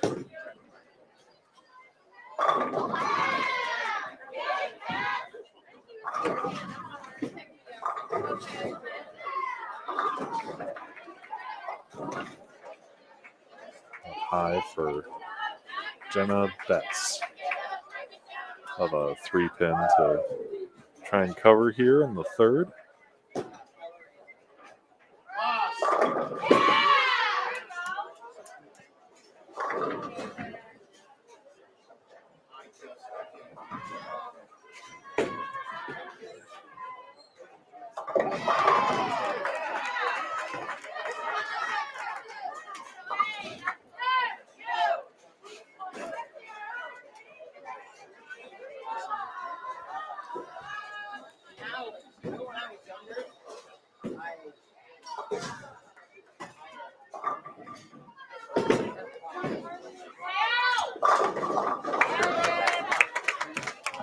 And a nice spare there from Olivia Cady.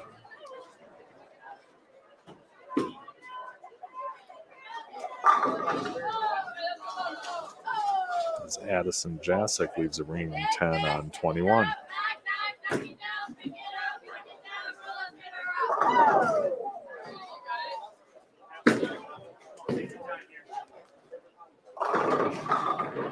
little bit high for Jade Miller. She leaves a 4-pin.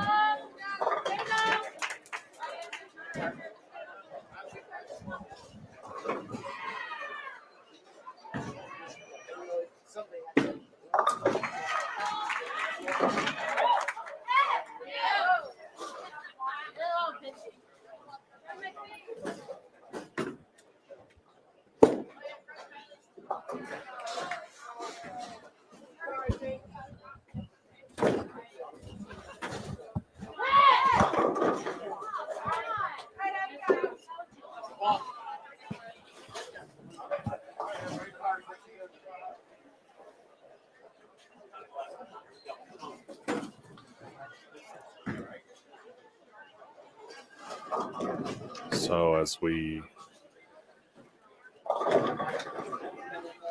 get to almost 1:30 in the afternoon Central Time, we are in match 4 of 5 here on our live stream pair of 21-22. Alyssa Ritchie moving a half pocket 10-pin. They are bowling straight through. There's no break for lunch in this tournament. They're kind of Some of the teams had some snacks going a little bit ago that they're kind of grazing on as they go through. But other than that, bowling doesn't stop until we're all done with those 5 Baker matches. Shea Atkins connecting for a strike on 22, and Richie covering that 10 pin.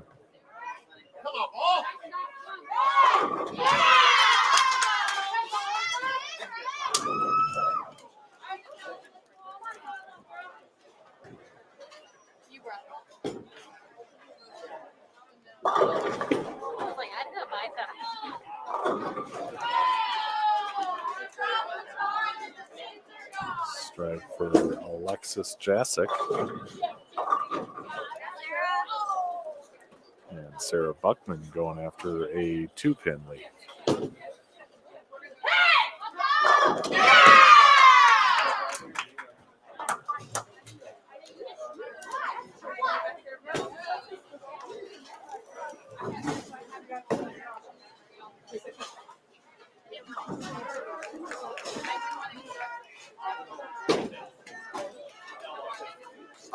And she's got it.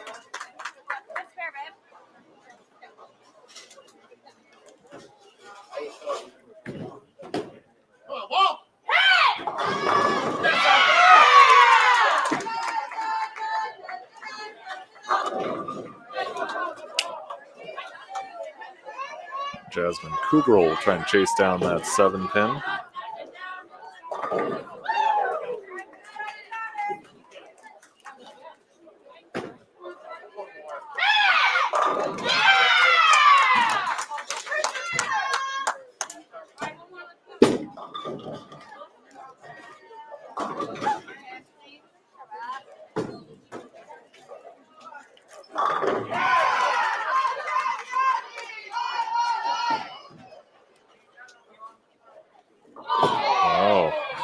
Rides the rail for for a spare, just like she drew it up. And Ashley Cook covers the 3 there.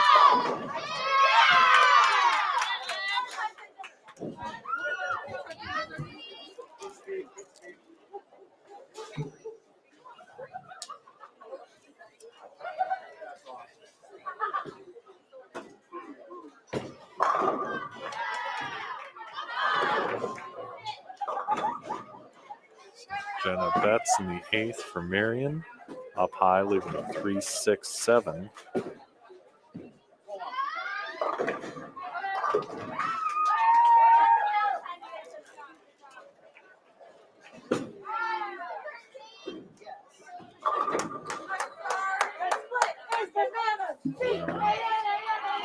Olivia Katie crossing over, leaving a 5-10.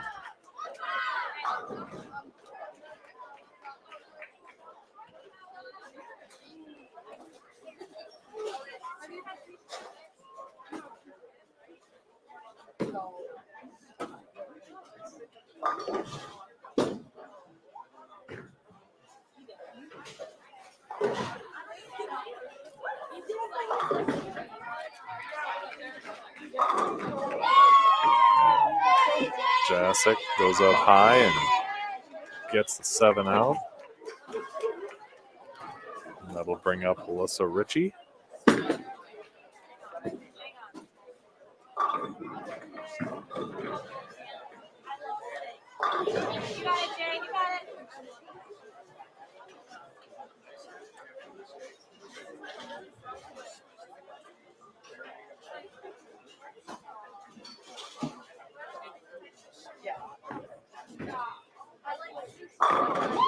And she hits the double.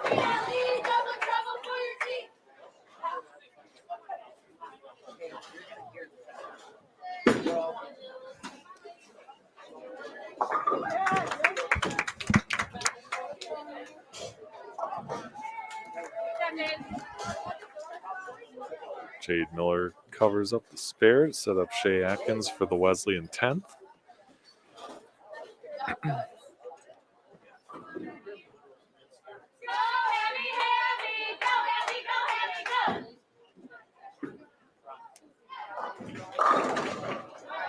crosses over and leaves a 6.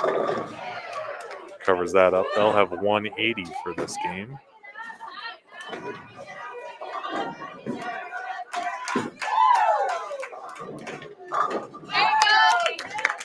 Atkins hits the first strike in the 10th. She can punch out for, I believe, 157. Yeah.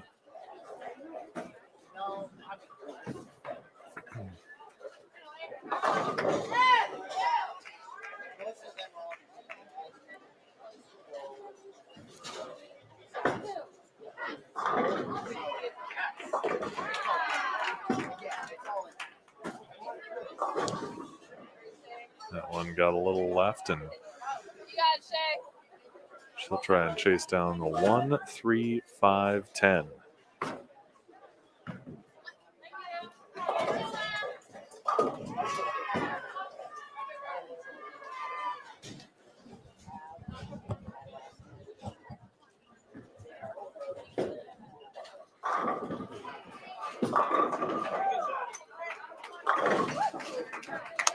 And got 3 of them.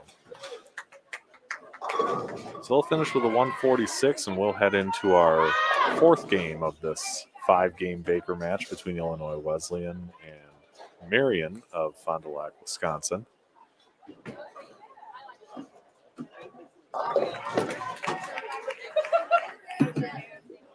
It's good.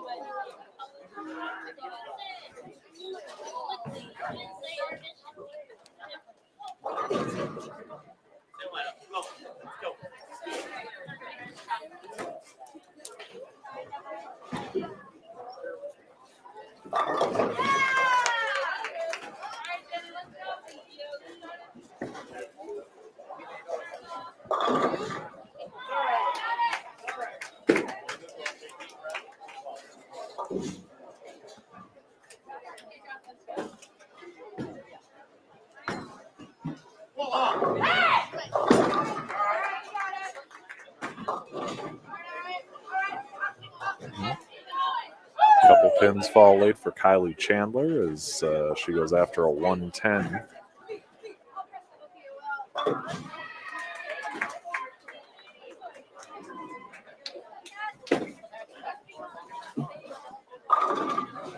And a nice spare there for Sarah Buckman, the leadoff bowler for Wesleyan.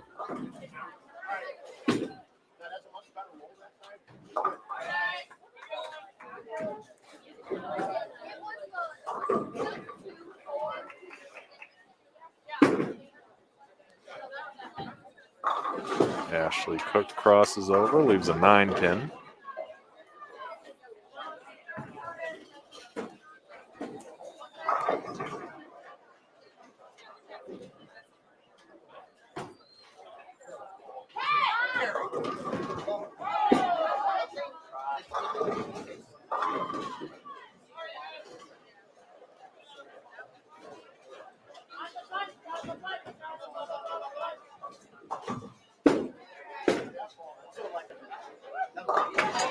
Cook covers it up. So Wesleyan off to a good start with a couple spares here.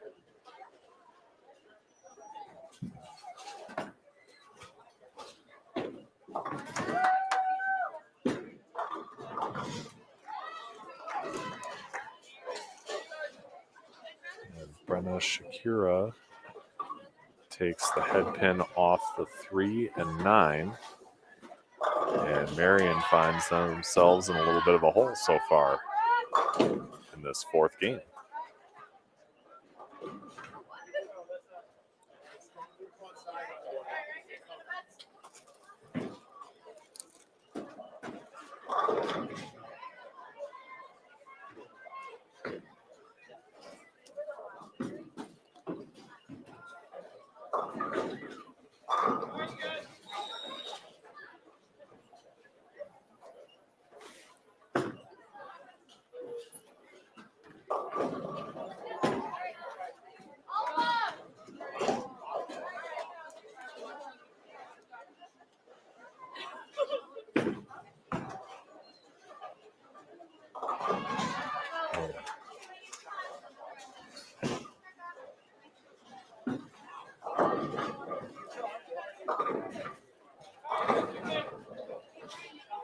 Another open on the Marion side. Jenna Betts taking 2 out of that washout. And it's a 17-pin lead for Wesleyan with Jade Miller up high, leaving a 4-7. And Addison Jasic taking the 4th for Marion and hitting a strike.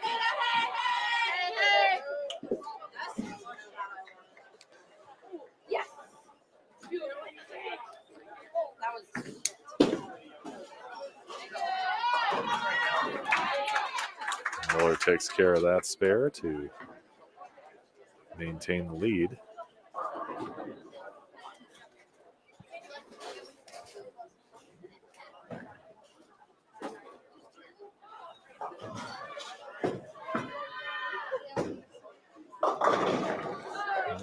Up high for Alyssa Ritchie, and she's got a 4, 6, 7, 9, 10 up there.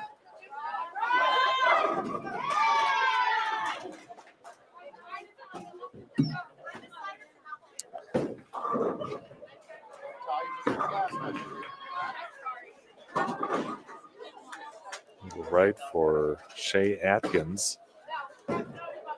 She's left with a 1, 2, 4, 10.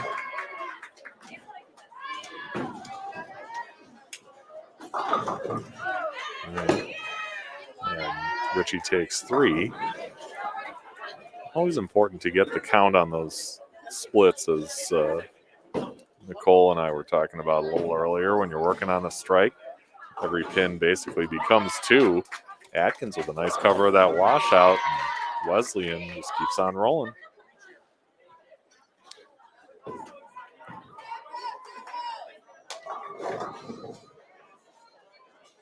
And I'd imagine there's a fair bit of strategy too when these teams are talking to their coaches about whether they should try and pick up a split like that or not. Probably the situation that you find yourself in, where you are in a match or relative to the rest of the field, probably determines at least some of that.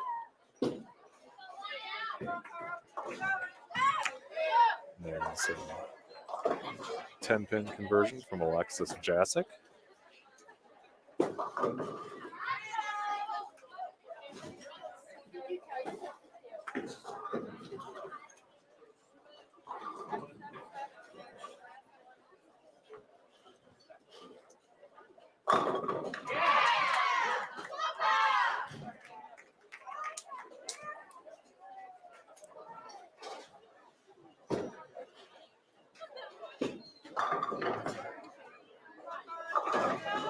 Jasmine Kuberl out to the ditch and back up. Carries that strike for Marion.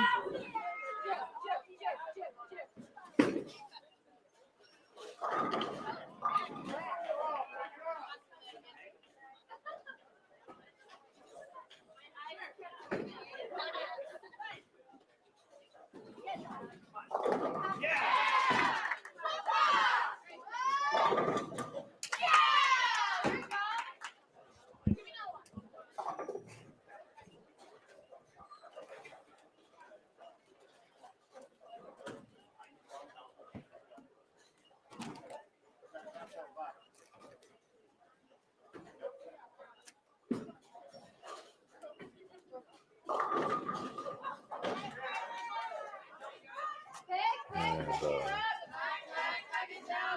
high hit for Jenna Betts. She picks up a plastic ball to go after that 10-pin. Ashley Cook almost takes down that spare on 21.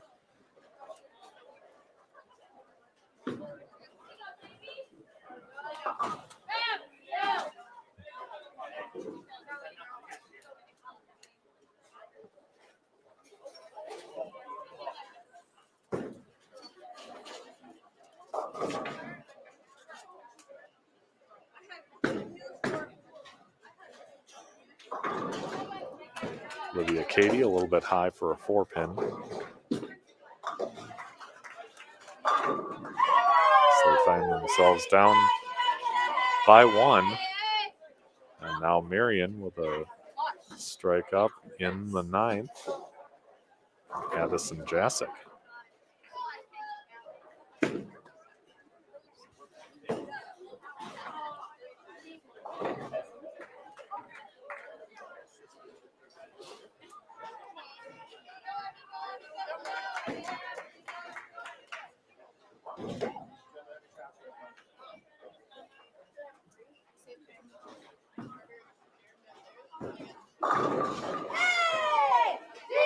Brooklyn hit carries for Alyssa Ritchie.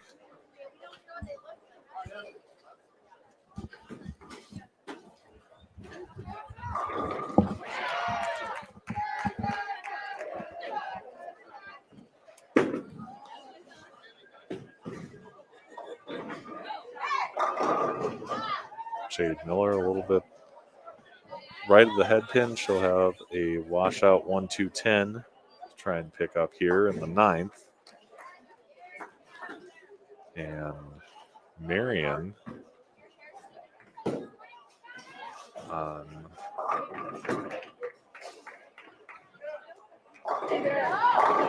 the power of now 4 of the last 5 strikes. May have just wrapped this up.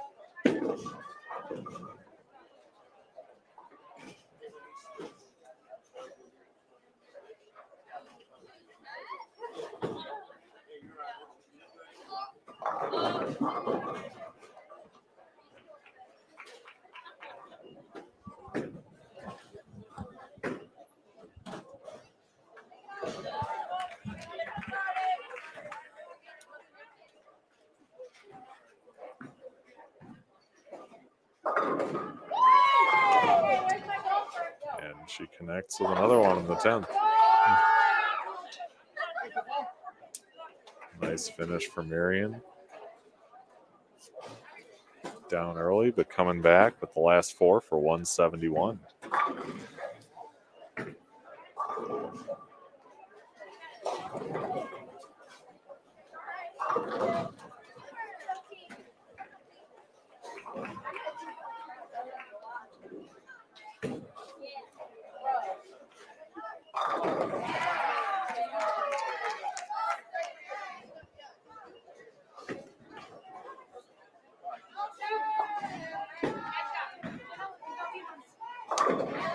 And nice cover for Shea Atkins.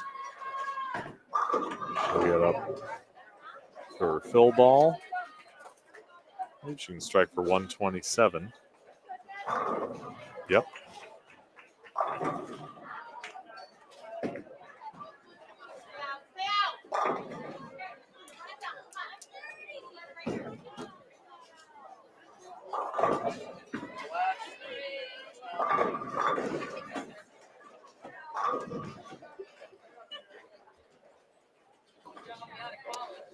They'll end up with 123 to Marion's 171 as we move on to game 5, and Marion team elects to stay on lane 22 for game 5.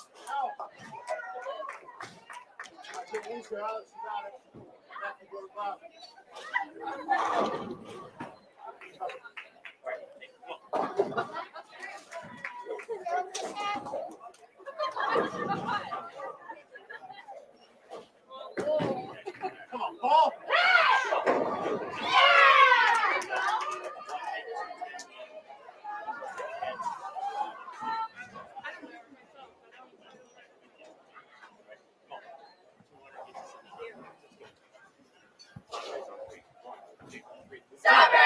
Line up the same. Come on, let's go.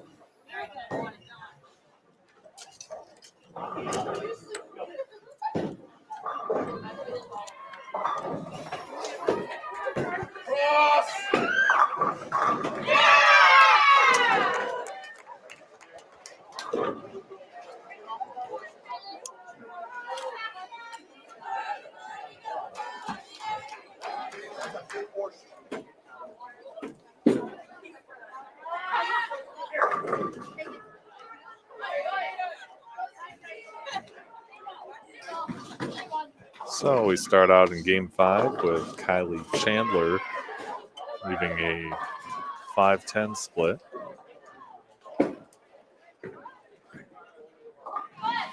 Sarah Buckman going just to the left of the head pin there on the 1-2-4. After this match, we'll have one more on our live stream pair. It was a nice cover, that 5-10 by Chandler. We'll have one more on our live stream pair heading into the end of day one here.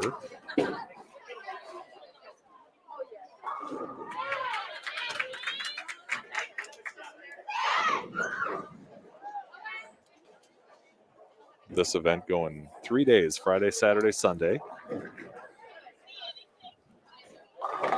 We'll be back with you tomorrow morning at the same time, about 9:30, to get on with day two of action here at Cadillac XBC in Waterloo, Iowa.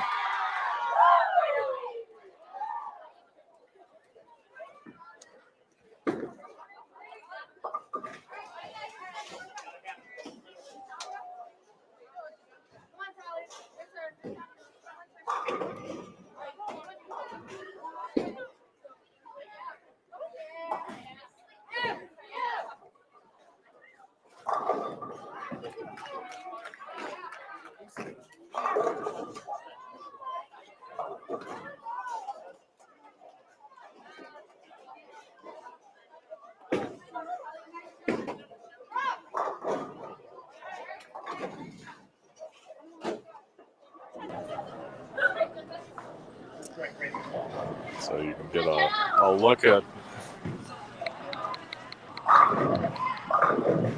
some of what's going on over there.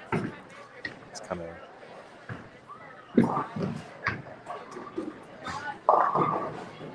tough to show it all without some echo, but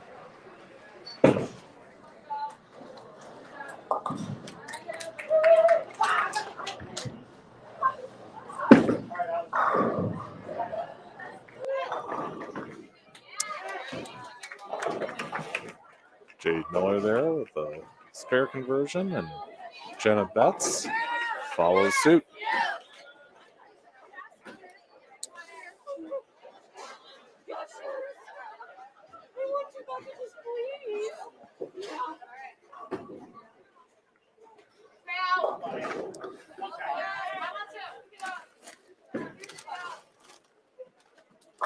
Atkins crosses over and connects for a strike in the fifth. That'll give them a double.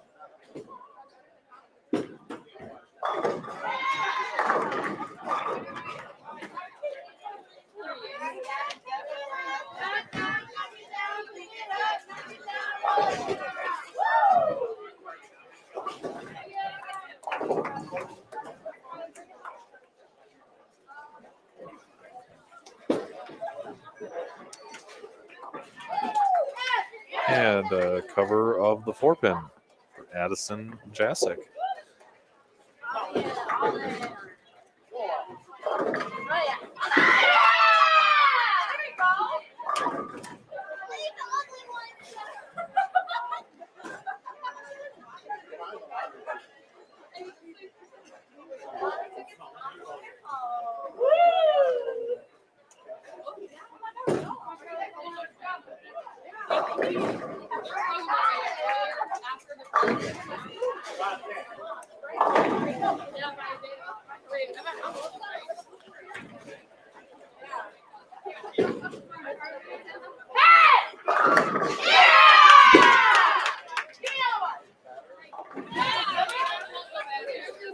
Another spare for Wesleyan.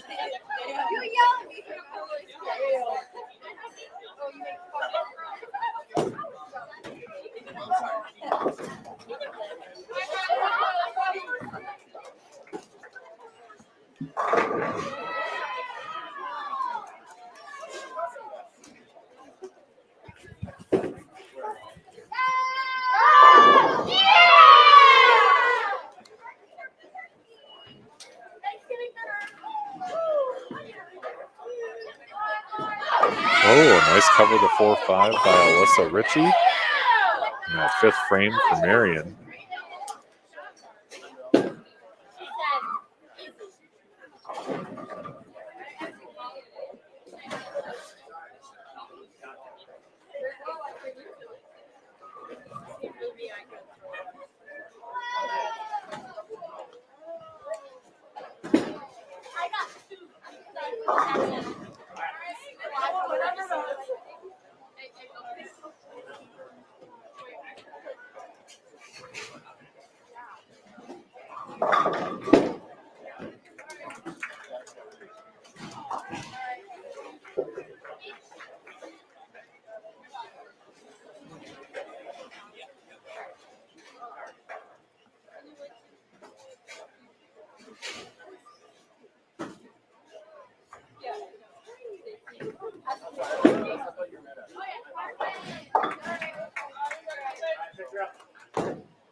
Olivia Cady with a half pocket hit leaves a 10. She'll try and chase that down. Now Jasmine Kugel connects.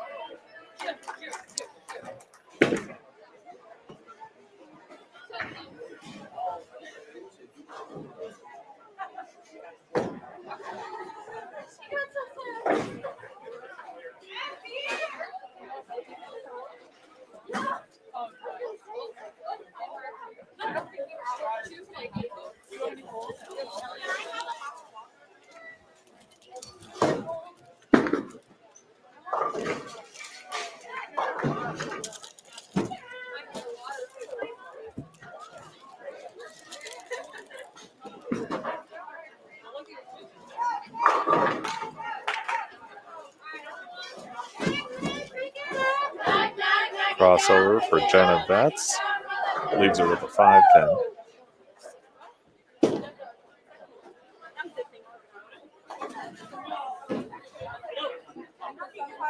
It definitely seems like as the day wears on and that shot burns up more and more, it's getting tougher and tougher to score on this pair for sure.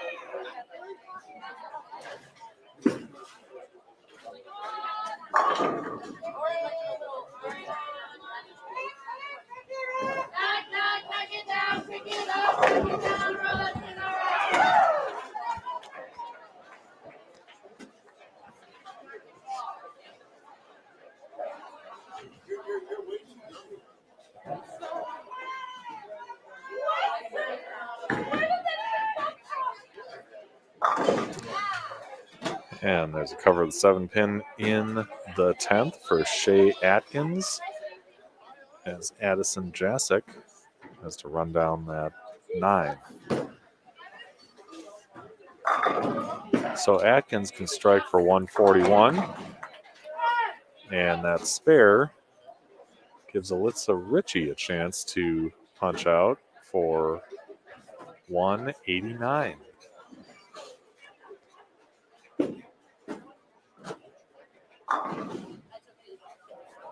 Wesleyan will finish out with 136 as Ritchie steps up for the last frame of this 5-game Baker match.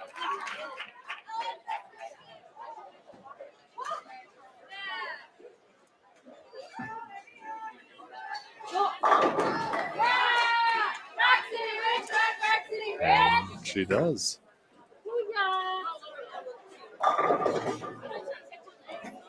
She hit the last 3 last game and now has another one to start off the 10th in Game 5.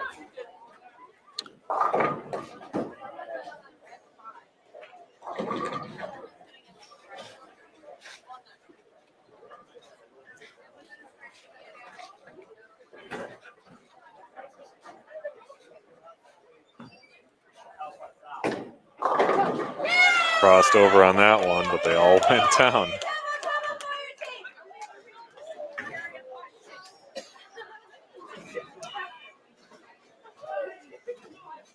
Yeah, it never hurts to get a result like that when you're a little left of target.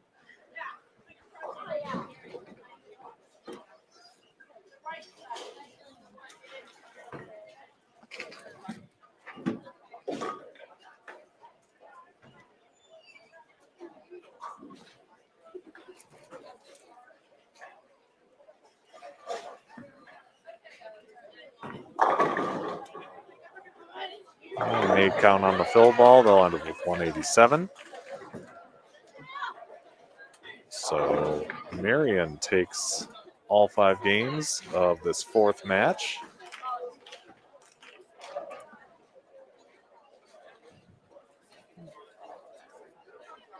The ladies will wait a little bit as we've got some other teams still waiting to finish up their fourth match here at the 2022 Peacock Classic at Cadillac XBC in Waterloo. We'll have the mic muted for just a bit, and we'll come back with the fifth and final match. Stay with us.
All right, we are just about to get back at it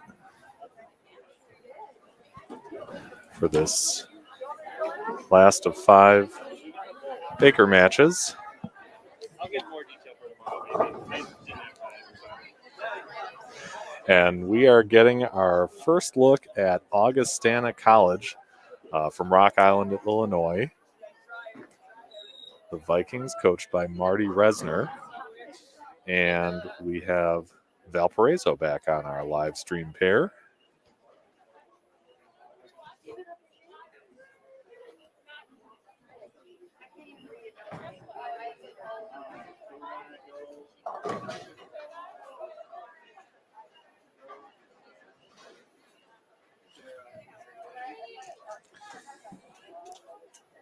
We'll get you an update of our scores. So I just ran over to the monitor there, and you can see that Valparaiso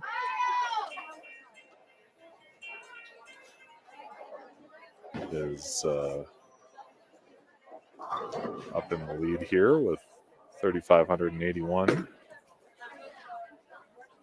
followed by Aurora, Quincy, Marion, Carroll, Augustana, and North Central of Illinois, and Illinois Wesleyan.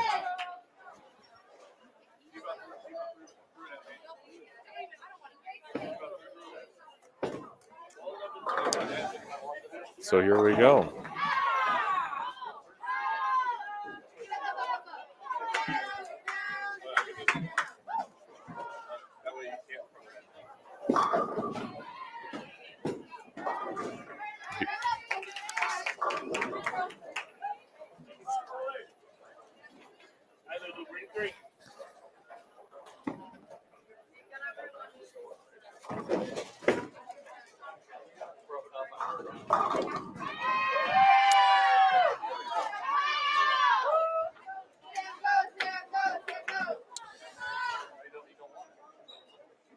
So it sounds like this is Sam Novak, and I'm making a guess here because I don't have numbers corresponding to names, but I'll see if I can get a handle on that as we go here.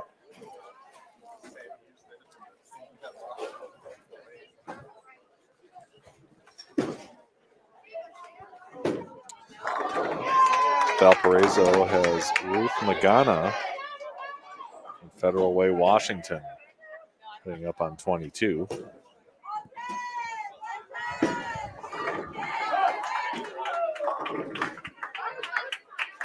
And she leaves a 4-pin.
Okay.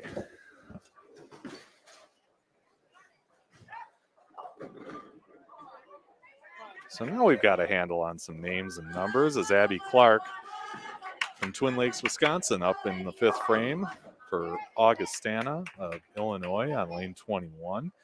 She'll try and take down a 2-pin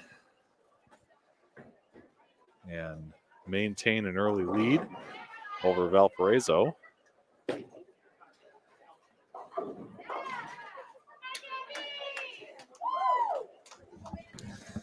Again, we're in the last of 5 Team Baker matches for our day at the tournament today. And Abby takes care of that spare.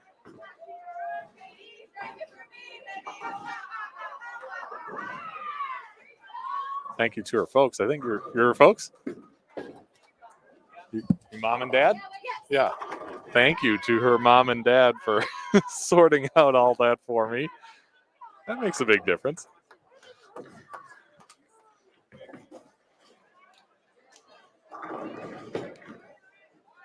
Up high for a 6-7-10 for Rose Klinger. Klinger? So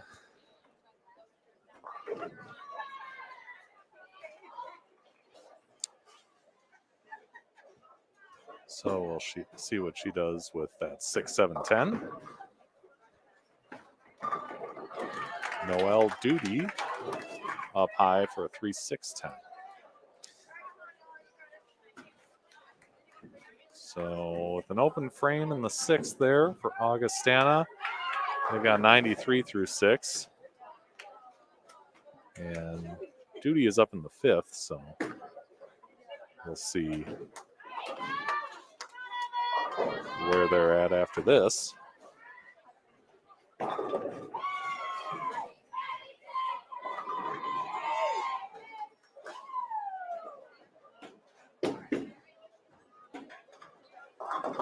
And she takes care of that 3-6-10.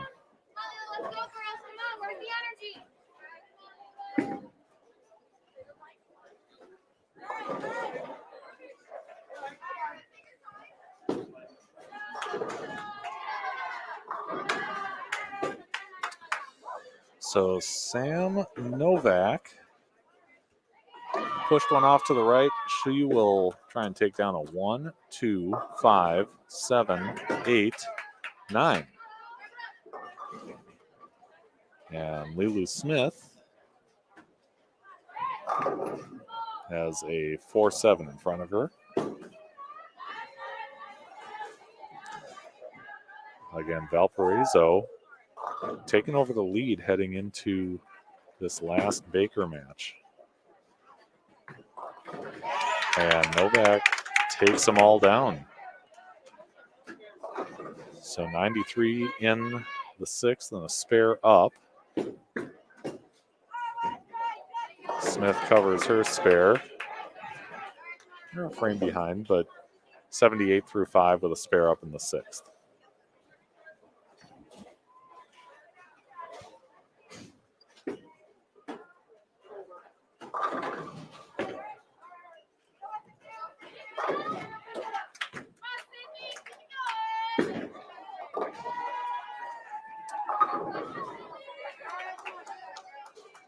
Sarah Storanovic trying to take care of a 6-10 on 21.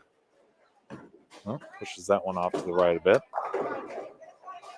That'll be an open frame there.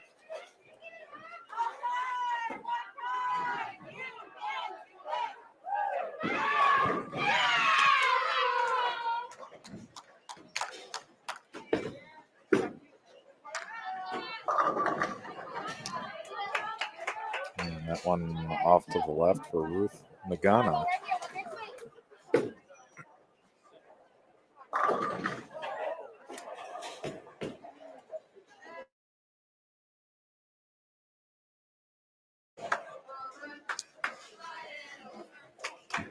All right.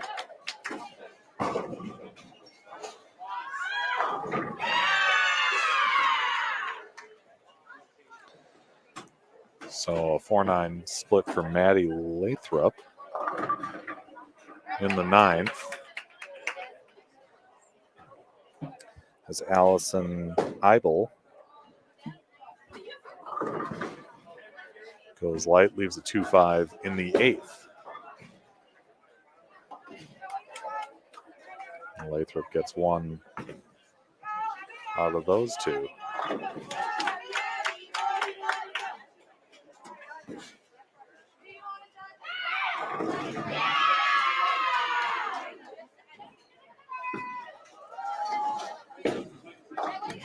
And takes care of that.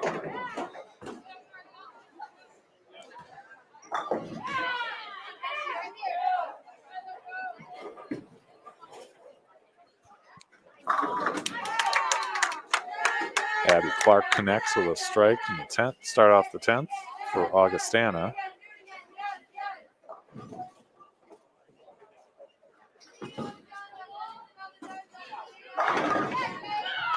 And a nice shot for Caitlin Cavender in Valparaiso 9th.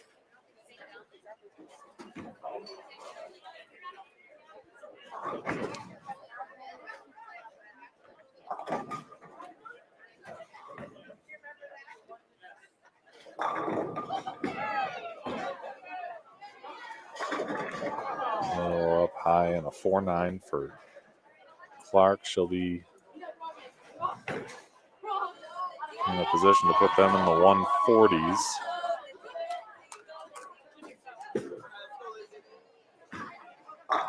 As Noelle Duty is a ringing 10. And Valpo has this first game in hand.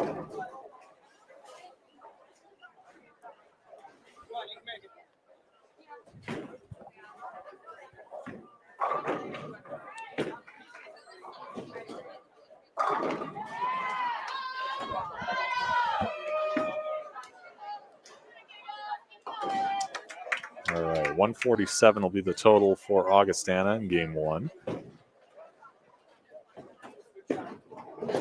And Duty takes care of the 10. Strike will give Valpo 164.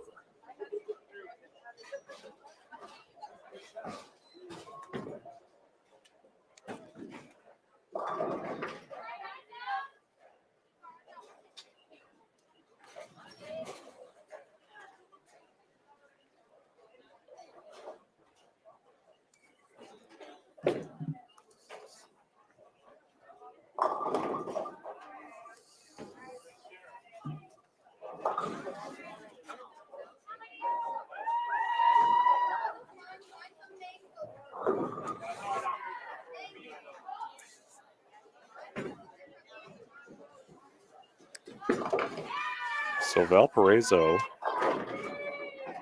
was down in 5th after 3 matches, charged up the leaderboard into 1st with a 992 5-game total in Baker match number 4. They start off with 163 in the first game of the 5th match and try and maintain that lead in the standings as we finish up play on day 1 of the 2022 Peacock Classic here at Cadillac XBC in Waterloo, Iowa.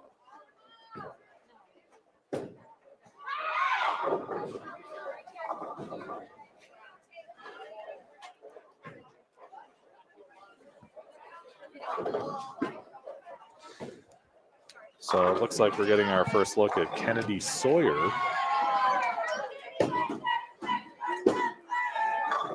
for the Augustana team. And that worked out pretty well. A little bit left, collapsed the right side, and starts Augustana off with a strike, and Valpo has a strike of their own.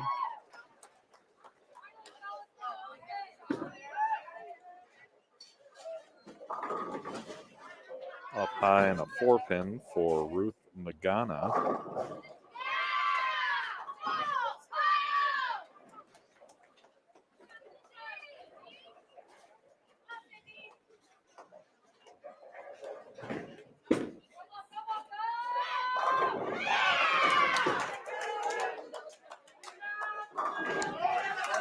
Sam Novak a little to the right. Gives a 1-2-4-8.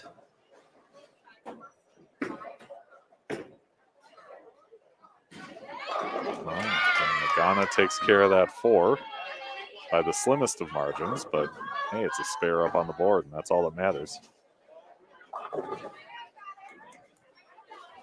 And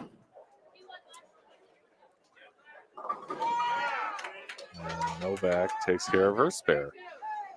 So, tied at 20 in game number 2.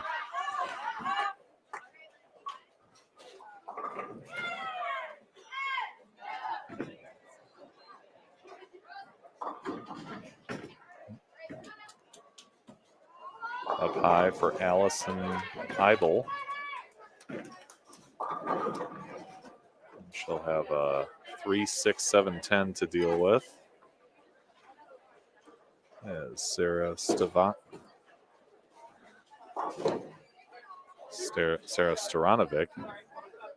pushes one off to the right, and she'll have a 1-2-4-8.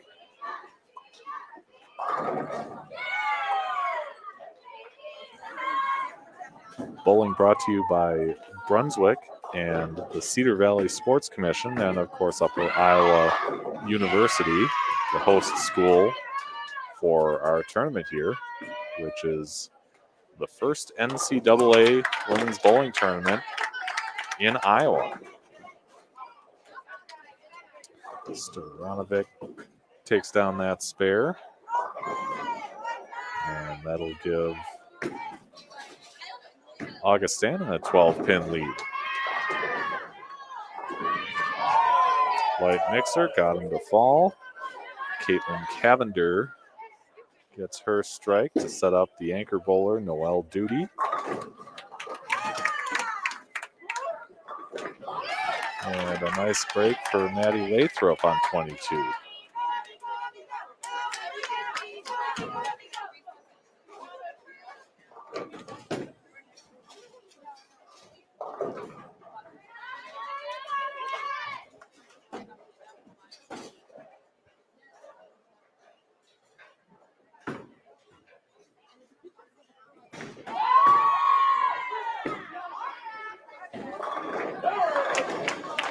Duty packs the pocket. He's a half pocket 10.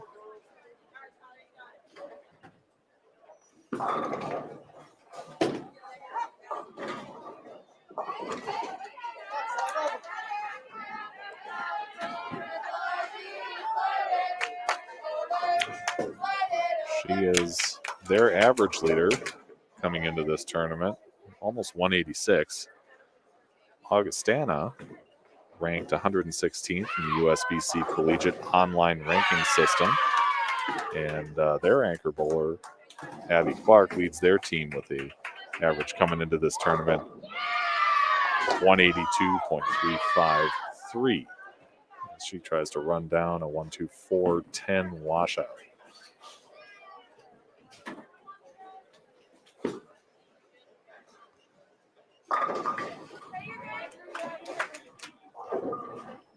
Got 3 out of there.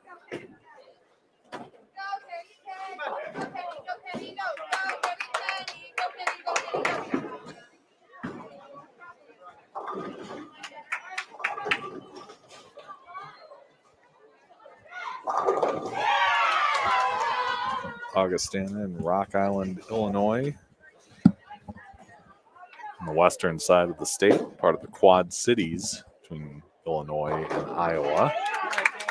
As Kennedy Sawyer connects.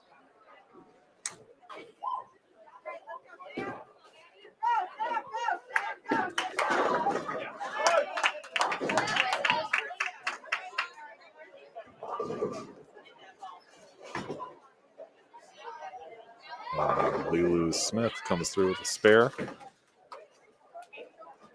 So it's a pretty tight game right now.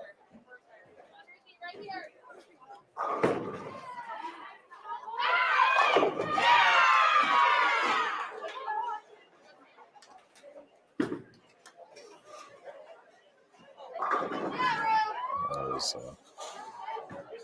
a nice shot from Ruth Magana. And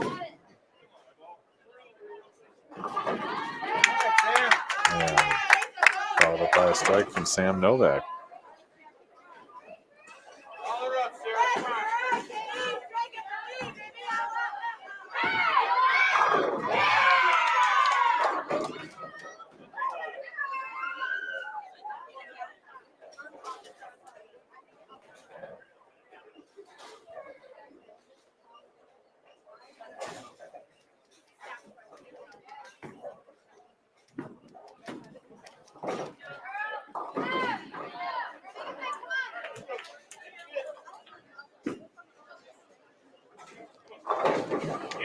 Allison Eibel left with that 2-7 as Sarah Stevanovic connects for another strike from Augusta.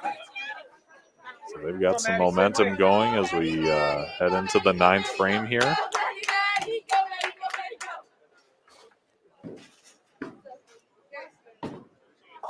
And Eibel with a nice conversion there of the 2-7. So they're trying to keep pace there.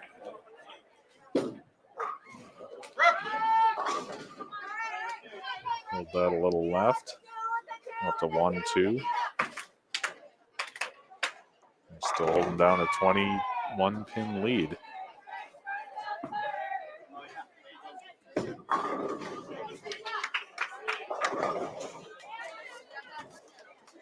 Caitlin Cavender with a 10-pin lead on 21. Try and run that down.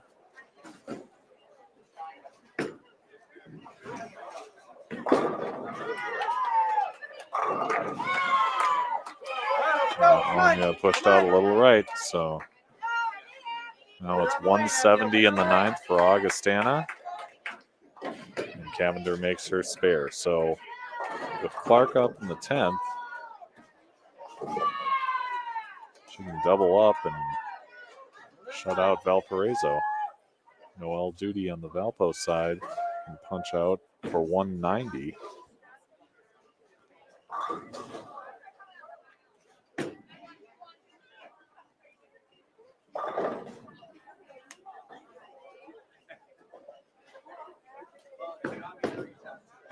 She has push that one out to the right. Left a washout, 1-2-10. So spare strike is 157 or 177 for them.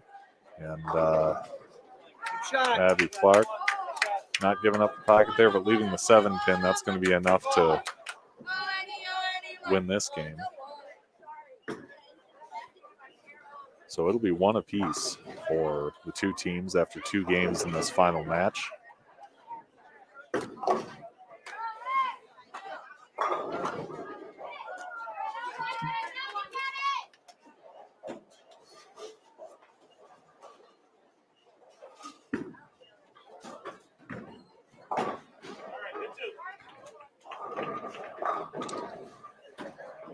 So with 2 on that second shot, Valpo will end up with 166.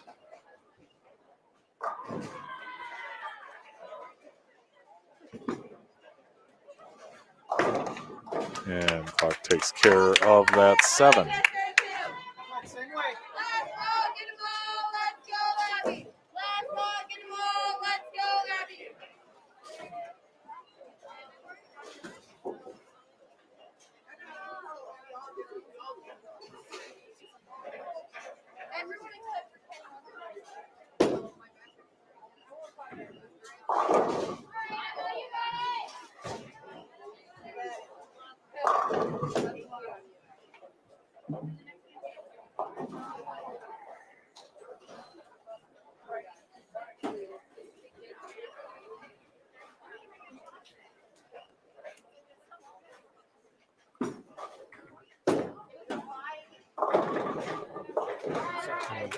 Light hit for 8.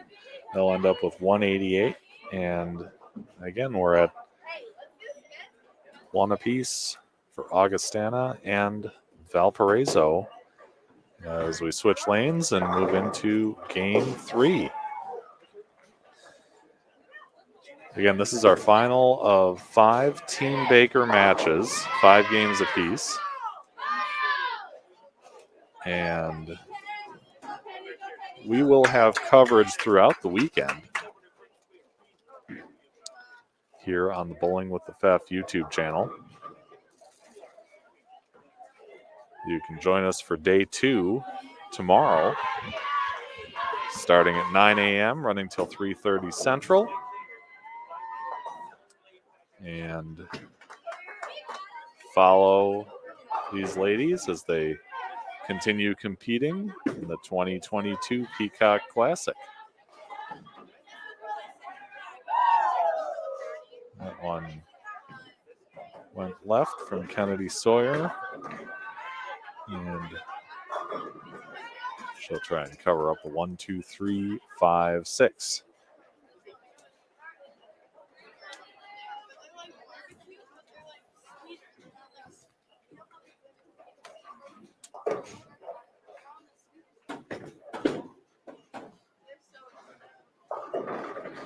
He gets 4 out of it, so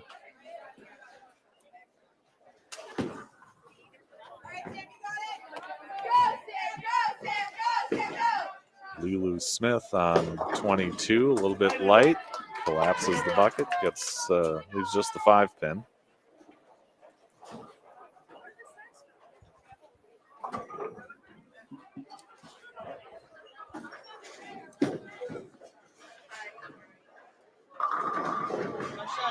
And a high hit from Sam Novak leaves her with the 4 on 21.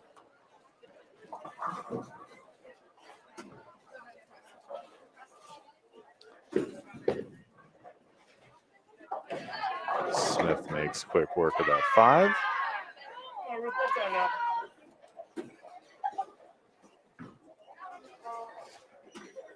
And that leaves the second to Ruth Magana.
All right, so a couple of opens in the first 2 frames, and Valparaiso trying to extend their lead early in game 3.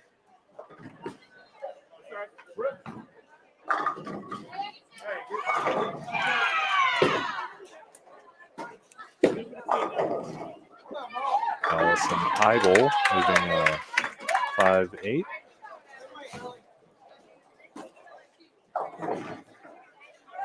As Maddie Lathrop connects for a 4th frame strike.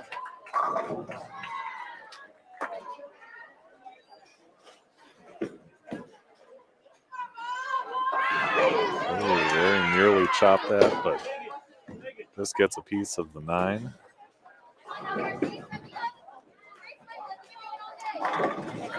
And Abby Clark a little bit to the right. And he's left with a 1, 2, 4.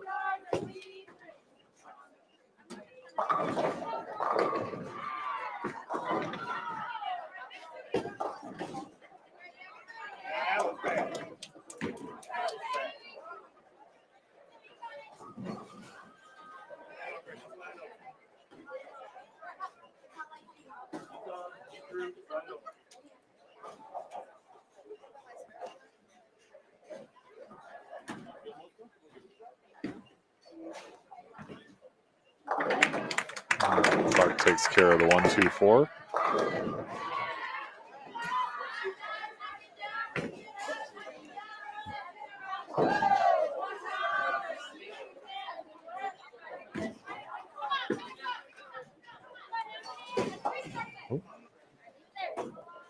that one a little left to Cavender, and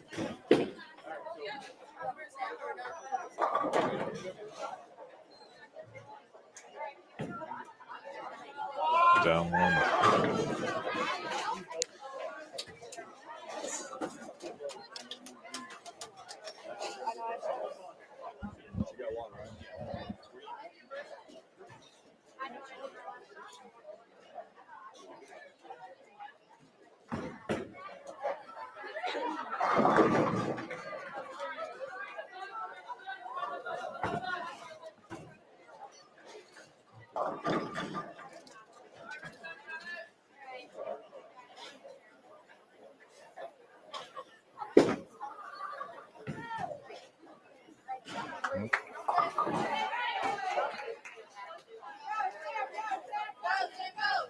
So 81 in the sixth so far for Sawyer and Augustana.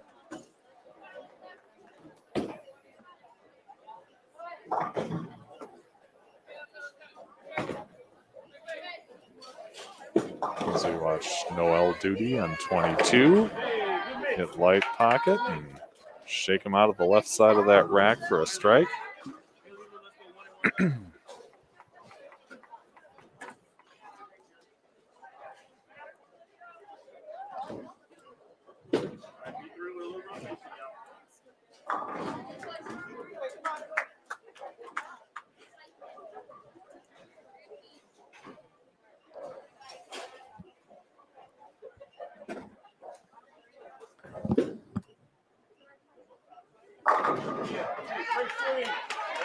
Sam Novak's last shot went a little left, and she's left with a 1-3-8. And Lulu Smith, and a half pocket hit leaves a 7.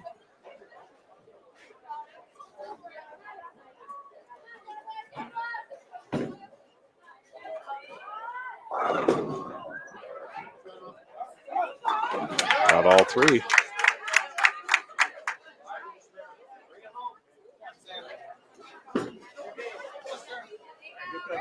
And Smith got her spare there.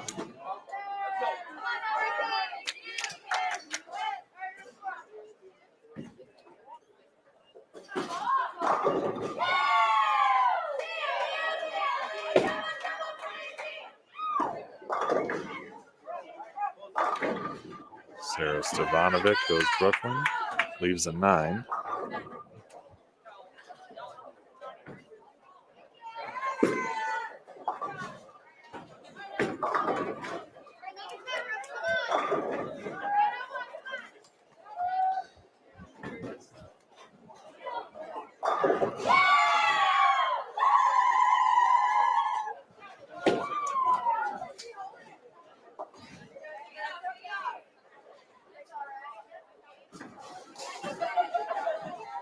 And just slides that spare off the deck. So with 100 in the 7th and the spare up in the 8th, Maddie Lathrop steps up for the 9th. Magana just takes the 10 off that baby split. And they'll go into the 8th with 104 in the 7th.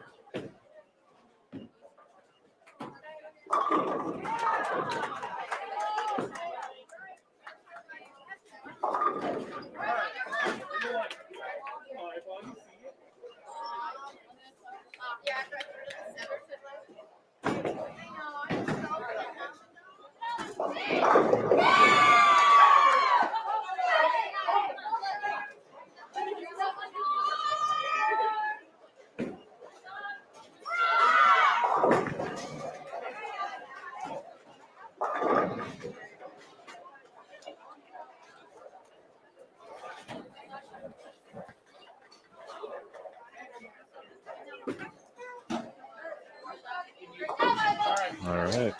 Allison Eibel takes care of that spare on 22. We'll have 104 in the 7th, the spare up. And one off of that split for Lathrop. They're at 125 through 9 with Abby Clark stepping up in the 10th.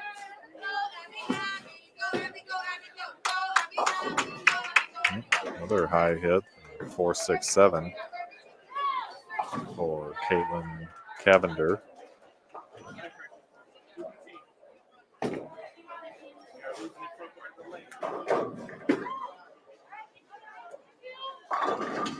Oh. High pocket 9-pin for Clark. She'll try and cover that up.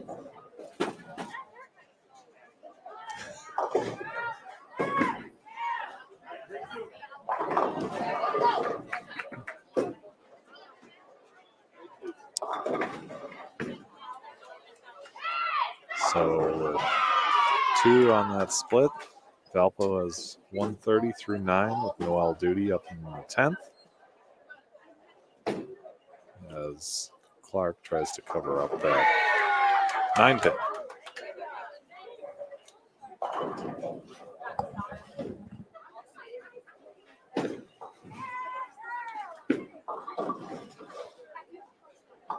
And she's got it.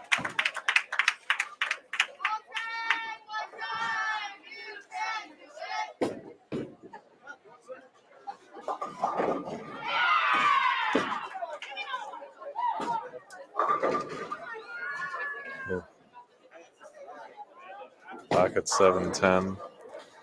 Never a good time for that, certainly not in the 10th, but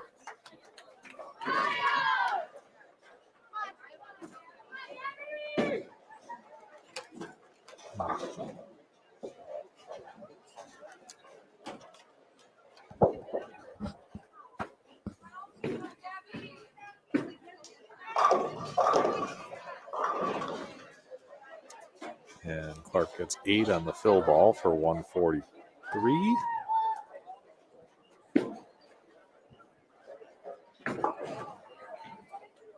And Duty gets just the 10. So they'll end up with 139. Augustana takes that 3rd game.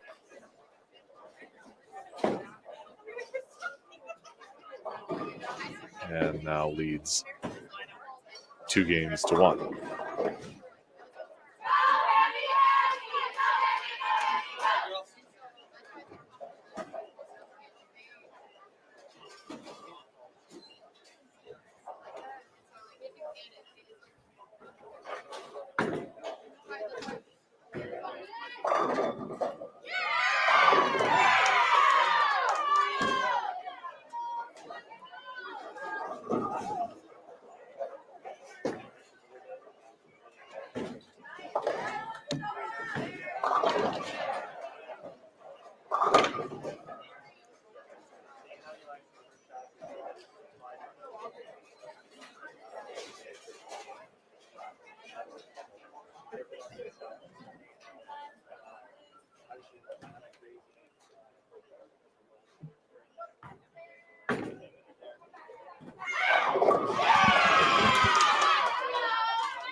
Game 4 now of this 5th and final match. As we start things off with Lilu Smith. And she goes up high, leaves a 4-7.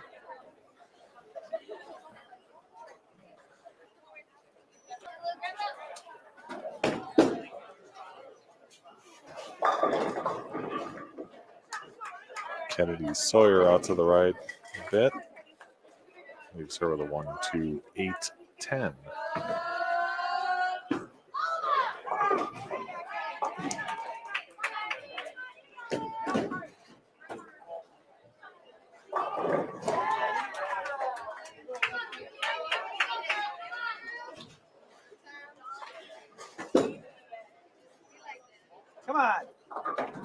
Oh, almost got it. Got 3 out of there. Sent that head pin right around the 10. So we're all knotted up at 9 after a frame. Ruth Magana connects with a strike for Valparaiso.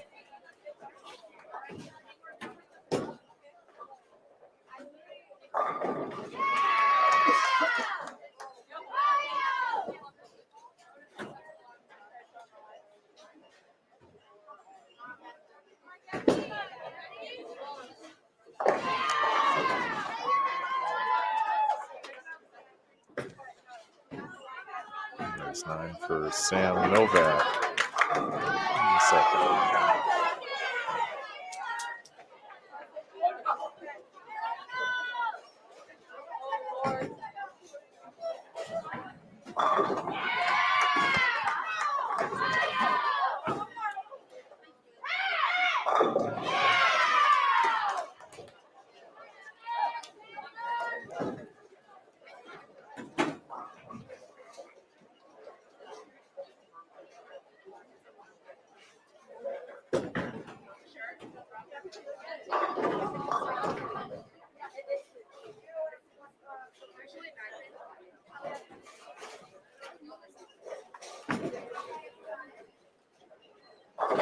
And there's a nice cover there.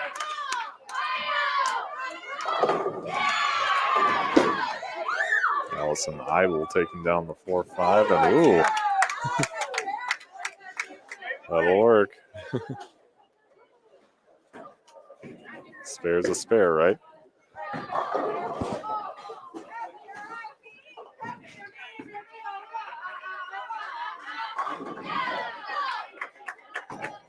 Caitlin Cavender gets a strike on 21.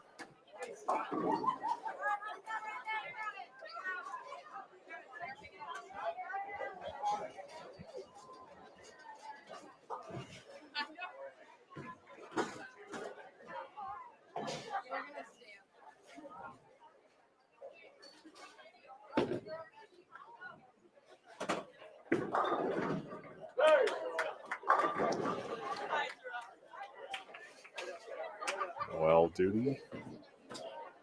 That 6-pin almost took out the 10, but just ended up behind it.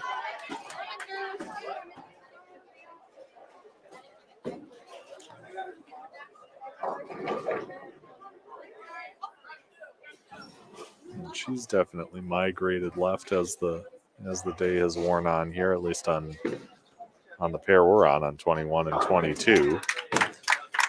And Sarah Stevanovic takes care of that spare.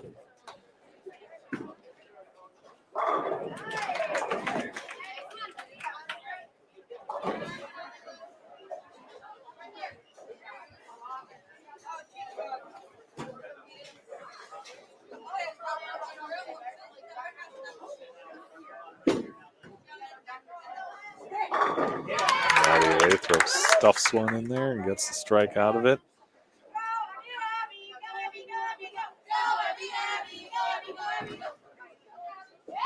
So teammates implore Abby Clark to put up another one and get a double. Meanwhile, Lulu Smith connects on 21.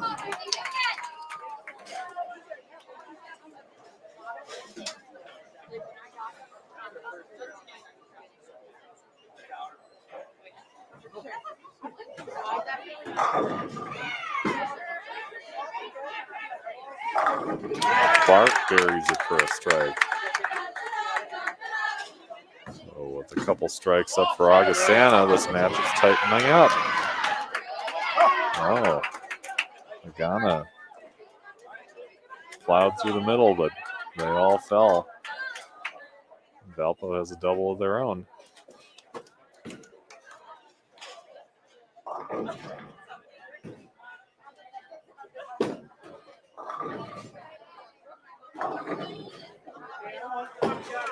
Crossed over and left a 5.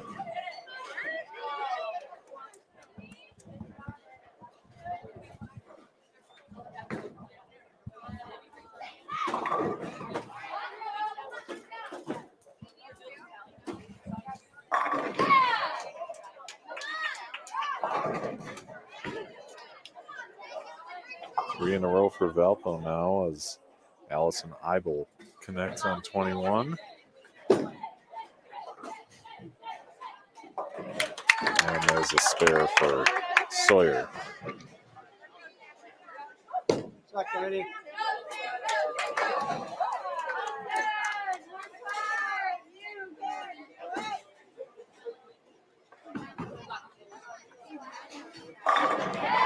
Another strike. Caitlin Cavender keeps it rolling for Valparaiso. They've got 4 in a row now.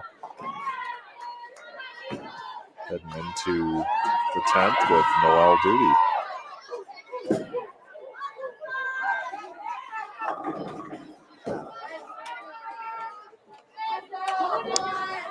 Sam Novak crossing over, leaving that 5-10. Teammates telling her, slide it over, slide that 5 into the 10.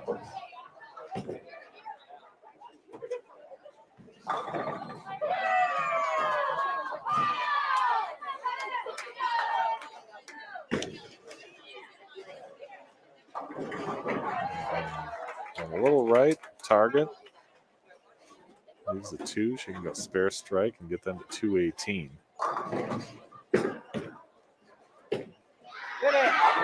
Ooh. Try, Sam. Had the right idea, just ended up a little left of it. And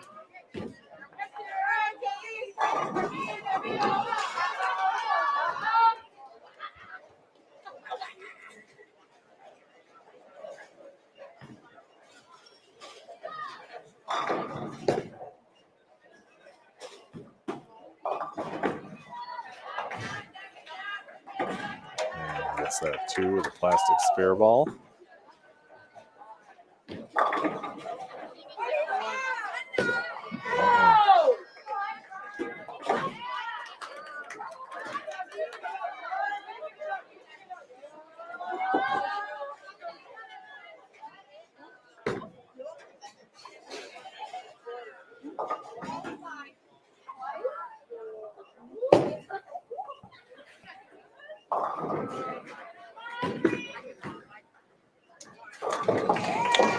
And she takes care of the 9.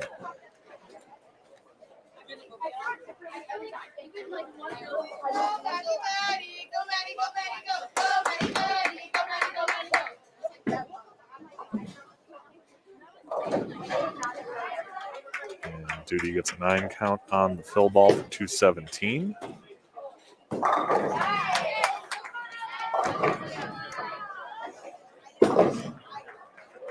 That will be enough for Valpo to even this one up at 2 games apiece.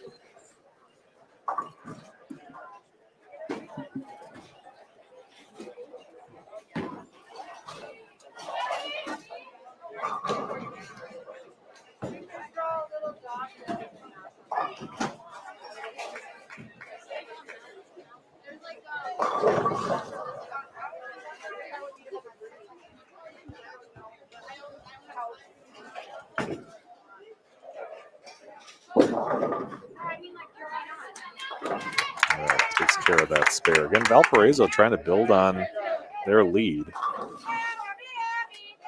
They've been leading the field with 35-81 after the first 4 matches. They're a perfect 4-0, followed by Aurora.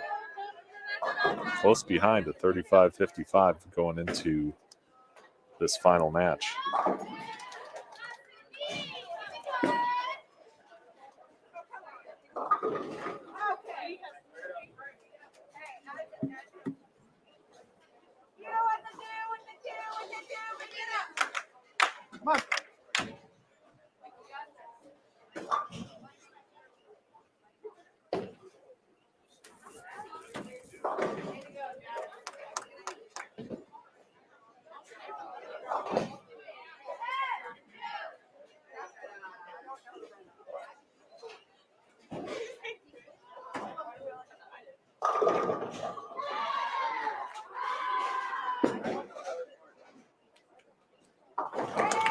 Got him. So she'll head up for a fill ball that could get them to 178 if she strikes.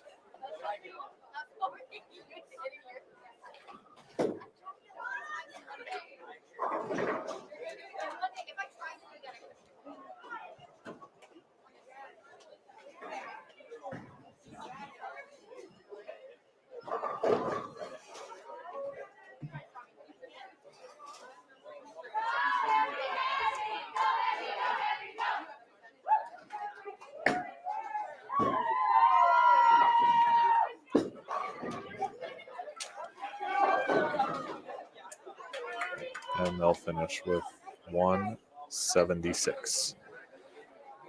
So it's 2 games apiece between Valparaiso and Augustana. We'll head into our 5th and final game of this final Baker match. Last of 5 here at Cadillac XBC in Waterloo, Iowa for the 2022 Peacock Classic.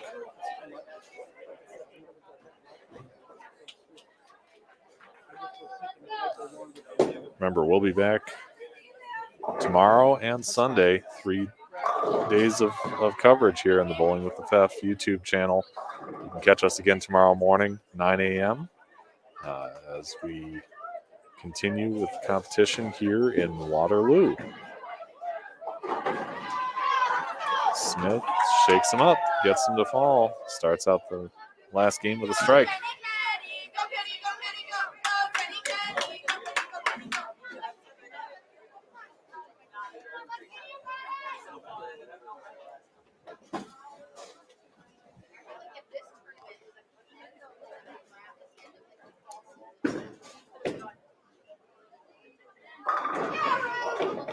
Ruth follows up with another one for a double. Ruth Magana.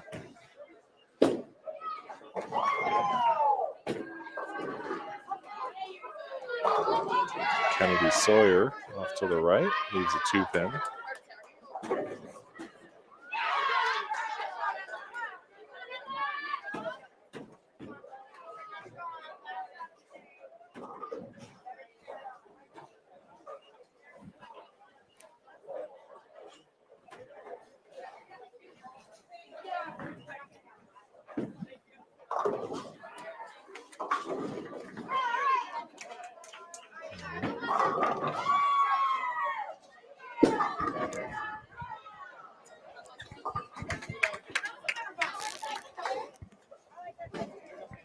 I can't stand too long or sit too long. Looks like we're Weird connection there. you Try have it to again. fix my connection. Yeah, Is that better? that's much better.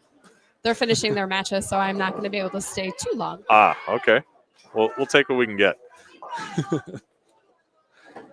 So we got 2 apiece in this one for Augustana and Valparaiso. Boy, they must have really caught fire in A lot of changes in the lineup, yeah, and in the overall standings. yeah, Yeah. match 4, 992. I think the teams after bowling today are going to talk strategy for tomorrow's team games, make some changes to surfaces potentially, get an idea of what they saw today in relation to what we're going to see tomorrow. When you think about like lane maintenance procedures and you're running a machine every day, the pattern, even though you're using the same pattern, it's going to change ever so slightly because the machine memory and the brushes and the amount of times you've re-oiled lanes. So depending on the weather tomorrow, it's supposed to get warmer tomorrow. Okay. Shockingly 25 degrees outside. Everybody's cheering that on. Yes. So with the 25-degree weather outside, the temperature in the building is going to change. So it's going to change the way the oil moves around. Sure. Yeah. I think we're going to see some more 200 games and maybe more teams shooting over 1,000. Okay. There you go. Yeah, it seems like on this pair, you've got some who have migrated in, others who have not, and it's kind of shown in the score. Seems like the left hasn't changed too much. No, there's not as many left-handers here this weekend, and sometimes I find it unusual in a way. I really do. Sometimes I normally see 1 to 2 left-handers for every team at a collegiate competition. We don't have a lot. When you were talking about some of the players migrating inside, Valparaiso does a fantastic job of getting Coach Washington getting his players, his ladies, to start migrating inside and create that bump down lane at the end of the pattern so they can use it and maintain the same bowling ball. You know, they're not moving too much through their arsenal, especially since we have 6 bowling balls. You don't have any options. Sure.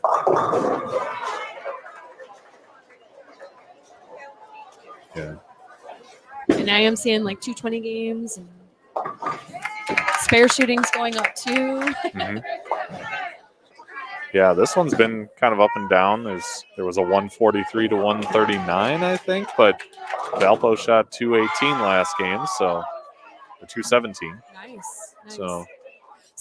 So you've now sat in and personally your Yeah. first NCAA women's bowling tournament. That's right. What are your thoughts? Oh, it's fantastic. It's so great to see, the competition, sure, on the surface, but the passion that these athletes have for, not only, for what they're doing as they're up there as individuals, but cheering on the team. And that's, it's cool that's never changed, in the years, since we've been in college. We've bowled. Yeah, since we've bowled in college. I mean, it's just a different feeling than it is at any other level, and it's cool that it's kind of unique to college bowling, and you hear the cheers and you see the hands in the air and all that stuff. And What I love about it is the friendships and the camaraderie you make with matches like this. You end up making friends with your fellow coach and the competitors you're competing against, and you have that connection for a lifetime. If it wasn't for NCAA bowling, I don't think I would know a lot of these coaches in this space. Maybe if I was doing stuff for my staff or on the tour, but this, to me, I can name every coach in this building, and it's because of the connection of being at a tournament or coaching my own team. So because of that, I mean, obviously that's cool for you guys off the lanes, and when you're running into each other at things like this. But I mean, in the heat of battle, you're not friends anymore, are you? No, so there are a lot of us who we are still laughing and talking and interacting. Yes, we may have the competitive spirit going on. Yeah, we will still talk to each other. We're laughing and we're smiling. I can give you plenty of instances where I've seen coaches ribbing on each other during a match, even though they know it's going down to the wire. They're still doing it. Yeah, it's just what we do. Yeah. Gamesmanship. Mm-hmm, absolutely. Sportsmanship. Uh-huh. If we cannot have sportsmanship, how can we continue this path of having NCAA women's bowling? Right. Yep, that's how you grow it. Mm-hmm. Come on, pick her up. So it looks like they're finishing up their last game here. Yeah. Valparaiso, looks like they have a healthy lead right now. Noel Duty up on 21 and punch out for 226. And Augustana still has shot at 214. They strike. She shakes out the 7. And Cadillac Lanes is well known for its mixers and light hits to carry pins. it seems like a lot of them have been carrying well on this here pair. today, yes. Yeah. Everything. Yeah. Oh, that's perfect.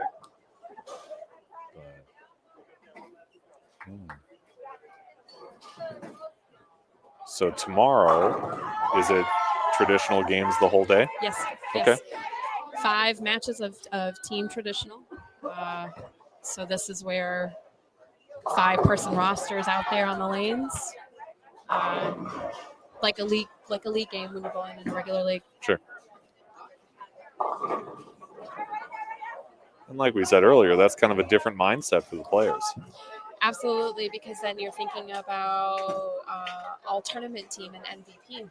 Sure. Because the stats and the scores from tomorrow and then the first match we have on Sunday goes into the individual results. Okay. And we are awarding the top 5 ATT. So the ladies are going to want to go for those too. And Sure. it's a mindset of you want to be successful for your team, but you also want to try to get to the ATT.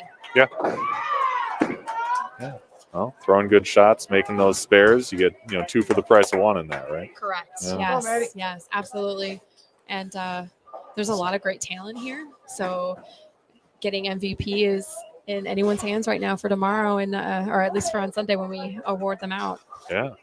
216 for Valparaiso. Just a really nice finish there, going 217, 216 on this burned up pattern, which certainly playing a lot differently than it did early on. Watching it today, yeah. Yeah. Yeah, I think I'm going to bring my equipment tomorrow afternoon when everyone's done and get out there and throw and Yeah. see what happens. Yeah. Find the nuances of the pattern and see what could have been done differently. And Sure.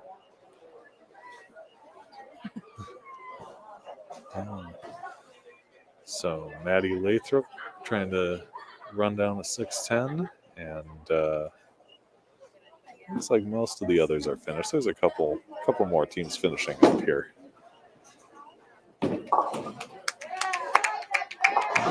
So we'll looks like many of the matches are wrapping up too right now. Yeah.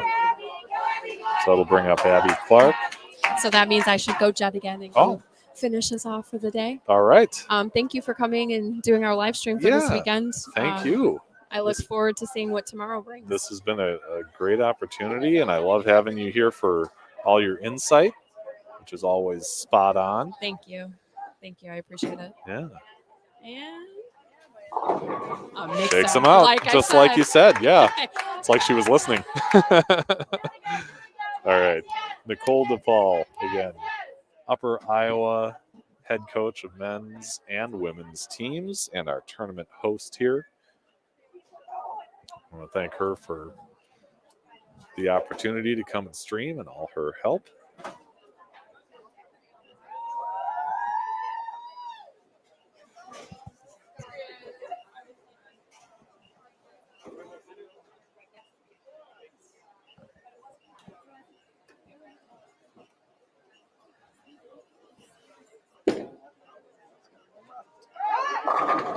Calls it Brooklyn, but that's all right.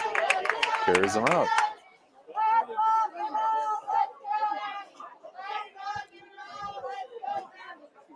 Thank you. Hey, move to left then. Move to left, slope back down.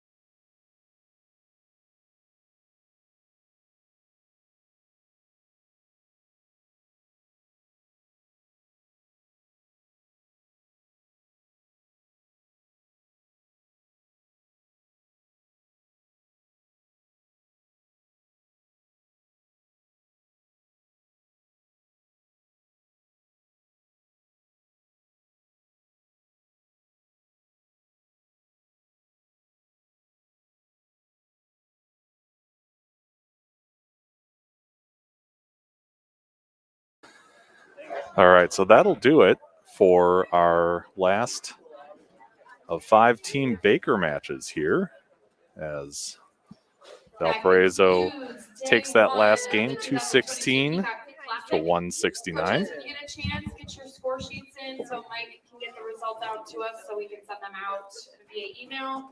As a reminder, tomorrow doors open for us to come in at 7:30 in the morning. Tournament competition begins at 9 a.m. We are using lanes 17 through 36 for open practice. So please, when you come in, choose your non-competition lane to start off. So great day today, ladies and gentlemen and teams. It ran smooth. So I look forward to seeing all of you tomorrow. There you have it. A smooth day of competition on day one. And don't forget, we will be here all weekend long, bringing you the 2022 Peacock Classic. Tomorrow starts again around 9 a.m. and runs until 3:30. And then on Sunday, we'll be back a little bit earlier, 8 a.m. till about 2 p.m. They'll finish things up, have an awards ceremony around 1:30 or so is the plan. And we'll find out who our champion is going to be, all tournament team, all that good stuff. And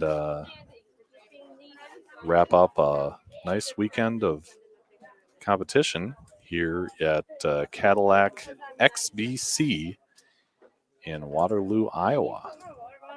So we saw some great competition here on day one. Looking forward to what the rest of this tournament is going to bring as the teams are grabbing their equipment heading back. Oh, come on in. So Sean Washington, head coach of Valparaiso. Congratulations on a nice day one. Thank you. It was a good day. Yeah, I absolutely. can't be unhappy with how the ladies performed today. Yeah. Tell me about what happened. You guys were down around 5th place, and all of a sudden you shot up the standings after that 4th match. So, everyone had a layoff, obviously, for winter break. Haven't competed since then. Practice, plenty of practice, but that's completely different from tournament play. So it took a little while to kind of get back into the groove of it, get back to competing. And it wasn't a problem with the line. The ladies just needed to kind of get back into the flow of things. So they responded well, challenged them a little bit, and they stepped up. So I'm very happy with the day. Cool. What did you think of the pattern out there for this event? I like it. I don't think it's difficult. I think it demands a good shot. But then there are times too you're rewarded for a shot that's maybe not as good as you'd liked. So there is a little miss room. But I think it fits with what we like to do. We just have to execute. Sure. We see a lot of that execution here, on our live stream out on the lanes, but, we don't often see the character of the players that are making those shots. So what can you tell us about, your team and what that character is like among those ladies? So we're in a very tough conference with the Southland Conference with teams like Arkansas State and Vanderbilt. So if you're not up for the challenge, then you'll always find yourself behind. So I find I have to constantly remind these ladies and challenge them that there is still more that can be done. There's still more we can do.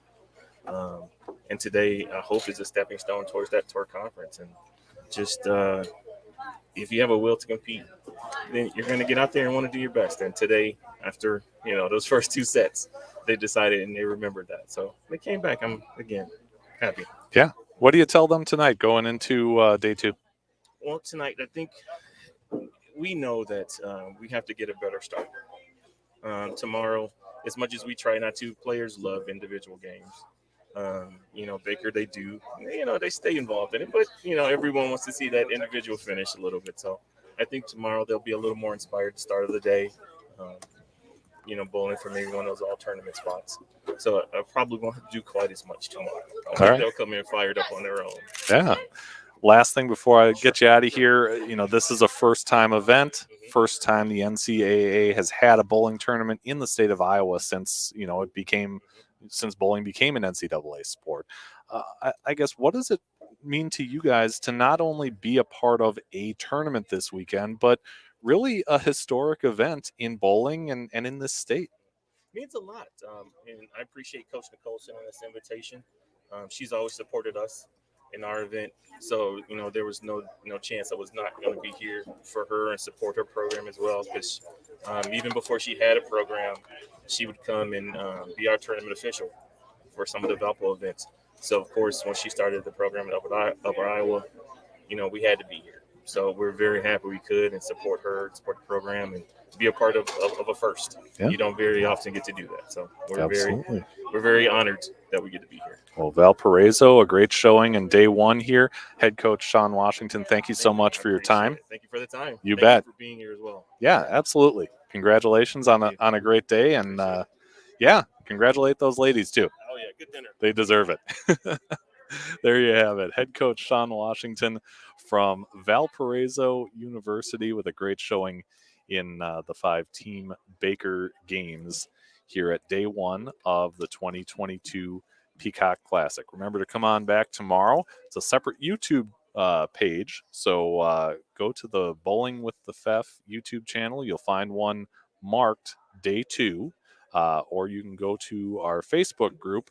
Again, search Bowling with the Fef on Facebook. You'll find the group. The event is in there. You'll find the links to the replay of day 1 and then links for live coverage of day 2 and day 3. Well, we're so glad that you guys joined us, everyone, both whether you're joining us live or on replay. Really appreciate the interest and glad to be a part of this NCAA tournament. My name is Andrew Pfeffer, and hope to see you again tomorrow for some great action. Again, traditional games, so not the Baker format, but rather a traditional format where each individual has their own games and combine to form that team chemistry that every team out there really needs. So again, from Waterloo, Iowa, Cadillac XBC, I'm Andrew Pfeffer. Thanks again for joining. We'll see you tomorrow.